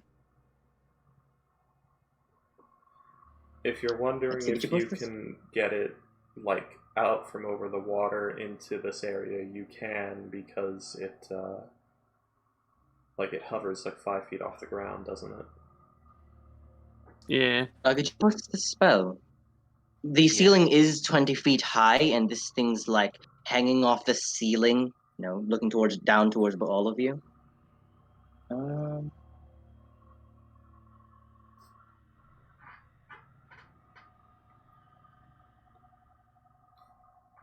Can you move? Jump across 10 feet wide. So you're getting it towards the spider, but making sure it doesn't hit any of your allies, right? Basically. Making it Um, jump 10 feet across, beside it, will catch it, but it will catch the person below as well, as it is only a 10 feet jump. yeah, it's a jump. Well, first he's gonna Misty Step, going over here. What Boxrots Alright. was saying is it would hit Scramsax. But it's only a jump. So yeah, it'll No, hit the the aura. people under. No, the orb will hit him. It will. And when it impacts, Alright. it stops. So that would just hurt Scramsax. He would be caught in the orb and in the radius. Well, the radius doesn't matter unless Scramsax ends his turn there. What I'm worried about is it hitting Scramsax. Because then it... Well, it depends on how Monty move. No, Monty. Depends on how Kale moves it. So, Kale, how you moving it? How you moving the ball? There you go. And Oh, you can just move it this towards thing- the other direction. this thing is a larger creature, so it is caught in it. A few of its half is like caught on its radius. Is that the end of your turn, Kale? That Are he's you, gonna still move over here. are you ramming it? Because that's... Does You can ram it from there. Are you ramming? it's out of movements. That it But, doesn't have I mean, to it's occupy touching the it. space. It gets within melee range, and that's melee range. I mean, yeah, but it's melee range. I thought it has to be like the sphere. Oh yeah. Yeah, it's not when you move it into a creature's space it impacts. It's when you... It just says you Misty Step. impact a creature with it. I got over there with a Misty Step, Ken. Sphere to 3 feet into a creature. That creatures make a saving. This is worded weird. He's gonna Most still spells move. on. Well, actually, Ken doesn't want to be singled out because the spider might phase out and attack me if I go away. So he's gonna stay over there. Alrighty then. Let's see. Give me a sec. Yeah, Alright. it's just... So let's see. I didn't say anything about ramming it towards Yeah, a it creature. just says you ram it. When you move it into a creature. It doesn't say like into its space. It's just saying like you ram it. So I would say putting it. Go ahead.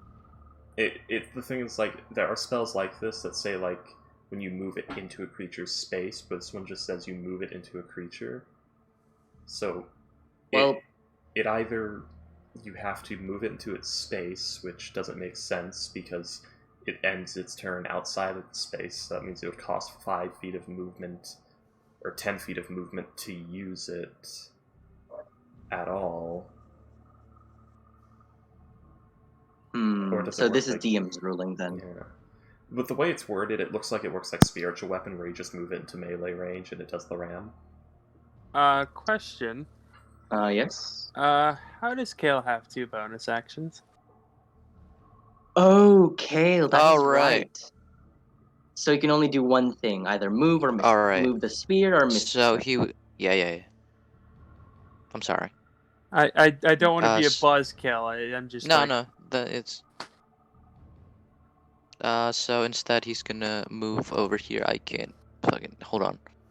You have movement to He's move gonna- with. You don't yeah. need to use Misty Step. He's gonna go over here. He just doesn't want He just doesn't want opportunity attack. And to get slapped with his own sphere.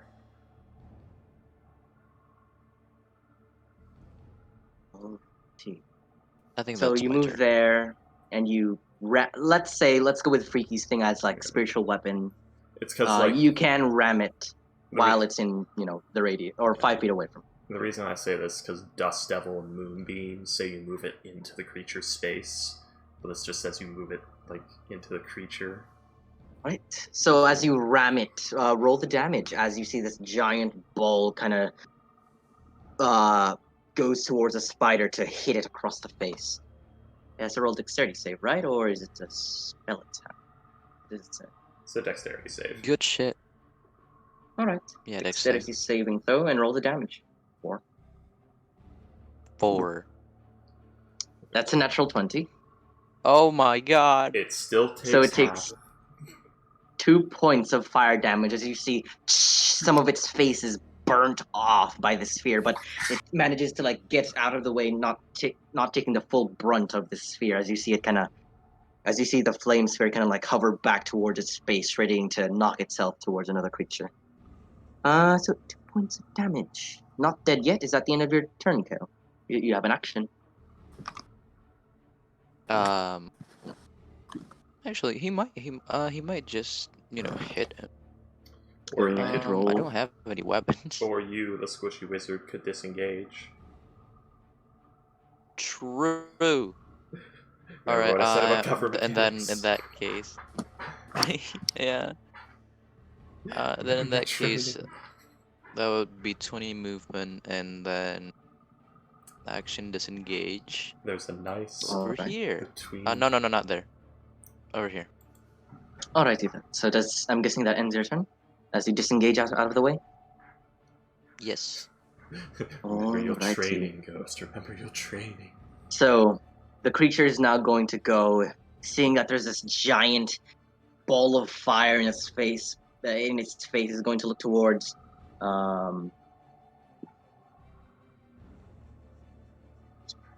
Is going to look towards you, Burra. Yeah. This mandible, like half burnt face, looking towards you. He's going to lunge towards you with its mandibles. You fool. Ooh. I forgot. As I roll this attack, I forgot to say something. As you look towards this spider, you see its face and its. Ooh, that's an 8 to hit. You see its face and its head kind of has this. Has these like giant icicles jabbed into its face and head, kind of just sticking out. As you see, like the flat part of those icicles, kind of on its head. You see it kind of just looking towards all of you, and even in some of its eyes, there's some of these like jagged icicles rammed into it. Oh, that's weird. It's like how pain controls corpses in Naruto. All right, and with that, the spider, seeing that it's in a peculiar situation, is going to disappear out of thin air. So, Scramsax is going to go. He's going to like pull out from his bag this giant heavy crossbow, loading it up with an arrow, readying an action to fire whatever comes out. Show yourself, you ugly beastie. Kitten, it's your turn. Kitten will come over here and ready in action to stab. To stab Burra. To stab Burra. Kale. Oh. It's your turn. Uh-oh. Burra. Oh, can you not hear me? Hello? Hello. I hear you, Box Tricky. box? I can hear you. Oh, okay. Foxy, Woxy, ooh, woo. What's up? Hello? Can you hear me? Yes. I can hear you. Cool bean. Burra readies javelin with malicious intent for Spider to return. Alright, readying a javelin. Kale, you're up. Oh boy.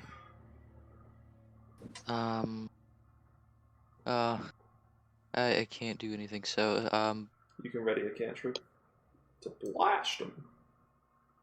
True. You could also move up against the wall so that you can't get, pushed off or ambushed like that. And all kinds of things you could do to be in a safer location. Hide behind the Burra. pushing up against. Burra is like wait. Oh no, never mind. So he's gonna go over here. Go over here. Yeah. And then ready his action to fireball. You want to be that distant from the party when this thing's teleporting around, picking off stragglers? That's not too distant. Okay. Alrighty then. Hello, bruh. No, he doesn't say that. He's not Oh, awkward. That's one of your lent brain cells for the session. alrighty then. With that, you see the space behind where you were, Kale. The spider emerges, and seeing that you've moved out of the way, your opportunity attack, your held actions do go off. Everyone, go ahead. Scramsax would go first with a heavy crossbow. 15 does hit. No. This is no. Do it, Scrapsacks. Steal the kill. Come on, roll, please. Roll. Give it a second. If you click more, it'll just like 6 piercing. bog it There you down. go. Yeah. So with that, as Scramsax hears the vacuum of space re-emerging, he kind of turns around, fires a heavy crossbow as it digs itself deep into the head of this phase fighter. As you hear an awful screech from this beast, as you see it fall onto the No ground, fucking way. That was a good dead. shot. Looks like I still have it. It is dead. And by now, all the web has burnt away by Kitten's flames. Not yet. It's got like... I've actually been keeping track. Like... One moment. All of Kill's this immediately gonna- has not burned yet. If people want to, within the next 18 seconds, put that fire out somehow.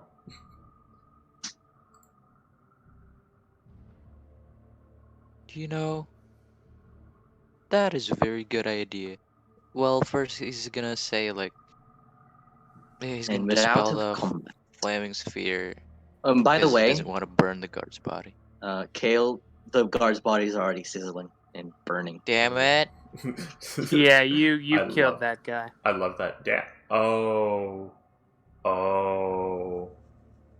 you did. I did?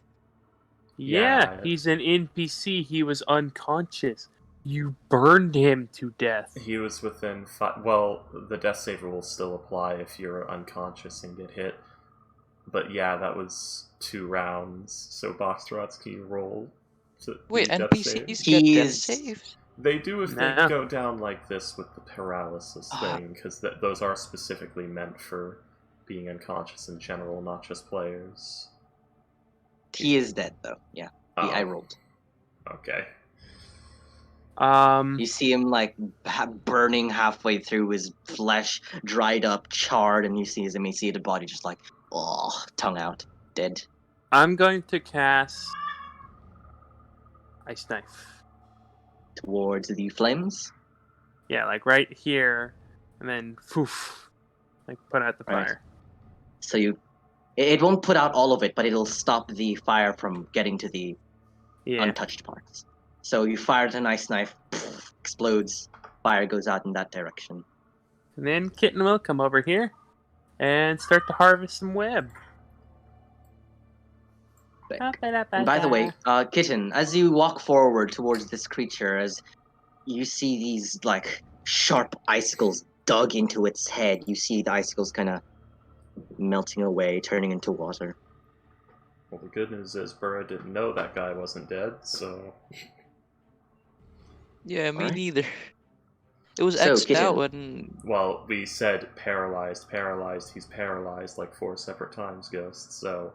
While You Kale's... yourself said paralyzed like Mhm. twice, Ghost. Mm-hmm. That was... So, Kitten, you're gonna harvest the body? It's going to take And a now wee bit to And I'm gonna harvest the web. get a spool of webs. Sure. What are you using specifically to wrap it up? Give me a second. Let me. Rip off one of its mandibles. Oh yeah, I need to down the. Short like a candy cone. Well, I have a hammer. I can wrap it around. I have a Alright. short sword. I mean, if you want to wrap it around your short sword, go ahead. No, I'll wrap it around like the hammer. Alright. And you do notice that as that area is burnt away, you hear falling onto the ground a body of Oh no! Anyways, convenient.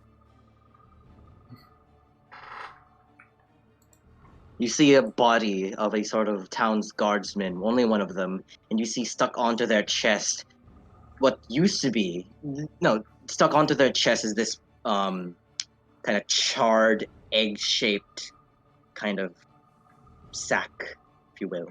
Oh no, the sack is egg brain. By the way, you're gonna see Burrow walk up with her axe and split this thing's head in two. Just bring it down. Alright. The lock getting back up. Let's see. So, Kitten, it's going to take you a wee bit to spool up all this thread. If I know what you're trying to do with this, I'm guessing you're going to make a bag of holding, right? With all try, this, yeah. Oh, I would is say what you wanted to make. you grab all the spools of thread that are hanging off, that are usable and not doused in like sewage water or, destroyed by the charred flames. I can cast prestidigitation. Alright. You'd get about at least 2 bags worth of spools. How much pounds is that? I would say 2 pounds. It's like 1 pound per bag of hold, to make that. It'd be about 4 pounds for 2 bags of holding. Holding is 15 pounds. The bag weighs 15 pounds magically. The bag itself would not weigh that much. Okay. So I should write 4 pounds of space spider silk? Or 2, I don't know. Blackstar said 2. two. 2 pounds, and you could, this is just the silk component. There's still like other materials that you need to get to, create the bag itself and loom the thread of silk into the bag. So you get 2 pounds and 1 pound. You can make, and you can make 2 bags out of this huge spool. Basically, there you go, 2 bags of holding. If you make it, you can. All right. There you go. Nice. So 2 pounds of phase spiders thread. So with that, the thread is gone. It took you about 2 minutes to get the thread out. And Burra, roll me a survival check if you're trying to harvest something. Oh of no, the spider. she was just double tapping it so it didn't get back up. All right. So you saw her just without a word walk up the head with her axe. All right. All right. Well, What are you all going to do? Kitten will head over to the door. Or we'll actually head over to this poor bastard. we should probably head back. We thought they lost someone. I was gonna say, yeah. If this is just the guard for the establishment, I don't think this We is can- it's probably We can always come back. I do know the way. We should Yeah. probably get this guy back as well. Probably should. I'm gonna search him for any form of like ID or like see if he has anything interesting on him. Oh, you check his underwear. Looking that's at his him, Kitten, you notice on his chest is the insignia of Bryn Shander, so he's a guard. And you notice that on his neck are these deep, piercing wounds, and you see like sort of this. It would have been purple, but charred. He's charred, and you see on his chest is this burnt up sack, egg-shaped sack. And there's nothing else interesting on him other than his armor, which is chainmail, and the short sword that fell onto the ground. I pick up the short sword and I say, Barra, can you carry this? name. What, the body? Yeah. I got 2 to carry, but alright. Wait, why Don't did worry. I'm going to have to. I'll carry this poor last lad. No. Wait, is she gonna carry the spider? No. She's carrying this guy. She Um, was going to carry both Foxtrot. of them, but... Can I Yeah, try go. to maybe well, first I'll think about like if I know maybe the poison glands or maybe like the liver or something because it's a phase spider. No, The venom glands Bit- have their venom in it, which is useful. If you want to harvest it, you could roll me a survival check. Something off this thing. right. Hang on. No. Oop. Oh, nope. Never mind. I was gonna say I would help, but I don't have survival proficiency. And you know what? Never mind. Kitten. You know who does have Might not. survival proficiency? Burra. Burr. Got But it. Kale Leonie. already rolled. I was gonna say Leone. I didn't roll anything. What are you talking about? I just I mean, split a 10 into Kale 2. already rolled. Leone Oh. isn't here. Oh no, I wasn't talking about Cal. I was talking about Burra taking that fucking venom. Oh. Would Burr So, take Kale, venom? You Yeah, try she put to her like fucking ass. extract. You pull out a vial and you try to extract some of the venom and kind of like, come on. Its fang kind of pierce your, well, not pierce it, but you feel it like What the about heck? to go into your hand, but you immediately head back like, oh, that was dangerous. You don't lose the venom. Nothing happens to you. You're fine. You just fail. You got spooked. It Pretty poked, much. it poked you and you reeled. Then in that case, he's gonna say to Burra, Burra, if you don't mind, after you take care of the bodies, can you help me dissect this spider to get the venom glands? Maybe we need the money you- for it. You guys coming back for this? Because we're like half an hour out. Like we Okay. need to. Yeah, move over. Burra's just gonna get out a hand axe. She's gonna grab one of the big mandibles, hand it to I mean, she's like cutting the mandibles off with the axe. Roll me a survival. Roll me I a have sleight a of small hand check. knife. I have a Burra. knife. Why? I'm harvesting parts. Why is that sleight of hand? I would say trying to make sure that the glands or the sacs are not damaged in a way as you just cut it off with your hand axe. That That's- would be survival, wouldn't yeah. it? That's exactly. That's And the That's- definition of survival. Like, yeah, that's survival's true. also like Roll me a skinning- survival check. Yeah, it's also Fine, like fine. skinning pelts. Man. 15.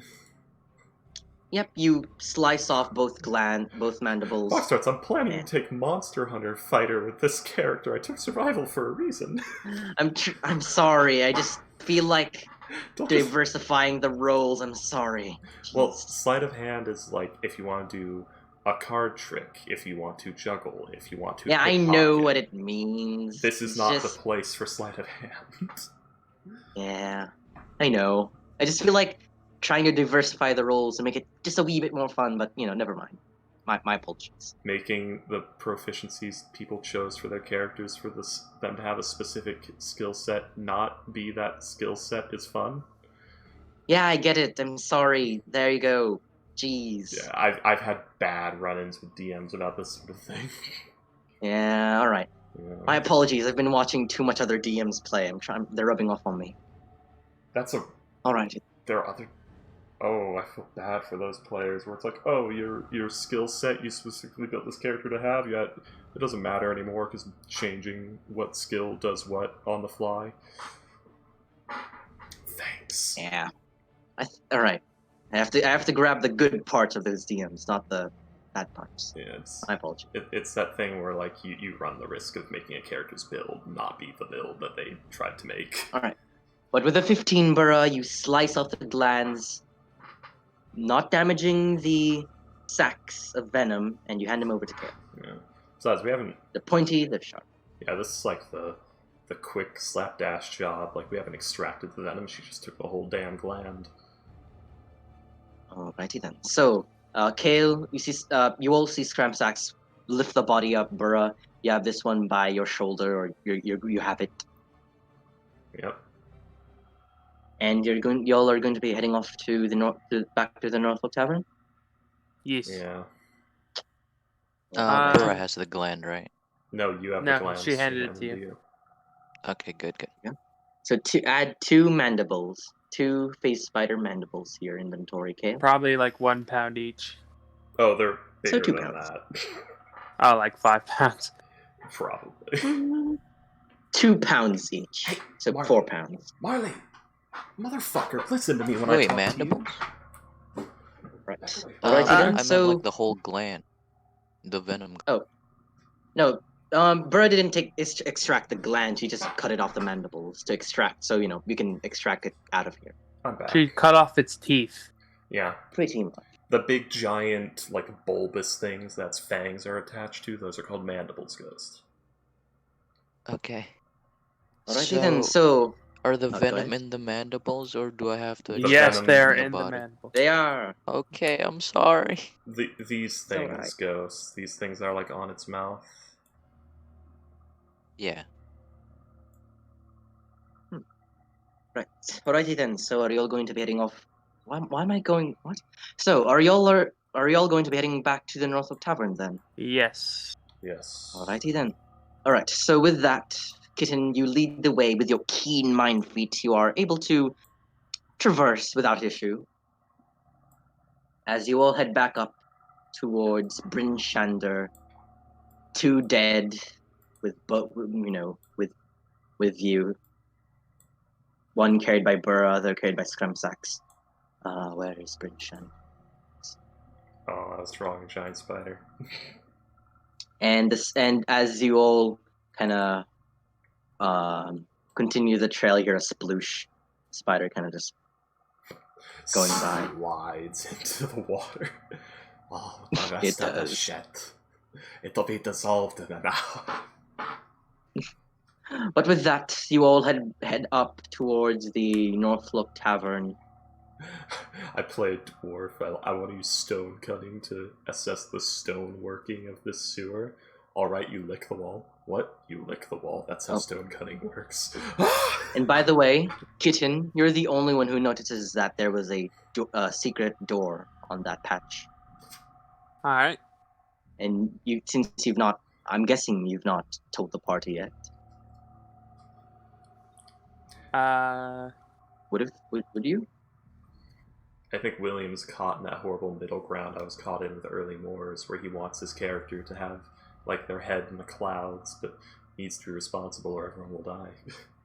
I mean, I would assume people ask why I like if there was anything at that dead end and why I can't why I started a fire. Well, we assumed it was because the webs in it looked sus as fuck.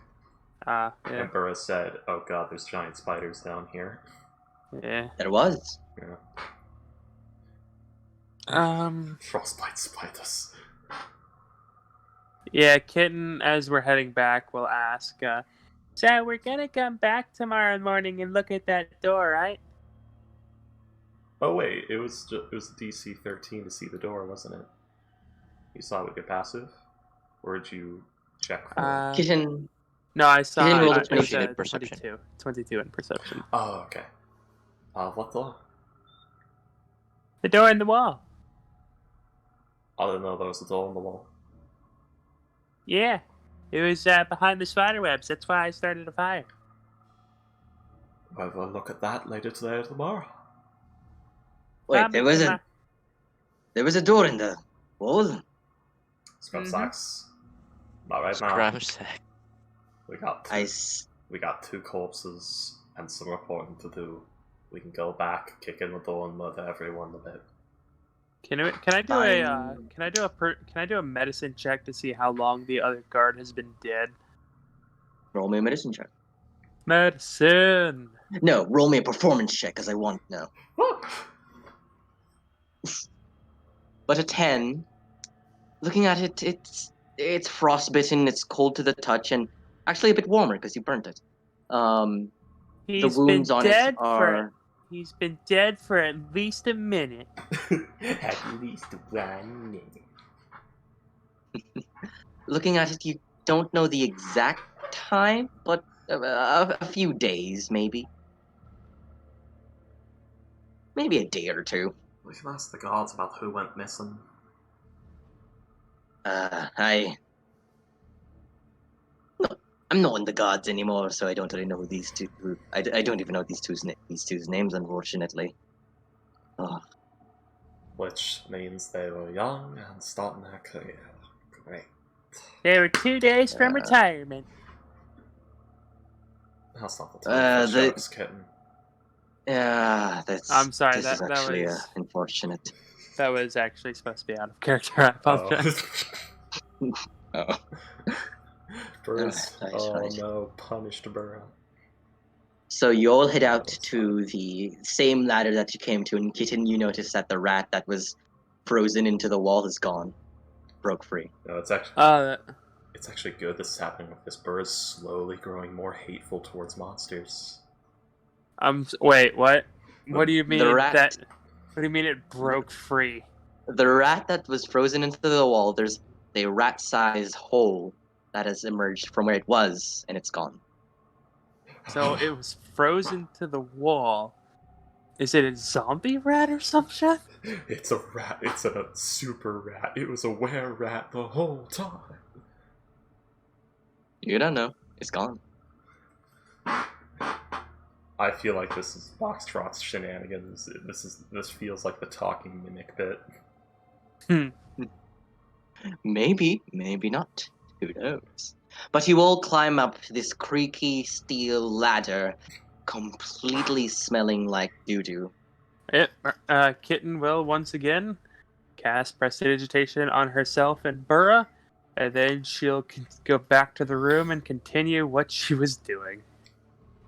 Alrighty then, so you climb back up, and Scramsack is going to say, I'm going to go find where that young lad was. I asked of him to tell the other guards that we were going down that shithole. Give me a sec. Kale, Also, sorry for swearing. My apologies. Kale, you hold on to those mandibles. They're gonna want to know what killed them, and showing them those is gonna be helpful. Maybe he's got a body bag. Oh, Chase Tilson. Come on, man. Have respect for yourself and other streamers. What happened? I don't have any a guy named Chase Tilson just popped on the chat and said follow for follow. It's like, come on, man. That's not what following means. That's not the spirit of this. But with that, Scramsax takes the body from you, but I'll make sure that they get a proper burying and I'll tell the guard. All right. I'm actually kind of sorry and disappointed in myself that I let this one down. It's a giant teleporting fucking spider. What are we gonna do? Exactly. I didn't know there was a goddamn blinking spider in that pit. Who would have known? Right. I'm sure once everything's sorted out, the guards are going to need to get back in down there to investigate that door. I'm going down as well. I want to see what face dug that pit near my shop. Tavern. Well, they're already supposed to be investigating Frost Maiden and stuff like that, so we've got a reason to go down too. Right. See you once the god gets here. He's going to take the bodies and head out. So with that, you all emerge back into the tavern, not smelling like anything. Kitten heading back to her room, doing what she was doing. Kale and Burra sitting back down to the chair where all the others were still sitting down upon. With that, I think this is a perfect time to end today's session. Ooh. So, y'all, something actually happened today. Yeah. Even though there's just 3 of y'all's. Yeah, that was far from what I expected. So the good noodle stars. Kale got a minus. No. Why would Kale get a minus? Well, actually, no, he didn't. She didn't notice. Never mind. Yep. So Kale's... I'm eating Frenchy fries now. I would have bought them for me. Frenchy fries, specifically. Oh, box shorts, I'm hungry. Oh, I'm sorry. No, it's So, good noodle stars for this session are... Kale with a +2, bringing up to 6. Leone at 7. Kitten for a +2, bringing up to 6. Simon at 3. Where did I get a Orion at +2? 2. Gerbert at 2. Where did I get a +2? Because you said... Because you said, yes, you'll go to Nabara's hook with Burra and help her look for Kendrick instead of going to Targaros. Targos. Whatever the fuck it is. Also, Leone gets more, too, because she also agreed shit. She's over 5, so now it's got a higher yield. So Leone's actually got another +1 for 8.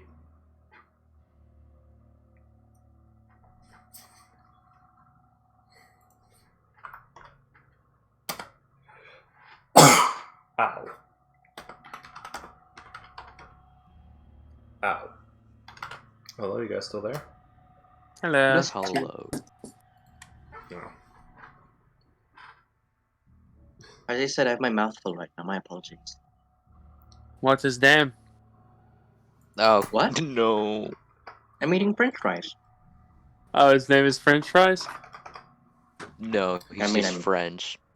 It I looks mean, I like am. fries. I have fries, and that's what I'm eating. This is all just either you are the greatest actor all of a sudden, or What? this is going completely over your head. Yeah, I think it went completely Wait, the- over the- his head. the whole What's going on time, with like, my I know Dude. box shots. Do we long rest? Nah, he... If you'll want a long rest, yeah, y'all can. Will the guards get here before the end of the... It would probably be the next morning because they have to, like, organize a bunch of stuff, don't they? Like, altered knows? guard patrols and things of that nature. Well, I think the But- investigation of that underground place would be more immediate. Yeah, fair enough. Alright, so no long rest. then. So, yeah, how about... I mean, we didn't fight that hard. So how about... We were ending session here, weren't we? Or are we still going? Yeah, Mm-hmm. We are. we're ending Okay. session. Yeah, it's been about 5 hours, 4 minutes 57, or 4 hours 57 minutes. But very slow session today. So what was I saying? Where's my brain?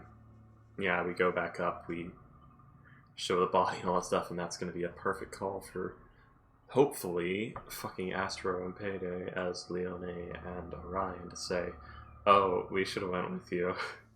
And go with us when we actually investigate the place. Pretty much. Kick in the door. Nope. Swing first, ask questions later. I don't know why, but well, like for half a year, I was thinking, no, this guy has to be fucking playing with me or something. Ooh, box To roll. Who's box playing with you? shots, yeah.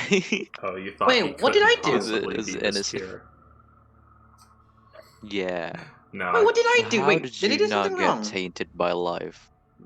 well, believe it or not, if you don't go looking for it, a lot of the terrible shit in the world doesn't find its way in front of you. Just What? Wait, Ghost, what are you talking about? What? Is this about me? yes. What did I do? You're super innocent. No, I'm not. I know a lot of bad things. A lot of bad things. You know them, but you don't do them. Like crime. You apologized for Well, swearing not even 10 minutes ago. Yeah. Well, it's... I know, but it's just... I'm trying to get swearing out of my vocabulary, and every time I do, I have to apologize, because, it's bad. You say it's bad. We need- To me, it's not bad at all, because I was raised by, 2 New Yorkers and a sailor, so profanity is just part of the common tongue. But thank you for speaking ill of my entire family, Boxrots. No, that's not what I mean. It's just All right, well, good night, guys. yeah. Good Good night, night, William. See you William. tomorrow. Hey, I'm cursing here. That was not. I'm walking here. That was not a New Yorker accent. What the fuck came out of my mouth just then? Walking. I'm walking here. I'm striding. He's. I'm trying to walk here, but I'm dummy thick, and the clap of my ass cheeks is getting in the way. Oh, my apologies. I was walking here. Would you like to go first?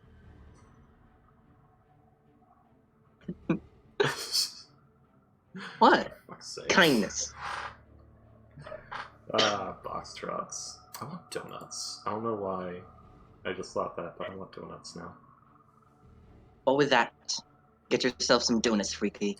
You deserve it. I can't. It's 6 in the... Well, actually, places that sell donuts might open in the next... Well, at 8 o'clock, so 2 hours, 10 minutes. But with that, see both of you tomorrow in Archon. I hope Oh, Payday and Comical and Astro can get with I us. really fucking do. People important. are Well, this is people are important. Yeah. See ya. people are going. See ya. True. Goodbye, people. Oh, everyone just left me. Okay, I didn't want to chat with my friends or anything. I'll just leave the call.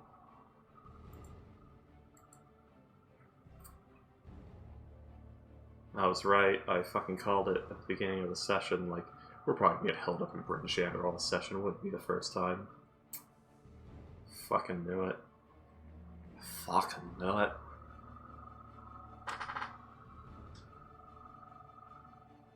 I get slightly better. Well, I'm too tired right now, but I get slightly better at the Scottish accent every session I play Burra. Because I figured it out. Just try to be Ravs from the Oxcast, because he's like a very Scottish gentleman of the much more realistic variety. That's the secret. Ravsy.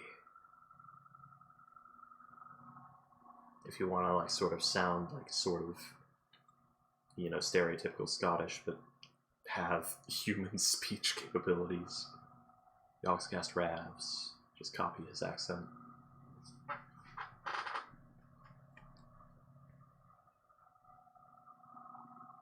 I'm so tired. Good night, everyone.